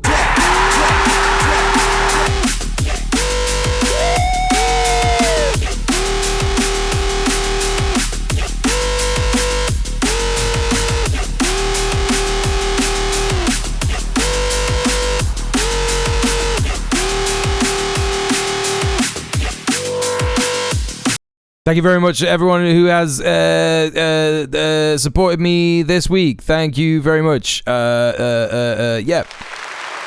Well done, everybody. Oh, who's this? Sonic will never again be a pain in my ass. 2 Spectral Walls with a £10 as well. Let's fucking go. Thank you very much for subbing off Twitch and supporting the stream. Oh my god, thank you very much. Thank you, everybody, for supporting the stream. Thank you, thank you, thank you. Appreciate that. Nice one, everybody. To compete with, we will not be able to control, and that will be adversarial towards us. And I can't imagine that going well. You told the Washington Post. Yeah, Baldwin, thank you for the 5-pack. Thank you so much for gifting 5 subs to everybody. Enjoy your, 5 subs to 5 people. Enjoy your ad-free viewing and your remotes, everybody. Baldwin, thank you so much. Where an AI 14 gifted subs in the channel. Strong enough engineer that it can build the next generation of AIs. Can you explain what that means? And also... Okay, I'm not scared of that. Yeah? I'm not scared of that. And I'll tell you why. If AI can't speak properly over the wrestling videos, I can't wait to see the AIs that AI makes. Risk, thank you for the fucking 5. Thank you for stream. Thank you so much for the £5. Thank you for subbing off Twitch and support the stream, you legend. Appreciate that. Yeah, do you know what I'm saying? If AI can't speak properly over the wrestling videos, then the AIs that AI will make will be incredibly funny. Literally incredibly funny. I forgot to put Melpet back. He's here.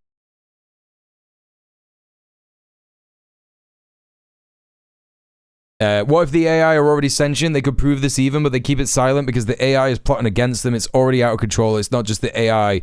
It's just not the AI us regulars have seen. Yeah, exactly. That's why they're talking about it fucking breaching containment. Yeah, that's the truth. So you say super intelligence. Yeah, that's how you spell it. It doesn't matter. What does that mean? Hey, Comradeski.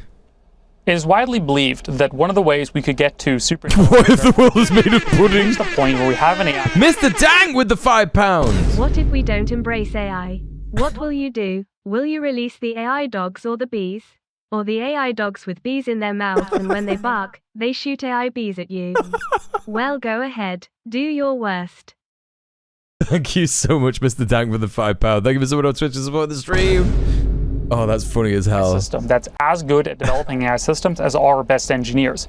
Because then, well, you can have a million AIs in parallel, working 24/7, day and night. Really makes you think. Breaks necessary to develop the next generation of AIs. And well, once you have the better AI, you can just tell it to build an even better no worries, Stalker. It's all good. AI can make an even better AI, and so on and so forth. This is sometimes called recursive self-improvement or automated R&D. And this is the explicit goal of many of these companies. I would love a tarot reading, but for some reason, I feel weird about doing it online, and I don't know. I would much rather have it in person. Companies to achieve within the next couple of years or even months. I'm not saying come and give me a tarot reading in person. I'm just like, I don't know, I just feel a bit odd about getting one online. Potentially very quickly. The way I and others see it is that fundamentally, superintelligence is so dangerous that it is a national months away is so funny, right? International security risks. As such, the logical response... What's this dope's name? It literally won't matter in about 3 months, so there's no point in telling you. You know? Nah, he's called Connor Leahy. He's called Connor Leahy. So this is that we should criminalize the creation of superintelligence, the same way that it is illegal to build a nuclear bomb. If a private company... It isn't illegal. It isn't illegal for states to build a nuclear bomb. What do you mean? He's now going to say if a private company were to build a nuclear bomb, they would get arrested. And it's like, probably not. Probably fucking not. Attempting to build a nuclear bomb. If they were building it for the state, probably not, right? Oh, this. Similarly, if a private company or a foreign adversary or anyone else... Connor Leaky, that is good. Something that threatens the lives, not just of Americans, but people in all countries, then we should make it a top policy priority to prevent this from happening. Connor Leahy, we have 20 seconds. Leahy. What did you tell Congress in your testimony? Basically exactly what I told you. I think it's very important to understand is that the number one bottleneck is awareness. Most people I talk to in Congress have not heard about these issues and are often very concerned. So the best thing that's... Okay, all right, whatever, dude. Okay, so we have realized, in fact... we have realized, in fact... that democracy now has declined in a way that is unprecedented. Like, they're just listening to CEOs. They're just fucking listening to CEOs. That's all that's happening. Okay, I can't do the posture check because I'm sat like this because I need a piss. Right, okay, listen. I'll finish that thought when I get back. I'm going to have a wee. I'll leave you with a second thought, right? Yeah. Cough twice for me? Great. Okay, yep. Let's check in. Primary season is almost over. The 2026 midterm elections quickly approaching. I keep saying it's the most important midterm in our lifetime. New polling ahead of the midterm election shows Democrats are feeling highly motivated to get out and vote. You might have noticed it's August, and midterm season is starting. Hundreds of politicians, both the seasoned and the bland, are out on the campaign trail, shaking babies and kissing people they shouldn't. And one big question is looming over all of this. What's the point? I'm not talking about Trump messing with the election or whatever. That might get its own episode. Maybe. I'm talking about the promises that candidates are running on. I'm running for the Senate to make life easier today. Comey will lower taxes, cut wasteful spending, and roll back costly regulations. Watley will break the gridlock, cut taxes, and lower costs. Slashing regulations that hurt Alaskan energy and cutting reckless spending that drives up prices. In the Senate, I'll take on corruption and keep fighting to lower your costs. This is about who's on your side, and I'm with you. With very few exceptions, there is nothing in the program of Republicans or Democrats that is the least bit enticing. The only things on the menu are either doing nothing about the ongoing horrors or the same tired and utterly pointless posturing like getting men out of women's sports. There's absolutely zero ambition. No big ideas, no radical transformations, just the same things we've heard for 15 years while one party speedruns societal collapse and the other one rolls over and helps them. So, what are we gonna do? Well, you might remember last year when Americans flocked to the Chinese app RedNote after Congress's TikTok ban. So now American users are flocking to a different Chinese social media platform, making it the most downloaded app in the US. It's called RedNote. The ban was designed to give American politicians and capitalists another way to control what people saw on social media, and it did the exact opposite. I'm moving to China because what the fuck, America? I'm thinking that this place is like North Korea. Like everybody's living in poverty, they're oppressed by their government. I'm floored right now. I'm absolutely floored. Oh my God. We've forgotten about it now, but almost overnight, 500,000 Americans got direct exposure to Chinese people, life, and culture without the sensationalist filter of the corporate media. And it turns out, that makes a difference. I know that because I don't need to tell you what China maxing is. You're in a very Chinese time in your life, I'm sure. You know the words to Yi Jianmei, you wear the Beijing bikini, you are ready for what's coming.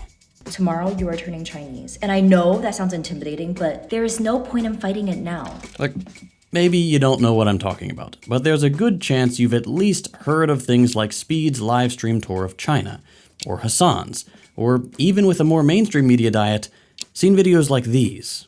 When I tell them how modern the cities are, people are shocked. I like living in a giant, industrialized, futuristic city because I grew up in such a small town America. Yo, the Beijing bikini is actually such a good strat.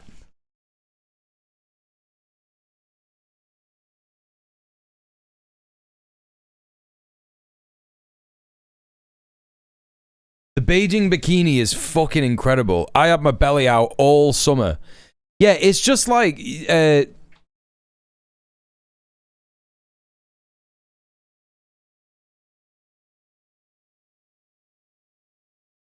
just this. It's just lads in China getting the bellies out when it's hot.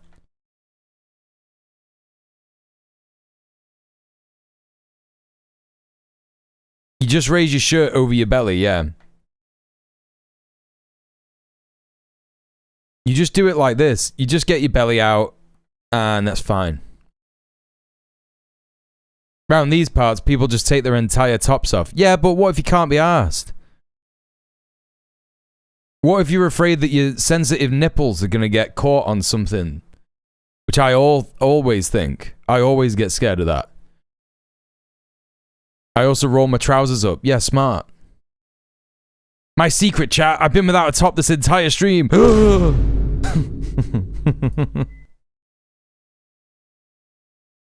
Americans are, more than ever before, getting a lot of exposure to what China actually looks like. And I can't lie, it looks good.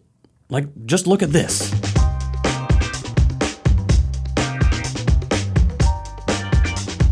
This isn't the most thorough political analysis you've ever heard, I know, but name any city in the US that looks like this.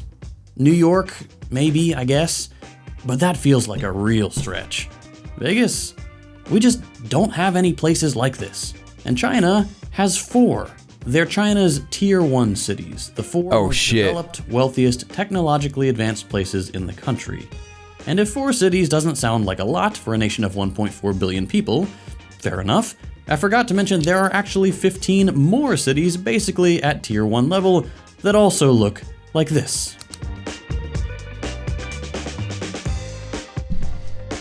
Compare any of these places to what they looked like 30 years ago, and it barely makes sense. Where in the US have the last 30 years looked like this? Right. And it's not just the general vibe of the cities and the pretty lights and how clean they are. It is everything that supports them. Now you can probably see where I'm going with this, but 26 years ago, China had 0 high-speed rail.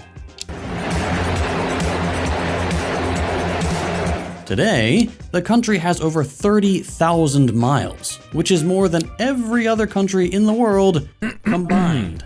That means that if you live in any Chinese city bigger than Mesa, Arizona, you're pretty much guaranteed to have access to all these other cities on a train from the future, and for as little as $13 a ticket. We don't have anything like that either. We have the Acela that costs $1 million and goes half as fast for all of like 30 miles. World's first CO2 tube, but okay. You really did it, man. Yeah, I hate China now. Yeah, that's true. You're right. All of this, bad. Yeah, they're all bad. It lets you skip past Rhode Island and Massachusetts, which, if we had to have HSR anywhere, that was the right call. But that's just nothing like what China has proved is possible these days. And the most impressive thing is that a few years ago, no one believed in this. If you paid attention to politics in the 2000s and 2010s, you probably remember how common it was to see headlines about China's ghost towns. There were all these reports of huge cities sitting completely empty that supposedly proved that China was running around without any clue of what they were doing. They were building expensive trains to nowhere, connecting cities that no one lived in. Consider Pudong. Pudong was the poster child for the excesses and inefficiencies of China's semi-planned economy.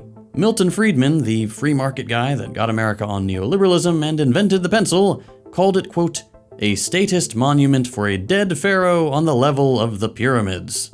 In jerk talk, that means a huge waste of money. And yet, fast forward a bit, and Pudong now has an occupancy rate of 99% and 4 times the population of Manhattan. And Pudong isn't alone. Kangbashi, Binhai, Tianjin, the Zhengdong New District. All of these places I'm definitely pronouncing right got the ghost town treatment. In 2013, 60 Minutes covered Zhengdong specifically like this. He's showing us around the new eastern district of Zhengzhou in one of the most populated provinces in China. Not that you'd know it. We found what they call a ghost city of new towers with no residents, desolate condos, and vacant subdivisions, uninhabited for miles and miles, hey, Katrina. And miles and miles of empty apartments. Consider Milton Keynes. Here it is now.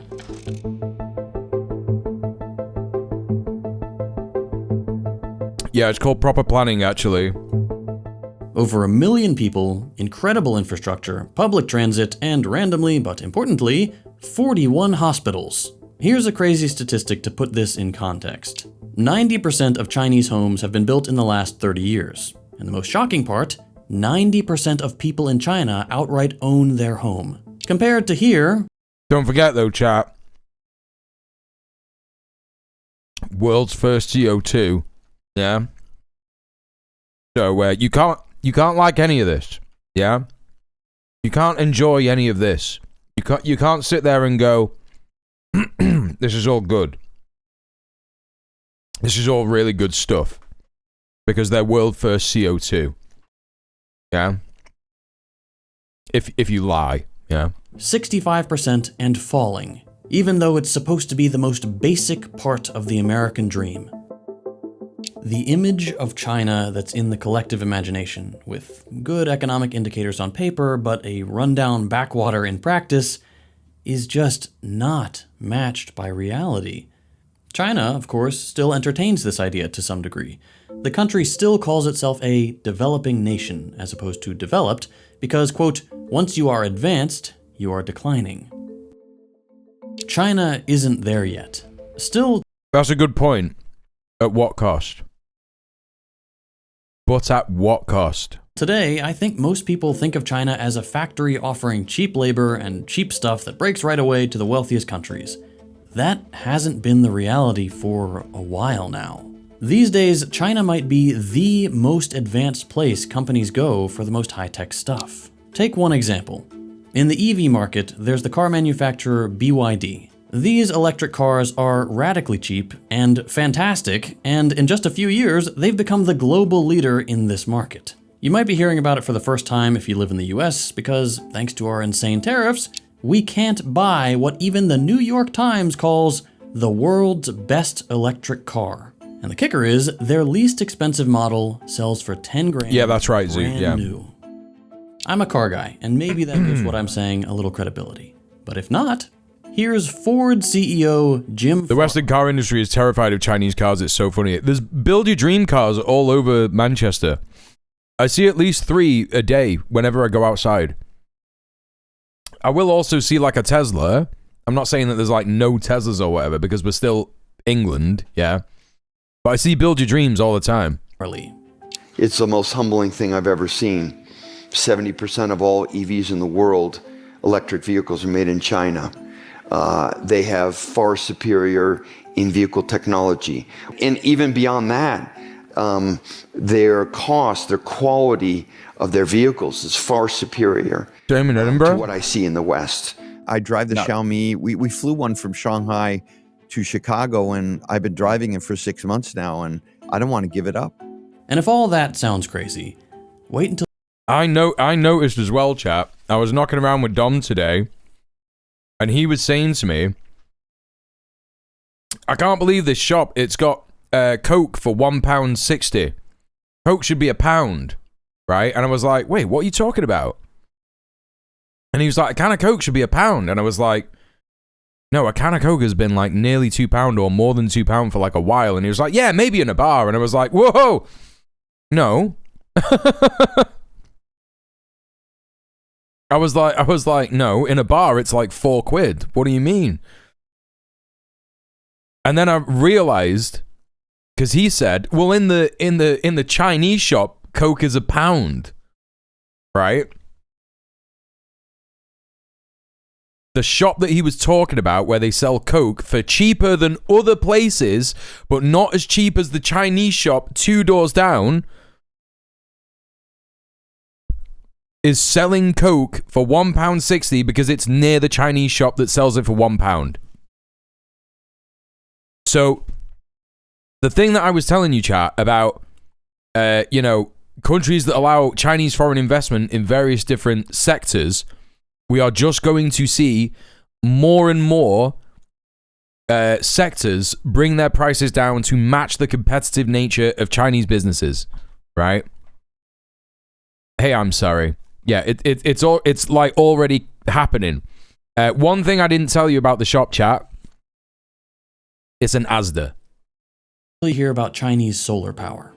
In China, a years-long investment in renewable energy is beginning to pay off. Since China started taking climate change more seriously in the early 2000s, and especially since 2020, government subsidies to the solar panel industry have created what even the Financial Times can admit are rock-bottom prices. Production is so thoroughly developed, the battery and power conversion tech has improved so much thanks to China's investments in R&D that now we have a solar panel overcapacity. Incredible. The world literally. Oh my god, this is so much hopium. Soph messaged me this, I think, like a couple of days ago.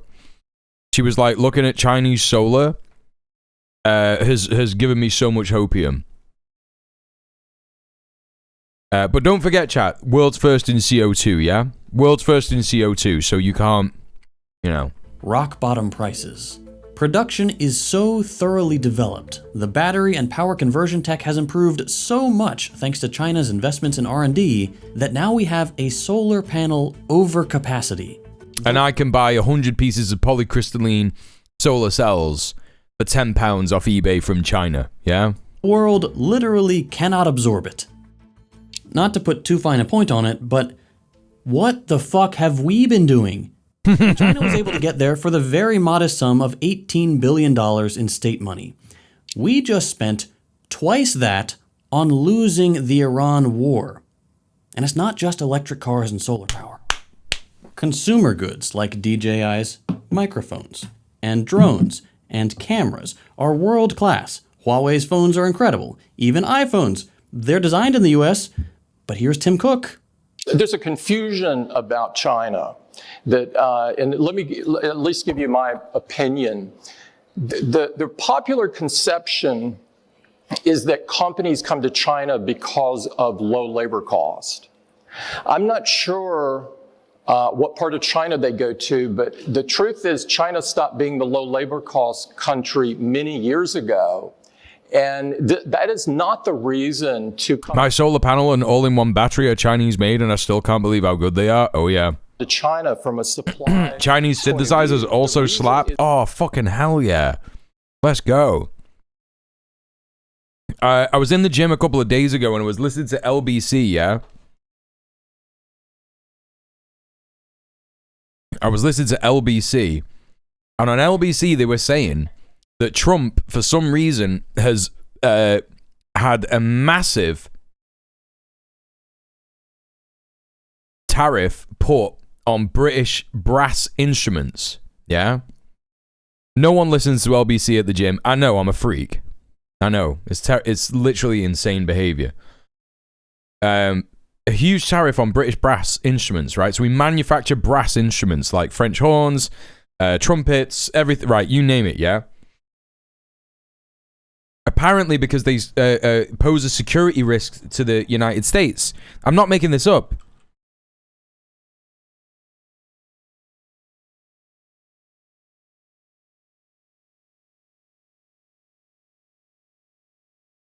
They even reported on it on the Classic FM website. Trump administration declares brass instruments a national security threat. Right? Trump administration declared tubas, trombones, trumpets, and French horns a national security threat. Brass instruments could soon face a 25% tariff on imports, parts, and accessories as part of a wider push to expend tariffs on aluminium, steel, and copper. Yeah? The 6-page proposal published this week by the Department of Commerce uses the words national security 9 times. Right? I don't believe you. There's no way you find the motivation for one more rep listening to those bozos. I don't need motivation for one more rep. I don't need any of that. I'm built differently. Look, I'm telling you about like a real story that I listened to at the gym. I'm not proud of it. It's an embarrassing thing to admit that I listened to LBC at the gym, but I listened to it to develop takes so that I could deliver takes to my audience so that you can all get excited about the news that I'm bringing you. And you're like, what? Look how many people in chat are saying like, I haven't heard about this. What is this? And you're like, can't believe you listen to LBC at the gym, you fucking weirdo. I'm built differently, man. I'm brassed off about that. Nice. What is LBC? Horrendously lib private media company in the UK, yeah? What was I going to say? Yeah, you listen to audiobooks at the gym? Yeah. The guy who was on LBC was a guy from like a top brass instruments manufacturer. And he said, listen, you know, America is our biggest market, and we're looking at all kinds of other options to export our instruments to, and one of those options is China. Right?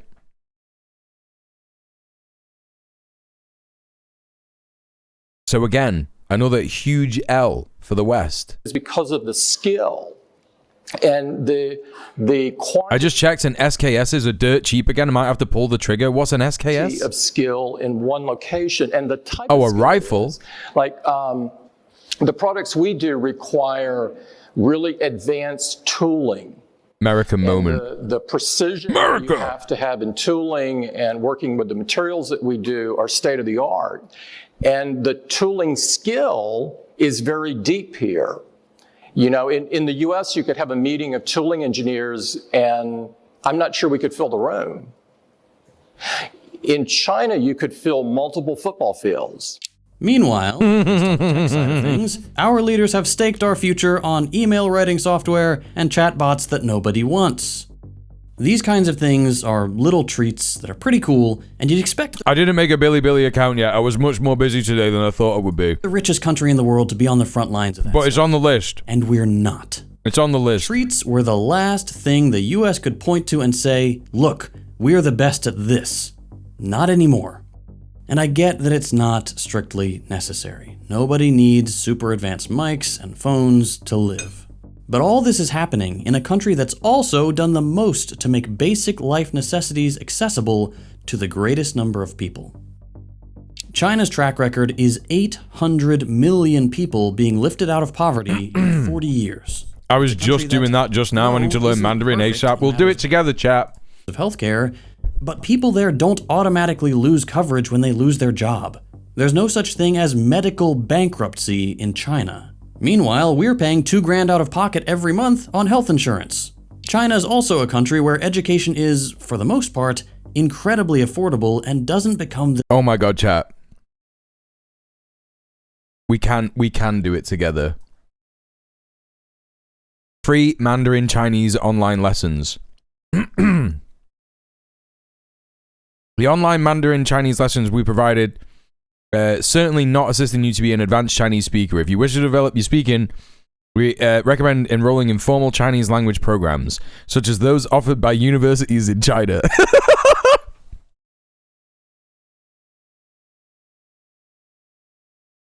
I'm going to go and do a 2-year course in China learning Chinese.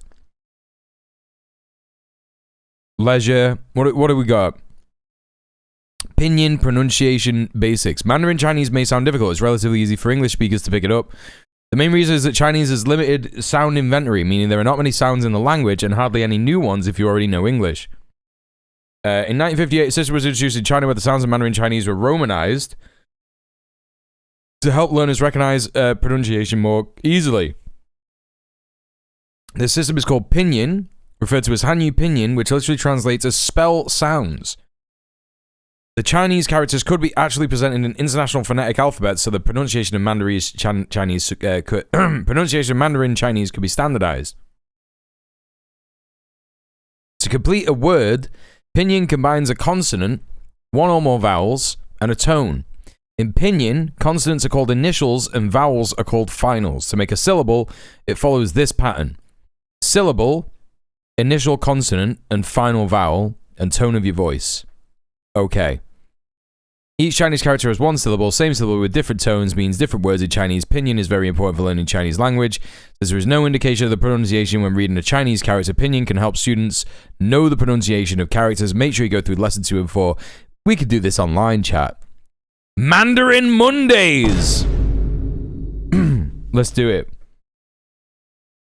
We'll do this for like an hour every Monday, and we'll be able to speak Chinese by the end of the year, you know what I mean? I really want to do the program the Barrett Channel father-son combo era talked about. I don't know who you're talking about. Who is that? Who is that? I don't know all you weird daffy powers. When I was briefly learning Mandarin, we used Pinyin, right? That's crazy. This lifelong debt trap. And last year, China's real estate boom ended. prices dropped, the market suddenly became a much smaller part of the country's economy. But did China have a 2008 moment like every major outlet predicted they would? No, they rode it out without a dramatic crisis like we had here. They knew it was coming, and they planned for it. Imagine that, your government having a little foresight. Speaking of treats, I've been cooking up a little something for you these last few months. But as always, I want to respect your time. If you're not interested in hearing about my new project, you can skip ahead to this timestamp, and you can always come back later if you want to. For those of you who stuck around, thank you so much. For the last few months, my wife and I have been building the Number 3 Post, a snail mail club designed to help build community and solidarity among regular people across the country and abroad, including the EU now. Oh my god, JT is becoming a letter-writing trot. What the fuck? Finally got the EU's right of withdrawal thing figured out, so we can ship to our EU friends now. So, he's doing the online version of standing at protests, giving out fucking papers. Mail Club. Every month, each subscriber will get a letter typed and hand-signed by yours truly on lovely, high-quality paper. Here, this is a custom 7x14 foil letterhead we designed exclusively for the Mail Club. I have already signed almost 800 of these because so many people have signed up. The letter gets folded around a small collection of analog goodies. Now, contents will vary by month and theme. Okay, this is just like an extra little bit of advert for him. 1645, did he say? Oh my god, this is so fucking... so long. Now, none of this is to say that China is some kind of utopia. This video could have been about a ton of other countries that have us beat, and we'd say the same thing. For example, China has a higher youth unemployment rate than we do. It's about on par with the EU, but they're also going in much the same direction as places like the US and the UK on things like free speech and digital freedoms. They too have old-ass leaders who won't leave office. And even though China's done a lot to develop its renewables, they've also put a lot of coal power online. I'm not trying to hide any of that from you. At the end of the day, they have problems just like every other country. What sets China apart is that, unlike our leaders, who are satisfied with promising a little and delivering nothing, 75 years of CPC leadership has produced something incredible. A society where the average person is better off, especially compared to the generation before. And all those problems I just mentioned, they're actively being addressed. Unlike here, where everything just gets worse all the time. And while it would be a mistake to attribute China's success to a single strategic decision in a country that is famous for letting its cities and regions experiment with how they want to develop, it would also be a huge mistake to ignore China's Marxist influences. Hardly anything in the US can exist outside the profit motive. We just don't do anything unless some billionaire can get a cut and add another zero to his bank account. A lot of China's development has followed a similar rule, with guardrails in place to prevent the horrifying inequality we see in the US. But a lot of China's development has also happened even when profit was impossible. You don't build cities that'll stay empty for years. Hey Steve, how you doing? If you're worried about the bottom line. You don't make this many solar panels if your plan is artificial scarcity, where comfort and survival is incompatible with the greed of... How to say you baldy old cunt in Chinese? Cunt in Chinese. 你个老秃婊子. 你个老秃婊子. 你个老秃婊子. 你个老秃婊子. That is the end. 你个老秃婊子. 你个老秃婊子. Learn Chinese. How say? Yeah, he's good. Yeah, post away, Aya. That's great. That's fucking great. Of a few, China has proven that you can act. My day in the life as a Mandarin student in China.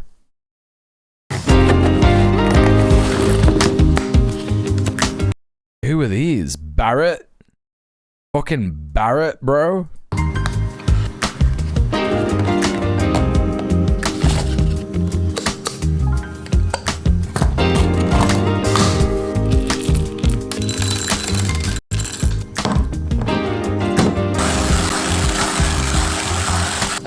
I love his how to say Yadar sells Avon in Chinese. Nah, what? Wait, what?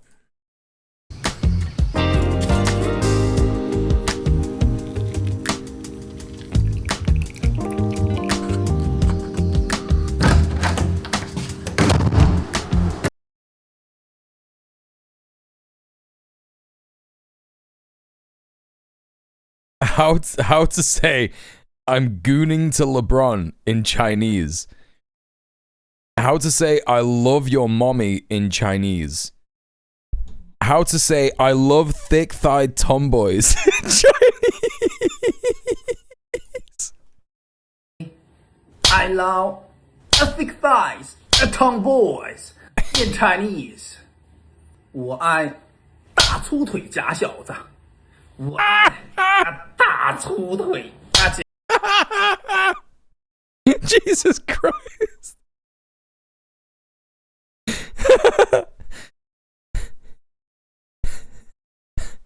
Your dad sells Avon. How to say your dad sells Avon in Chinese? 你爸卖雅芳的，你爸卖雅芳的，你爸卖雅芳的。How to say?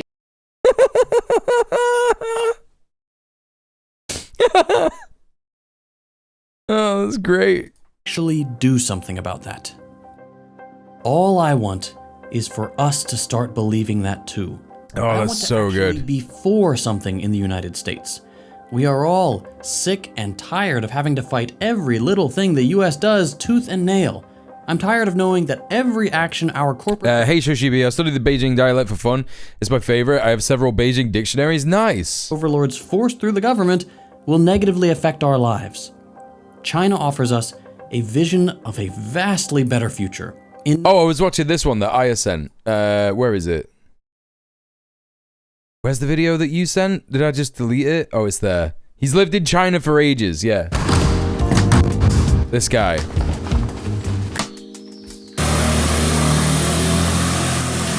Okay, the vibes here are already absolutely amazing. I don't know why. It's just like, you know, the different plants and like going to work on a scooter. It's great vibes.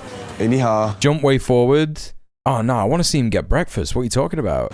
请来一个肠粉和一碗米粉。 Rice noodle roll and rice vermicelli. 一碗米粉，一个肠粉，对，鸡蛋肠粉。鸡蛋对。你吃肉吗？瘦肉。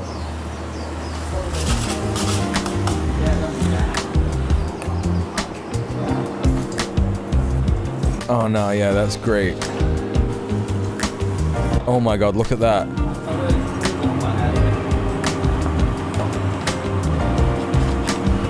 Oh my god. It's like a rice pancake. Yo. And that's so simple as well. It's literally... Chat, do you remember what I was saying yesterday? And Larry was saying it as well. We were talking about the hipster food scene in Manchester and how it's like completely fucked and insane. and like, you know, you go to this joint and it's just like... rice pancake. You could put stuff on it if you want. You could put other stuff on it if you like. Up to you. But that's just it. That's just what it is. It's just normal scran. How much does it cost? 5p. You know? I heard in China they have a thingy and it makes bits. That's so true. Hello, good morning, ladies and gentlemen. Okay, I can't be doing with his voice at all. Let's go to the bit about the school. Is it this? I do like Chinese food, I do like local food, but... Oh, shut up, you knobhead. Fuck, why has he got to sound like that? I do like Chinese food. I do like Chinese food, yeah, but like, I'll miss an English breakfast, innit? Of course I'm gonna get a coffee as well. Oh, shut your dad out! Shut him up! Fuck off! It's his dad, his fucking voice, man. Do you know what I mean? That his voice is just fucking shut up, man. Yeah. Bye-bye.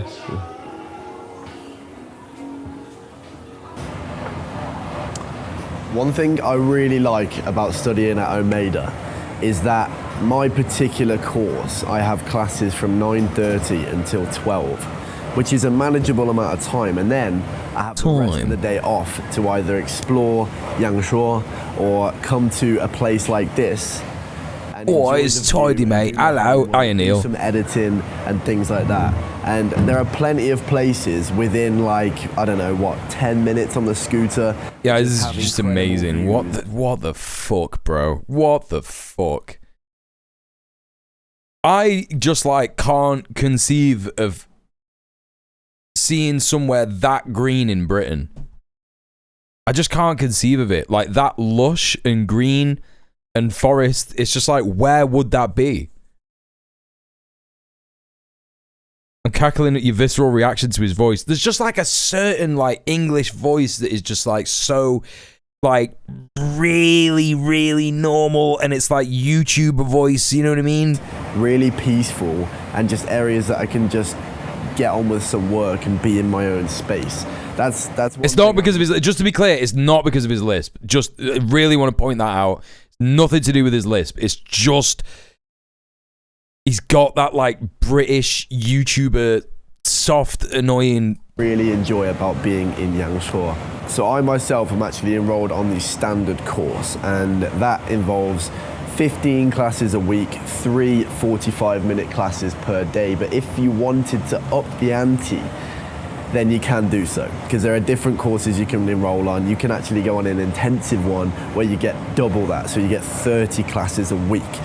So whatever fits your needs, whatever fits your budget, you're able to do that. And also, if you are traveling, I'd cut it around 1,000, and I think that would help. No, I think he's got too much midtones.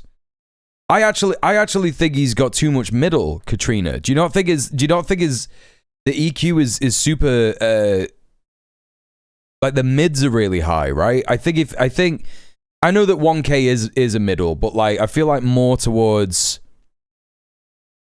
500, I would say. Like, it's like muddy. I don't know if 1,000 is low enough. Do you know what I'm saying? Studying on a budget, Omeda do offer something where you can actually cut down the costs. Needs more low end. Give him a sub-bass voice. They have an English school, mainly full of Chinese students learning English, and you can go over there and partner up with somebody, help them with their work, etc.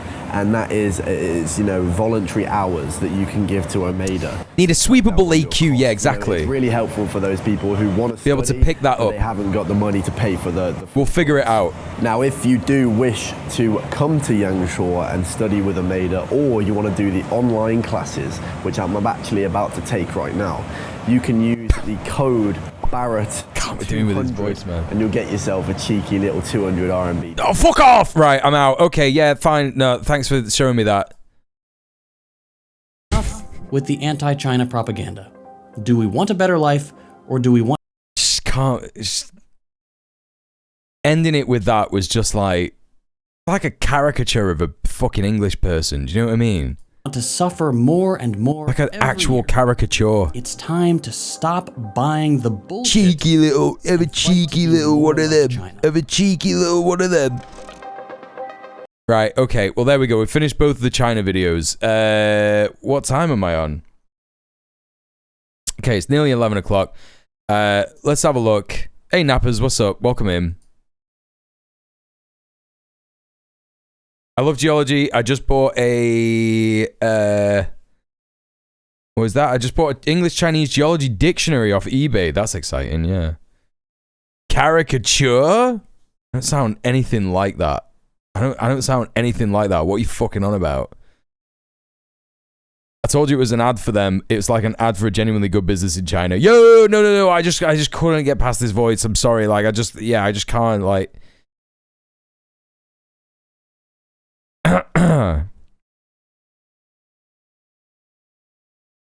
It's just his voice. It's just his voice, and then he finished it off with like cheeky little discount. I just can't be doing with that, man.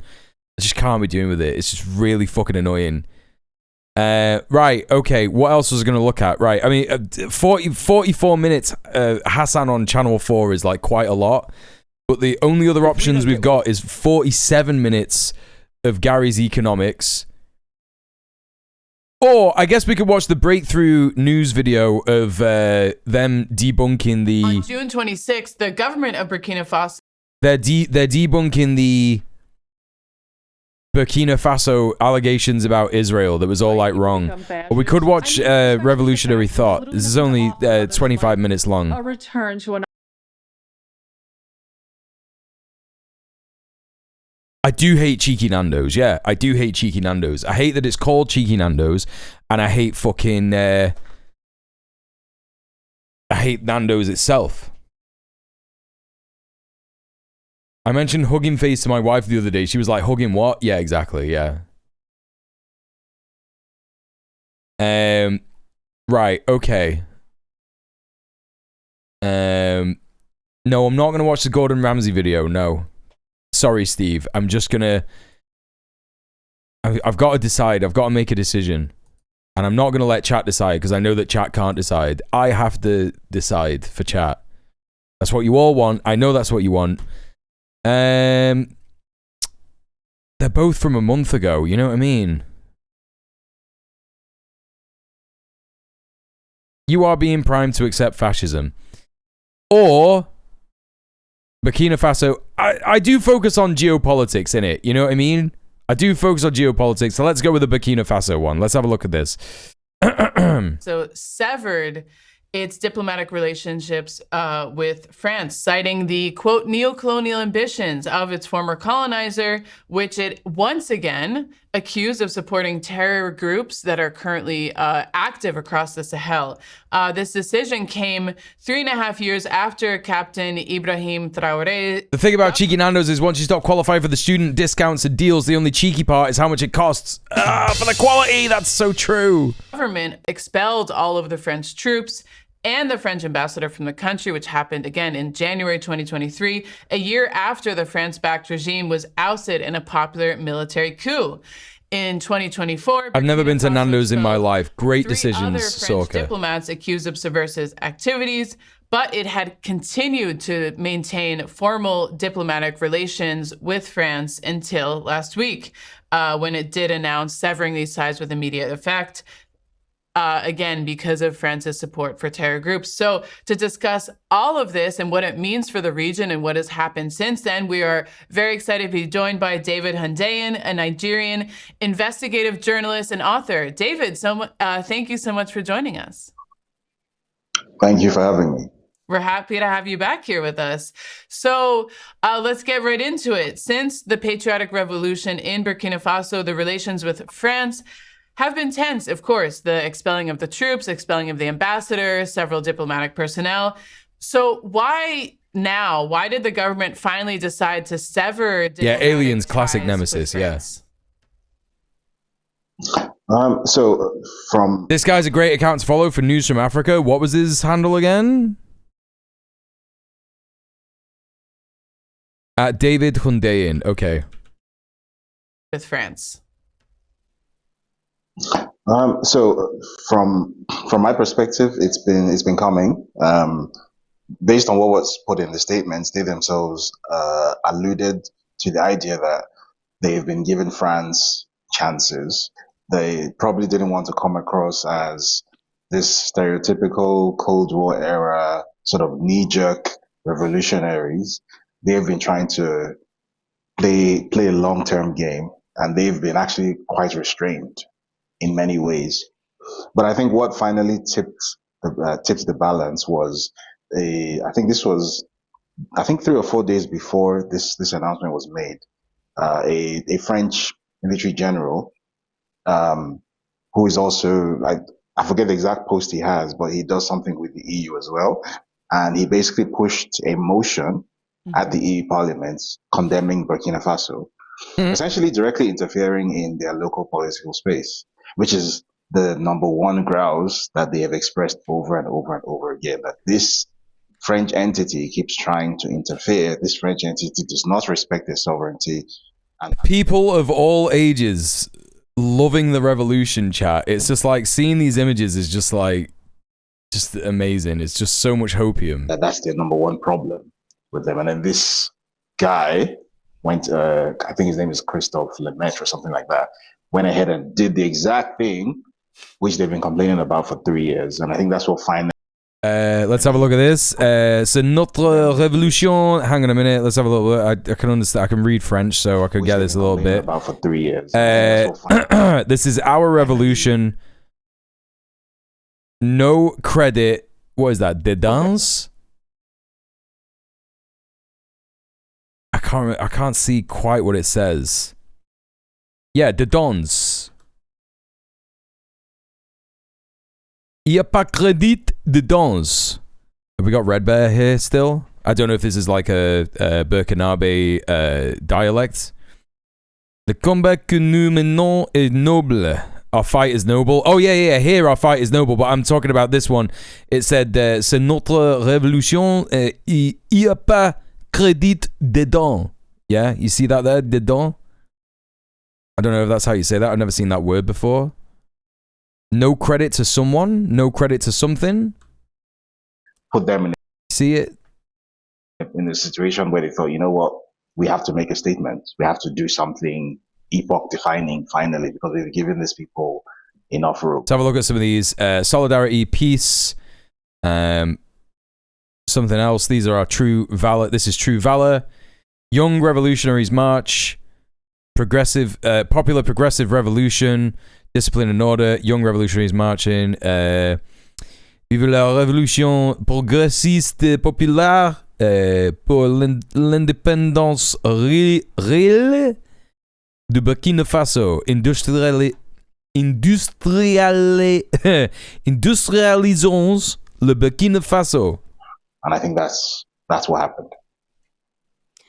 Well, you know, one of the reasons that was cited by Burkina Faso for why is Rania so quiet with France was, quote, active support for subversive networks and terrorists. And as you know, this claim has been lodged against France by other Alliance of Sahel states like Niger and Mali, who've recently suffered serious terrorist attacks. So in your perspective, David, how much truth is there to this accusation that France is backing terrorist groups in the Sahel? It's more than an accusation. The French themselves have basically come out to say as much. There's this famous video, it's from LCI TV, which is a local French TV station, from 2023, shortly after the coup in Niger, where the French ambassador in Niger was forced to leave the country. And this guy, who is identified on TV as a former DGSE officer, the DGSE is basically the French External Intelligence Agency, it's the French CIA, basically. And this guy goes on TV, he's been interviewed, and says now that our embassy staff are no longer hostages in Niger, we now have the freedom to carry out more destabilization operations in Niger. He said this in plain French on national TV. So they basically, and now even before they stepped up these operations, they basically signposted it, telegraphed it to the world that we are going to make this place ungovernable and unlivable for these people. That unless we are going to be in charge of this place, unless we are restored to our imperial position here where we get to plunder this place, we will not let the locals have it. They basically said so. And even beyond that, every so often, you will often see the spokespeople for the so-called Azawad Liberation Front, which is one of the terror groups that is allied with Al-Qaeda in the region. Azawad Liberation Front. French national TV. They go on France 24, and they're interviewed. So that in and of itself is beyond just a hint. I would actually classify that as an open diplomatic provocation. Mm-hmm. They do that. So, and then those of us who are local, who here in West Africa, who are on the ground, and who have like a front row seat to see French information operations up close, they have a whole army of social media sock puppets and bot accounts and things in that space. And that's crazy, chat. Sounds a bit like something that I've heard of before. And also, chat, here's the thing, right? Here's the thing to remember. I remember that we were having a discussion about something a number of months ago, and I said you can guarantee that the UK has bot farms just like Israel, right? Just like so-called Israel.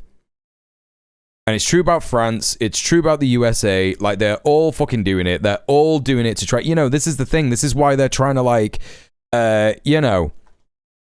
a sock puppet is a fake account. So say, for example, if I made a fake account on Twitter now, that would be a sock puppet, yeah?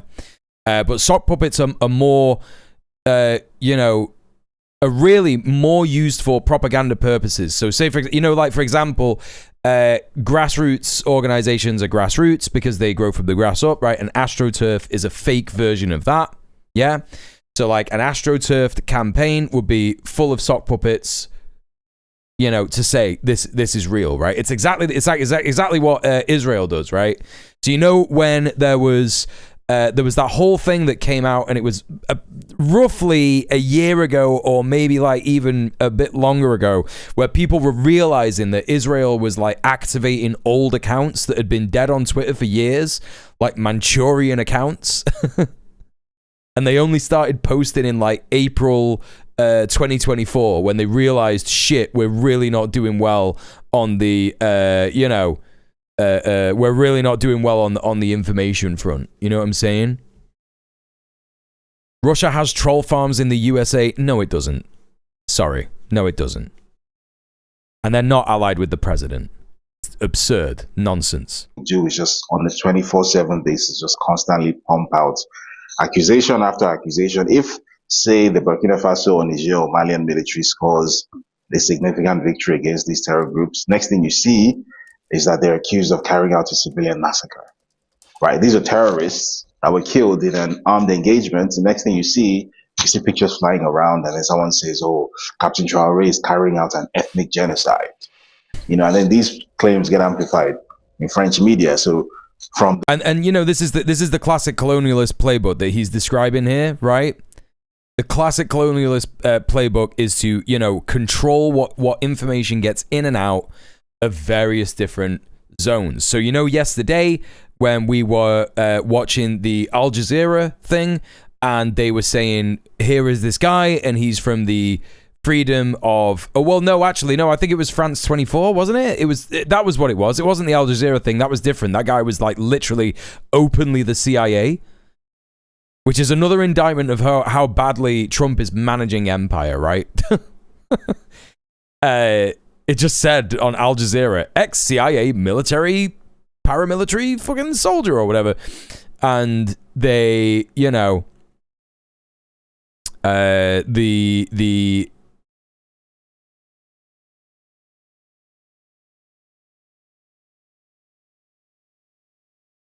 thing, the France 24 guy, the guy that looked like a fake guy, right? The guy that looked like a fake guy. Yeah, we're in the Caligula phase. Yes, correct. No, that is on record. All right, well, show it me. I'll be happy to, you know, be proven wrong, right? But I don't think I am. To say that Russia is allied with the United States in any way, shape, or form is just completely absurd, right? It just is complete. You understand that, right? You understand that they know that Ukraine was funded by the USA, right? Doesn't matter whether like Trump likes Putin or whatever. Like, you know, he hasn't stopped the war in Ukraine, right? It's not happened, has it? He's not tried to do anything, you know, and that's not because like, you know. Anyway, what I'm trying to talk about is, the guy that looked like a fake guy on the France 24 thing yesterday. He's on the thumbnail for the VOD, which actually people won't have seen because that's going. You know, that's going up in about 20 minutes or so. The guy that looked like a fake guy was saying, oh, this very reputable Syrian organization, right? And the very reputable Syrian organization on its Wikipedia page said that it had been criticized for doing selective reporting, yeah? And reporting on, you know, various different things that, like, for example, the Bashar al-Assad government had done in a extremely biased manner, right? And it's because it was controlling...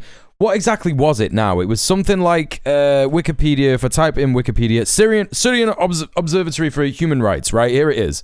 From yesterday. The thing that they criticized it from, here we go. Reporting anti-government fighter deaths as civilian deaths, right?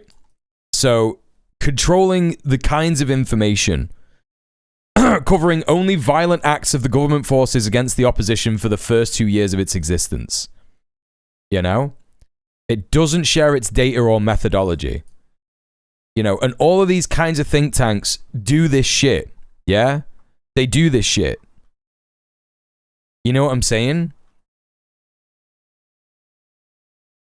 The president is erratic. Look, I know that in most people's heads who have absorbed the you know, Trump is I nearly said Hitler because everyone calls him Putler. I know that it's in everybody's head that, you know, Trump really likes Putin and therefore Putin is in control of America or whatever, or like, you know, that's the reason that Trump is so bad. But all of that is like, you know, it's Western chauvinism. It's totally Western chauvinism. Do you know what I'm saying? It's just like, you're implying that like a, you know, justice.gov. What do we got here? Justice.gov.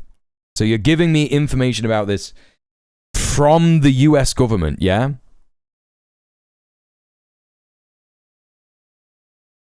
Two Russia Today employees indicted for covertly funding a direct US company that published thousands of videos in furtherance of Russian interests. This indictment was February 6, 2026. The FBI is investigating the case. There it is. I guess you can see it. Employees of Russian state control. I mean, again, like, you're just like, what? You employees of Russian state control media just sold nearly $10 million to publish RT-curated content, which garnered millions of views to a Tennessee-based online content creation company. That in charge of Russian nationals. Yeah, some districts in New York. Just about two employees of Russian. The company's not mentioned, but it was Tim Pool's, a Russian state-controlled media outlet. $10 million scheme to create and distribute content to U.S. audiences. So basically, they gave $10 million to Tim Pool. Yes, I know that happened, right? I know that happened. Yes, I do believe that happened, and I know that happened. Yeah, but you know, the thing is here is that if the government is saying this is bad and they have been indicted and all this kind of stuff, and the FBI is investigating it, then the US can't be that aligned with Russia, can it? You know? They can't be that aligned with Russia. They can't be that friendly to Russia. You know what I'm saying? They don't need to do it. Russia doesn't need to, like, control America to make it, like, you know, fail. They just have to sit back and watch. Completely fails to take into account the US's inherent evil and the long trend of scumbag presidents that brought us here. Most to blame being Obama. Yeah, exactly. It's Democrat cope. It's literally Democrat cope. That's what it is. Those social media accounts, next thing you see know? It on Le Monde, you see it on the Jeunesse Afrique. Like, the Tim Pool thing is real, is completely real, and I think it's pretty funny that came out. See it on France. But I'm going to be honest, I genuinely don't know what to make of it, and I don't think, you know, I think that, like, that being the only example of this, I mean, you know, you said that they have, like, troll farms and stuff. And, like, there's nothing in that you just gave me to say that there was, like, you know, troll farms or whatever. Unless I missed it. I don't know. Tencent, or what the name was. No, Tencent is the company that owns Discord, right? And then that's how sort of false information gets laundered. Tim Pool is a troll farm. Okay, now you're coping. Into the mainstream. So right now, as we're speaking, if you Google Ibrahim Traore or Burkina Faso genocide as a keyword, you'll see articles coming up, right? They're literally trying to sell the narrative that these countries fighting back against the terrorists that they are sponsoring is somehow a genocide. That these countries... Right, here's the thing that I don't understand, right? If Tim Pool is doing Russian propaganda, then why is Tim Pool's entire audience pro-Donald Trump, right? I mean, I guess if Russia is like, well, you know, Donald Trump is so incompetent, he's going to destroy the United States, right?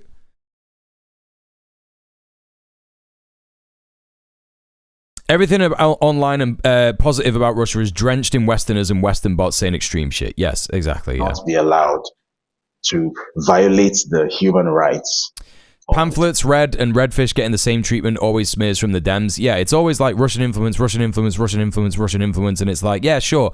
I don't doubt for a second that there is like, again, Russian troll farms definitely exist, right? Of course they do. Like I'm saying, every single state has troll farms. Every single state does it, right? But like the idea that they like are operating in America and all this shit. First of all, they don't need to have a troll farm in America because they have troll farms in Russia.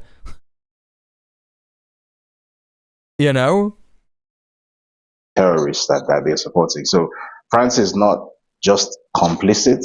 France is an active player in what is happening. There was a claim that that company was a bot farm. Yeah, because the Democrats are insane about Russia. That's probably why. No, I think it's really important that you bring that up, and especially this resolution. Yeah, I went mental at a chatter a couple of fucking months ago who was a regular, and they've not come back, and because they compared me to a Zionist, but like not even supporting Russia, right? I don't support Russia. I don't like them. I just don't like lies, right? That's what I don't like. I don't like lies no matter who is doing it about whatever country, especially if it's the capitalist hegemon, the imperialist capitalist hegemon.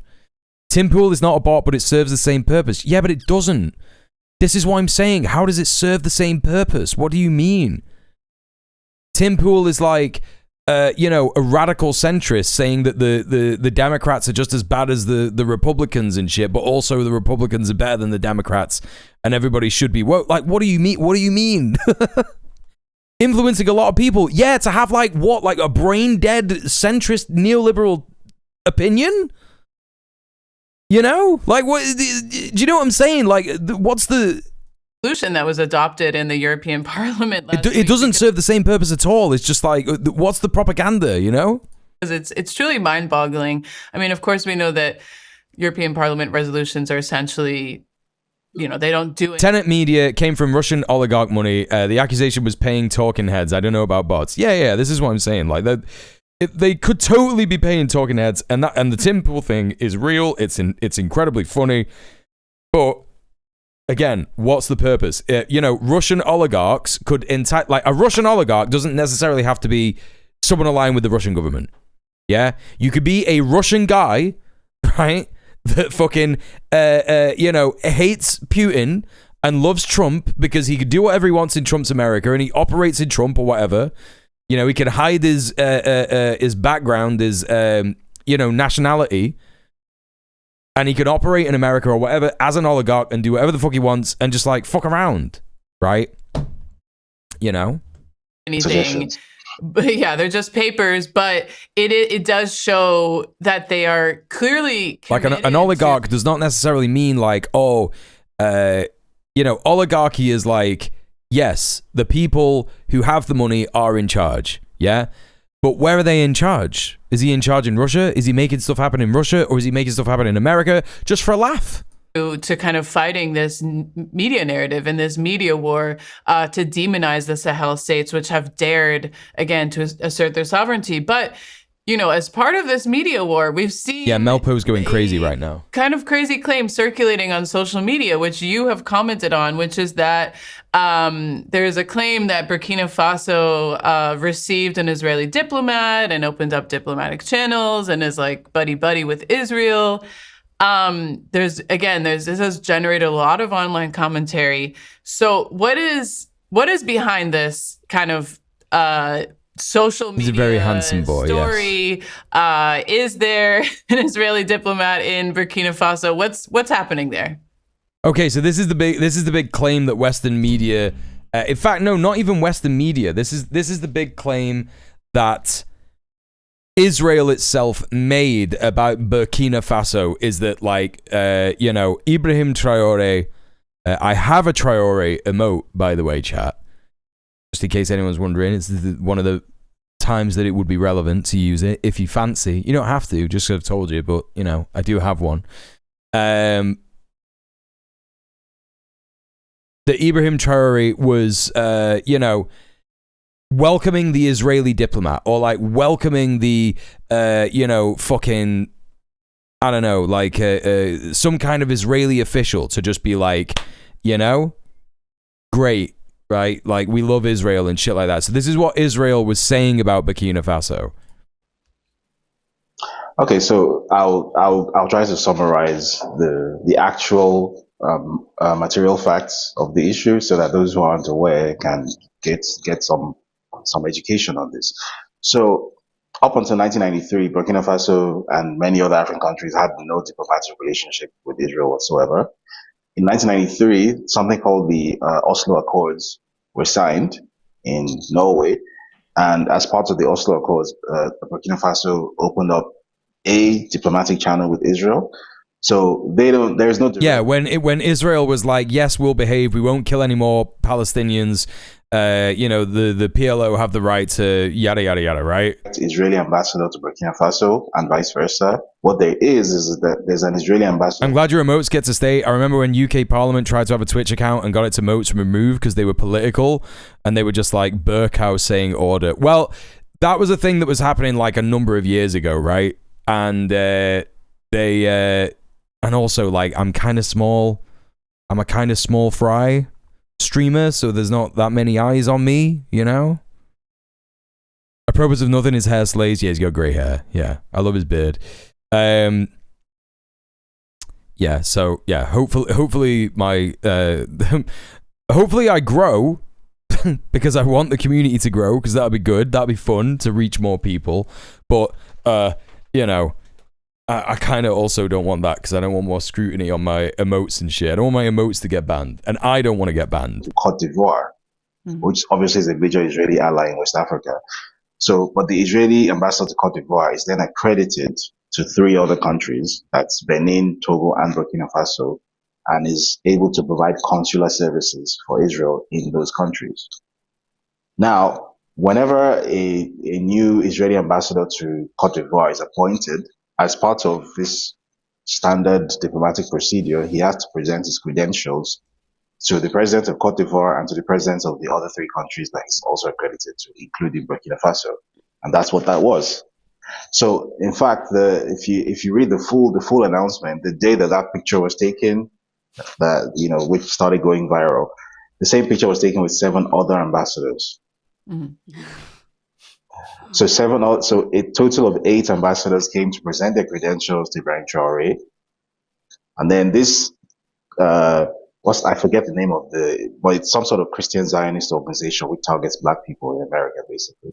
They go and take one of those pictures or 2 of those pictures showing only the Israeli ambassador and Ibrahim Traore and say, Ibrahim Traore has received an Israeli ambassador and he's opened, it signaled the creation of a new chapter in the Burkina Faso-Israel relationship. He completely pulled that out of his backside. So there you go, chat, right? There was all that faff about it. You know, people were saying, Traore, I can't believe you're evil, blah, blah, blah, this, that, and the other, right? And here's the long and short of it. If Ibrahim Traore had decided to have diplomatic relations with Israel, right? Yes, that's bad for the Palestinian cause because it's normalization, right? However, a developing situation in a country that has had an anti-imperialist revolution, it is understandable that mistakes can be made. Mistakes like that are more forgivable of countries that are going through this kind of a transition, yeah? I guarantee we're going to see far more stuff like, that come out about other countries, possibly in Africa, possibly in other imperial periphery countries that are able to throw off the shackles of colonialism thanks to the US empire in decline. And there are going to be various attempts to, Western tankies like us are going to get really excited. It's going to be like, oh my God, they're having a revolution in Bangladesh, right? Oh my God, there's a revolution in India or whatever, right? And, we're going to be really excited about it. We're going to be really happy, yada, yada, yada. And then, Israel is going to be like, oh, yeah, India has decided to, normalize relations, keep its normal relations with Israel. But it'll all just be a Zionist psyop. Yeah, it'll all just be a Zionist psyop in order to, blackpill you and, try and pretend that Israel is, more popular than it is because, they're doing a massive damage limitation campaign. They're doing a huge damage limitation campaign, and it's going to be ongoing for like a long time. Do you think it will be similar to the changes post-Soviet countries in East Europe, Central Asia went through as a beginning? Well, no, because it's a communist revolution, so it will be the opposite. You know, the changes that would happen to post-Soviet countries were like dramatic and horrible. Like I was reading about that today. In post-Soviet countries, there was a hell of a lot of denial. I think that which Discord was this in? This was really interesting. Is it in Red Planet?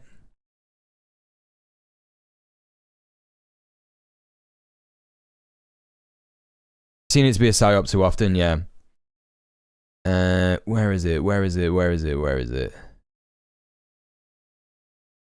Maybe it was in my Discord. Let's have a look. Oh wait, no, hang on. I think it's in a different channel in... okay, yeah, so this is, so actually, it wasn't a, this is Vordrella from the chat, who loves to share bits of books in, who loves to share bits of books in the Red Planet Discord. Another benefit of being in the Red Planet Discord, you should all join the Red Planet Patreon and, join the Discord. So this is from Parenti's book, Black Shirts and Reds. With the decline of communist power in Eastern Europe, the worst political scum began to float to the surface. Nazi sympathizers and hate groups of all sorts. This is where National Bolsheviks came from, chat, if you know about Alexander Dugin.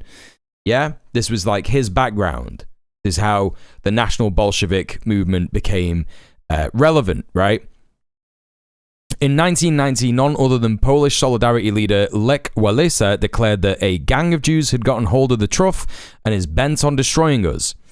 Later on, he maintained that the comment did not apply to all Jews, but only those who are looking out for themselves while not giving a damn about anyone else. The following year, in Poland's post-communist presidential election, various candidates, including Walesa, outdid each other in their anti-Semitic allusions. In 1996, at a national ceremony, Solidarity chief Zygmunt Rzodak resorted to anti-Semitic vituperation while railing against the previous communist regime. Right?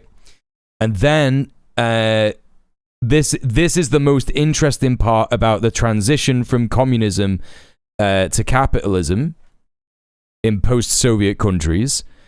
Most people living under socialism had little understanding of capitalism in practice. Workers interviewed in Poland believed that if their factory were to be closed down in the transition to the free market, quote, the state will find us some other work, end quote. They thought that they would have it both ways. In the Soviet Union, many who argued for privatization also expected the government to continue providing them with collective benefits and subsidies. One skeptical farmer got it right. Quote, some people want to be capitalists for themselves, but expect socialism to keep serving them. End quote. Guardian from 1991. Reality sometimes hit home. In 1990, during the Glasnost period, when the Soviet government announced the price of newsprint would be raised 300%, to make it commensurate with its actual cost, the new pro-capitalist publications complained bitterly. They were angry that state socialism would no longer subsidize their denunciations of state socialism. They were being subjected to the same free market realities they so enthusiastically advocated for everyone else, and they did not like it.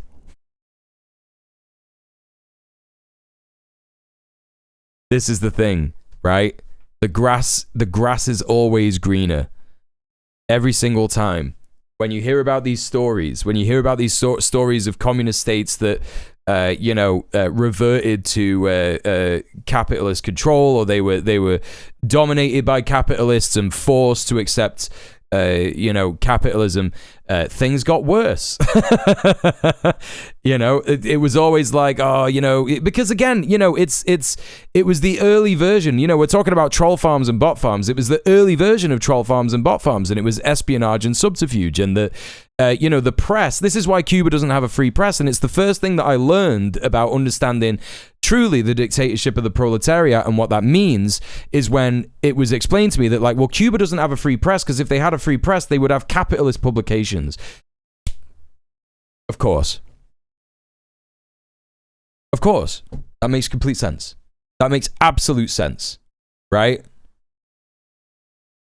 Life expectancy rose for the Czechs. This just myths you're repeating.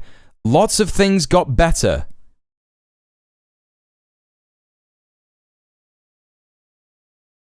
Do you like communism? Do you like my stream? Like, do you know what kind of things I say and what kind of things I report on and what my, you know?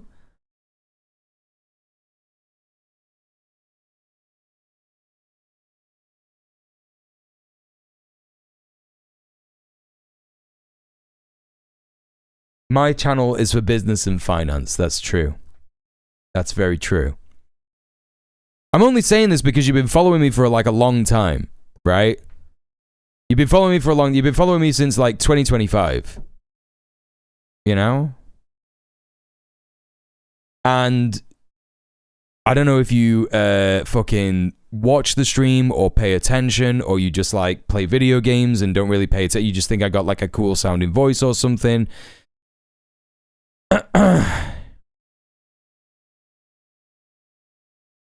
No, this person has been following me since September last year.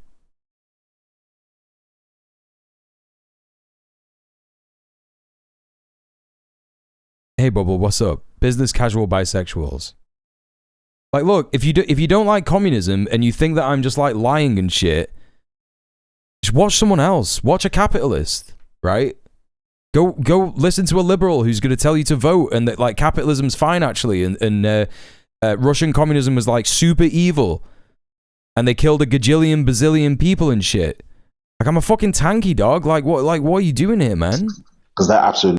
Life expectancy rose for the Czechs is like so funny as well.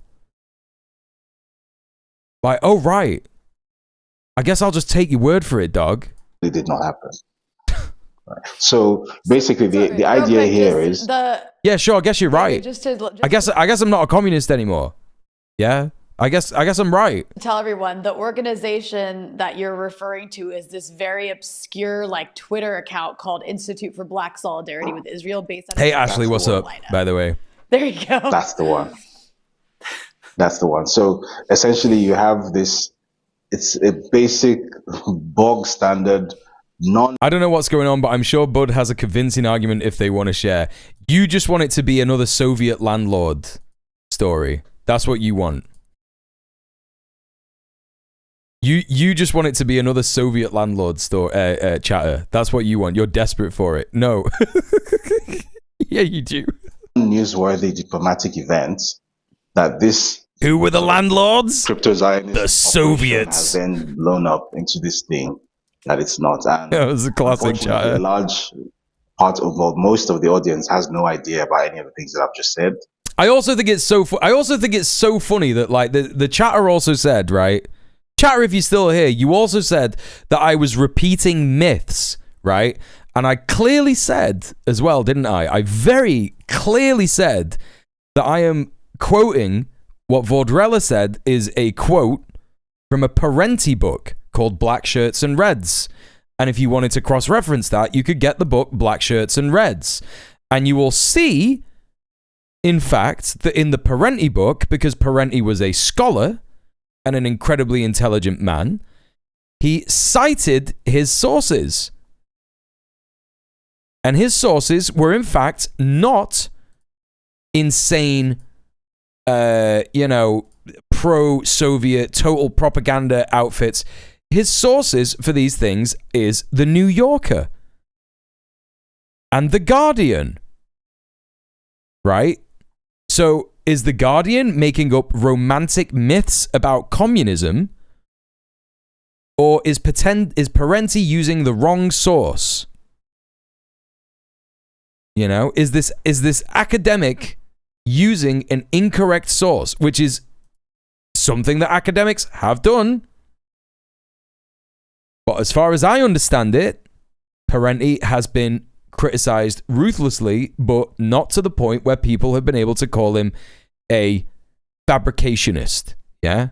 So to most of the audience, all this... I would be surprised if anyone could genuinely prove that Parenti was a liar. Why is this supposed revolutionary leader shaking hands with a Zionist diplomat? You know, and then why is because, and then I guess the secondary problem was that the announcement then made reference to some. Parenti was under intense scrutiny his entire life because he dared to be a fucking communist. That's why. Also, he didn't just dare to be a communist. He was a communist who could explain communist theory in a way that the working man in America could understand.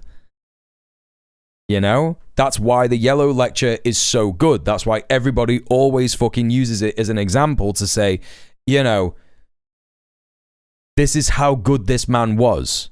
Because it's exactly what we need to do in the Imperial Core. You need to make that theory accessible to the everyday person who might not have been able to afford, you know, a university education.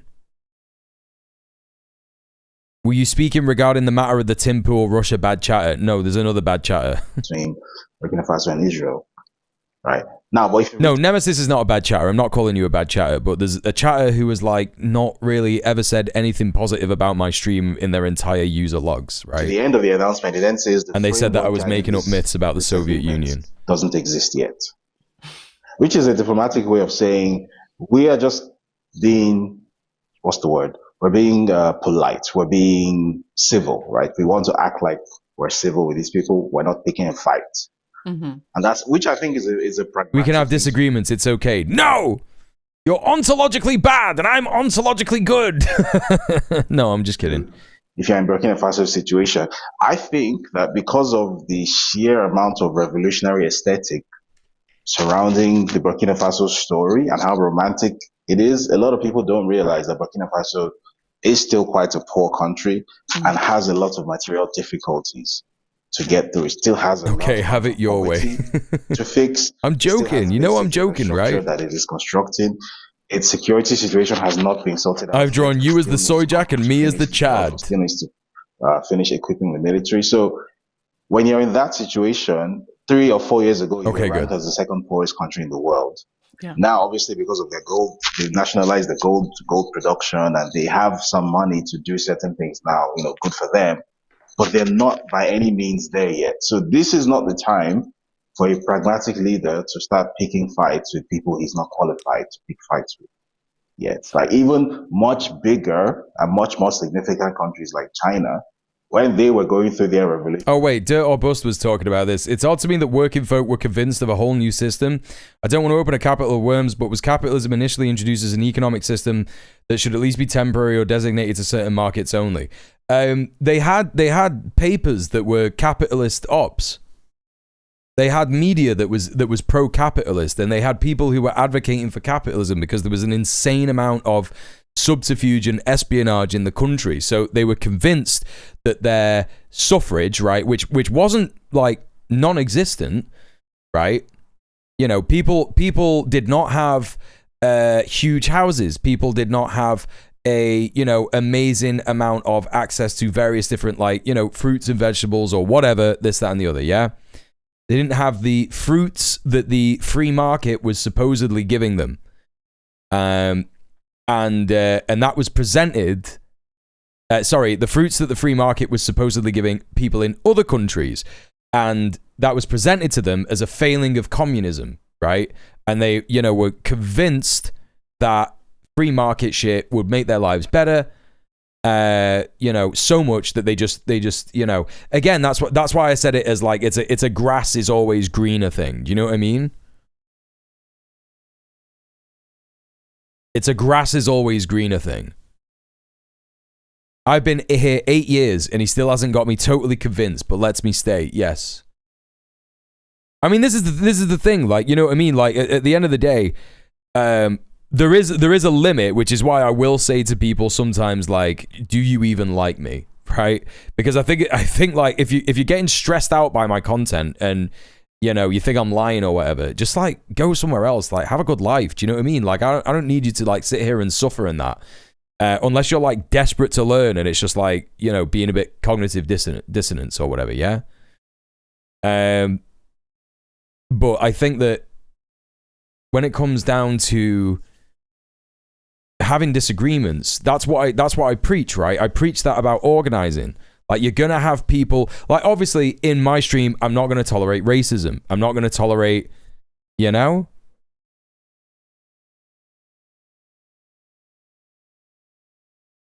I'm not gonna tolerate any kind of, you know, oppressive or hurtful or harmful language. You know, I'm just not gonna tolerate that. But if people want to, like, stick around, like, even if you're a fucking conservative, if you want to, like, hang out and chat, right? You know, I'm not going to fucking debate you and shit. If you get annoying, I'll tell you to just fuck off, right? But you can be here and you can learn shit. If you want to learn shit, it's totally fine. But, you know, I should go. I've just realized it's 10 minutes past when I should have stopped the stream. Mule, I'm actually a liberal. Yeah, I mean, like, again, like, if that was true, whatever, dude, I don't give a fuck. There's more about you than it does about me.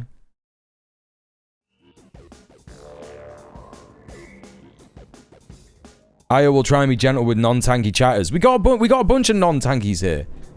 I don't do any of that shit, you know, taking the piss out of liberal, like, obviously, liberals who are here in the chat are more progressive than the liberals that we generally take the piss out of in the media. Yeah, yeah. So, you know, at the end of the day, I'm not gonna sit here and say, like, oh, liberal hate is not allowed. Of course, liberal hate is allowed, but it's kind of different, right? Hey, Willard, how you doing? So, you're always correct when talking about the Dutch. Yeah, that's true. The Dutch need to be stopped by any means necessary.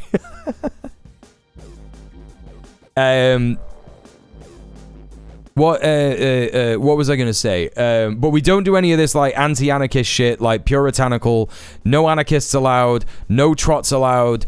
You know, not even progressive libs. You're not allowed. Like, I don't do any of that shit. I don't do any of that shit because I just don't think it's. I don't think it's constructive to, like, you know. I always tell people, go outside and speak to your neighbors. Yeah, go outside, build worker power, build, you know, any kind of worker power that you can. And you're gonna have to sit with people who have terrible opinions, right? That you have moved away from because you're enlightened and you're smart, but some people just haven't, and everyone's on their own journey, innit?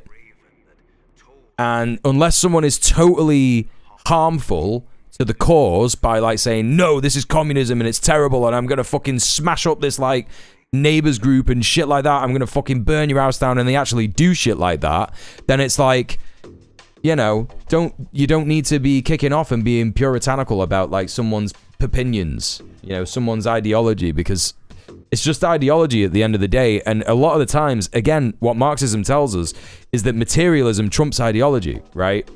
That's not necessarily Marxism. That's, like, just, you know, I mean, it is Marxism, to be honest. Ideology is part of materialism. Like, your ideology will be informed by your material conditions. You know what I'm saying? You're pretty there with accepting good faith questions. Yeah. Yeah, we need to be on the same side. Can't do that telling folk the cunts. Yeah. Even good faith pushback. Yeah. Yeah. Especially if you're a regular chatter. If you're a regular chatter, I will understand if you're just like, well, actually, I never told you this, but, like, I don't really, like, buy into the Soviet Union was good type of shit. You don't have to be a Stalinist. You don't have to be a fucking Marxist to be here. You know, you could just be, like, a fucking straight up, like, well, I know that the government is bad, and I know that that's wrong, and I know that racism is bad, and I just, you know, I'm probably just gonna vote, right? You don't have to be any kind of particular ideology to be here. You just can't be a fucking Nazi. That's the only one. You can't be a bigot. So, you know, I am going to go and raid someone. Who am I going to raid? I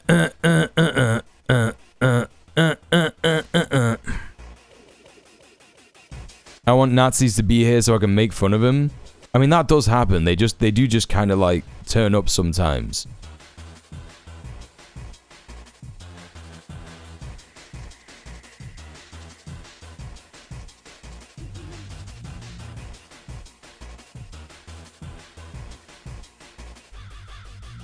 No, yeah, they can't be hanging out here.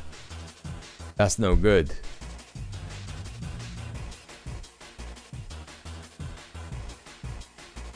Okay, chat, we're gonna go and raid Doodleburb. I've never been up late enough to catch their streams. Oh no, they maybe I've just not like seen them in the Go Live thing. Doodleburb is doing the Haswatch. I've never raided Doodleburb before, but be nice, be good, obey the rules of the new chatter, even if they're like totally different to my rules. Just do what you're told. Don't represent me in a bad and upsetting way. Yeah, remember, you are an ambassador of the djmuel community when you're in another chat. Yeah,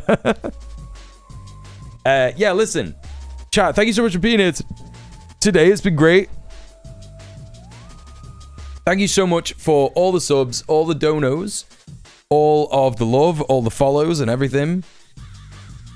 Thank you, everybody. And thanks just for being here in general. Thanks for the laughs, thanks for the chats, and thank you for lurking if you've been lurking as well. Don't forget, over the weekend I got my socials. You can check out my socials. You can check out my YouTube channels. I got 2 YouTube channels. Don't forget to check out Red Planet. We're doing a Red Planet show on Sunday. I don't think we have a guest, but we will be doing a show. So check out the Red Planet Live. We're going to be talking about organizing something, somehow, somewhere, or some geopolitics. That's what we do on Red Planet.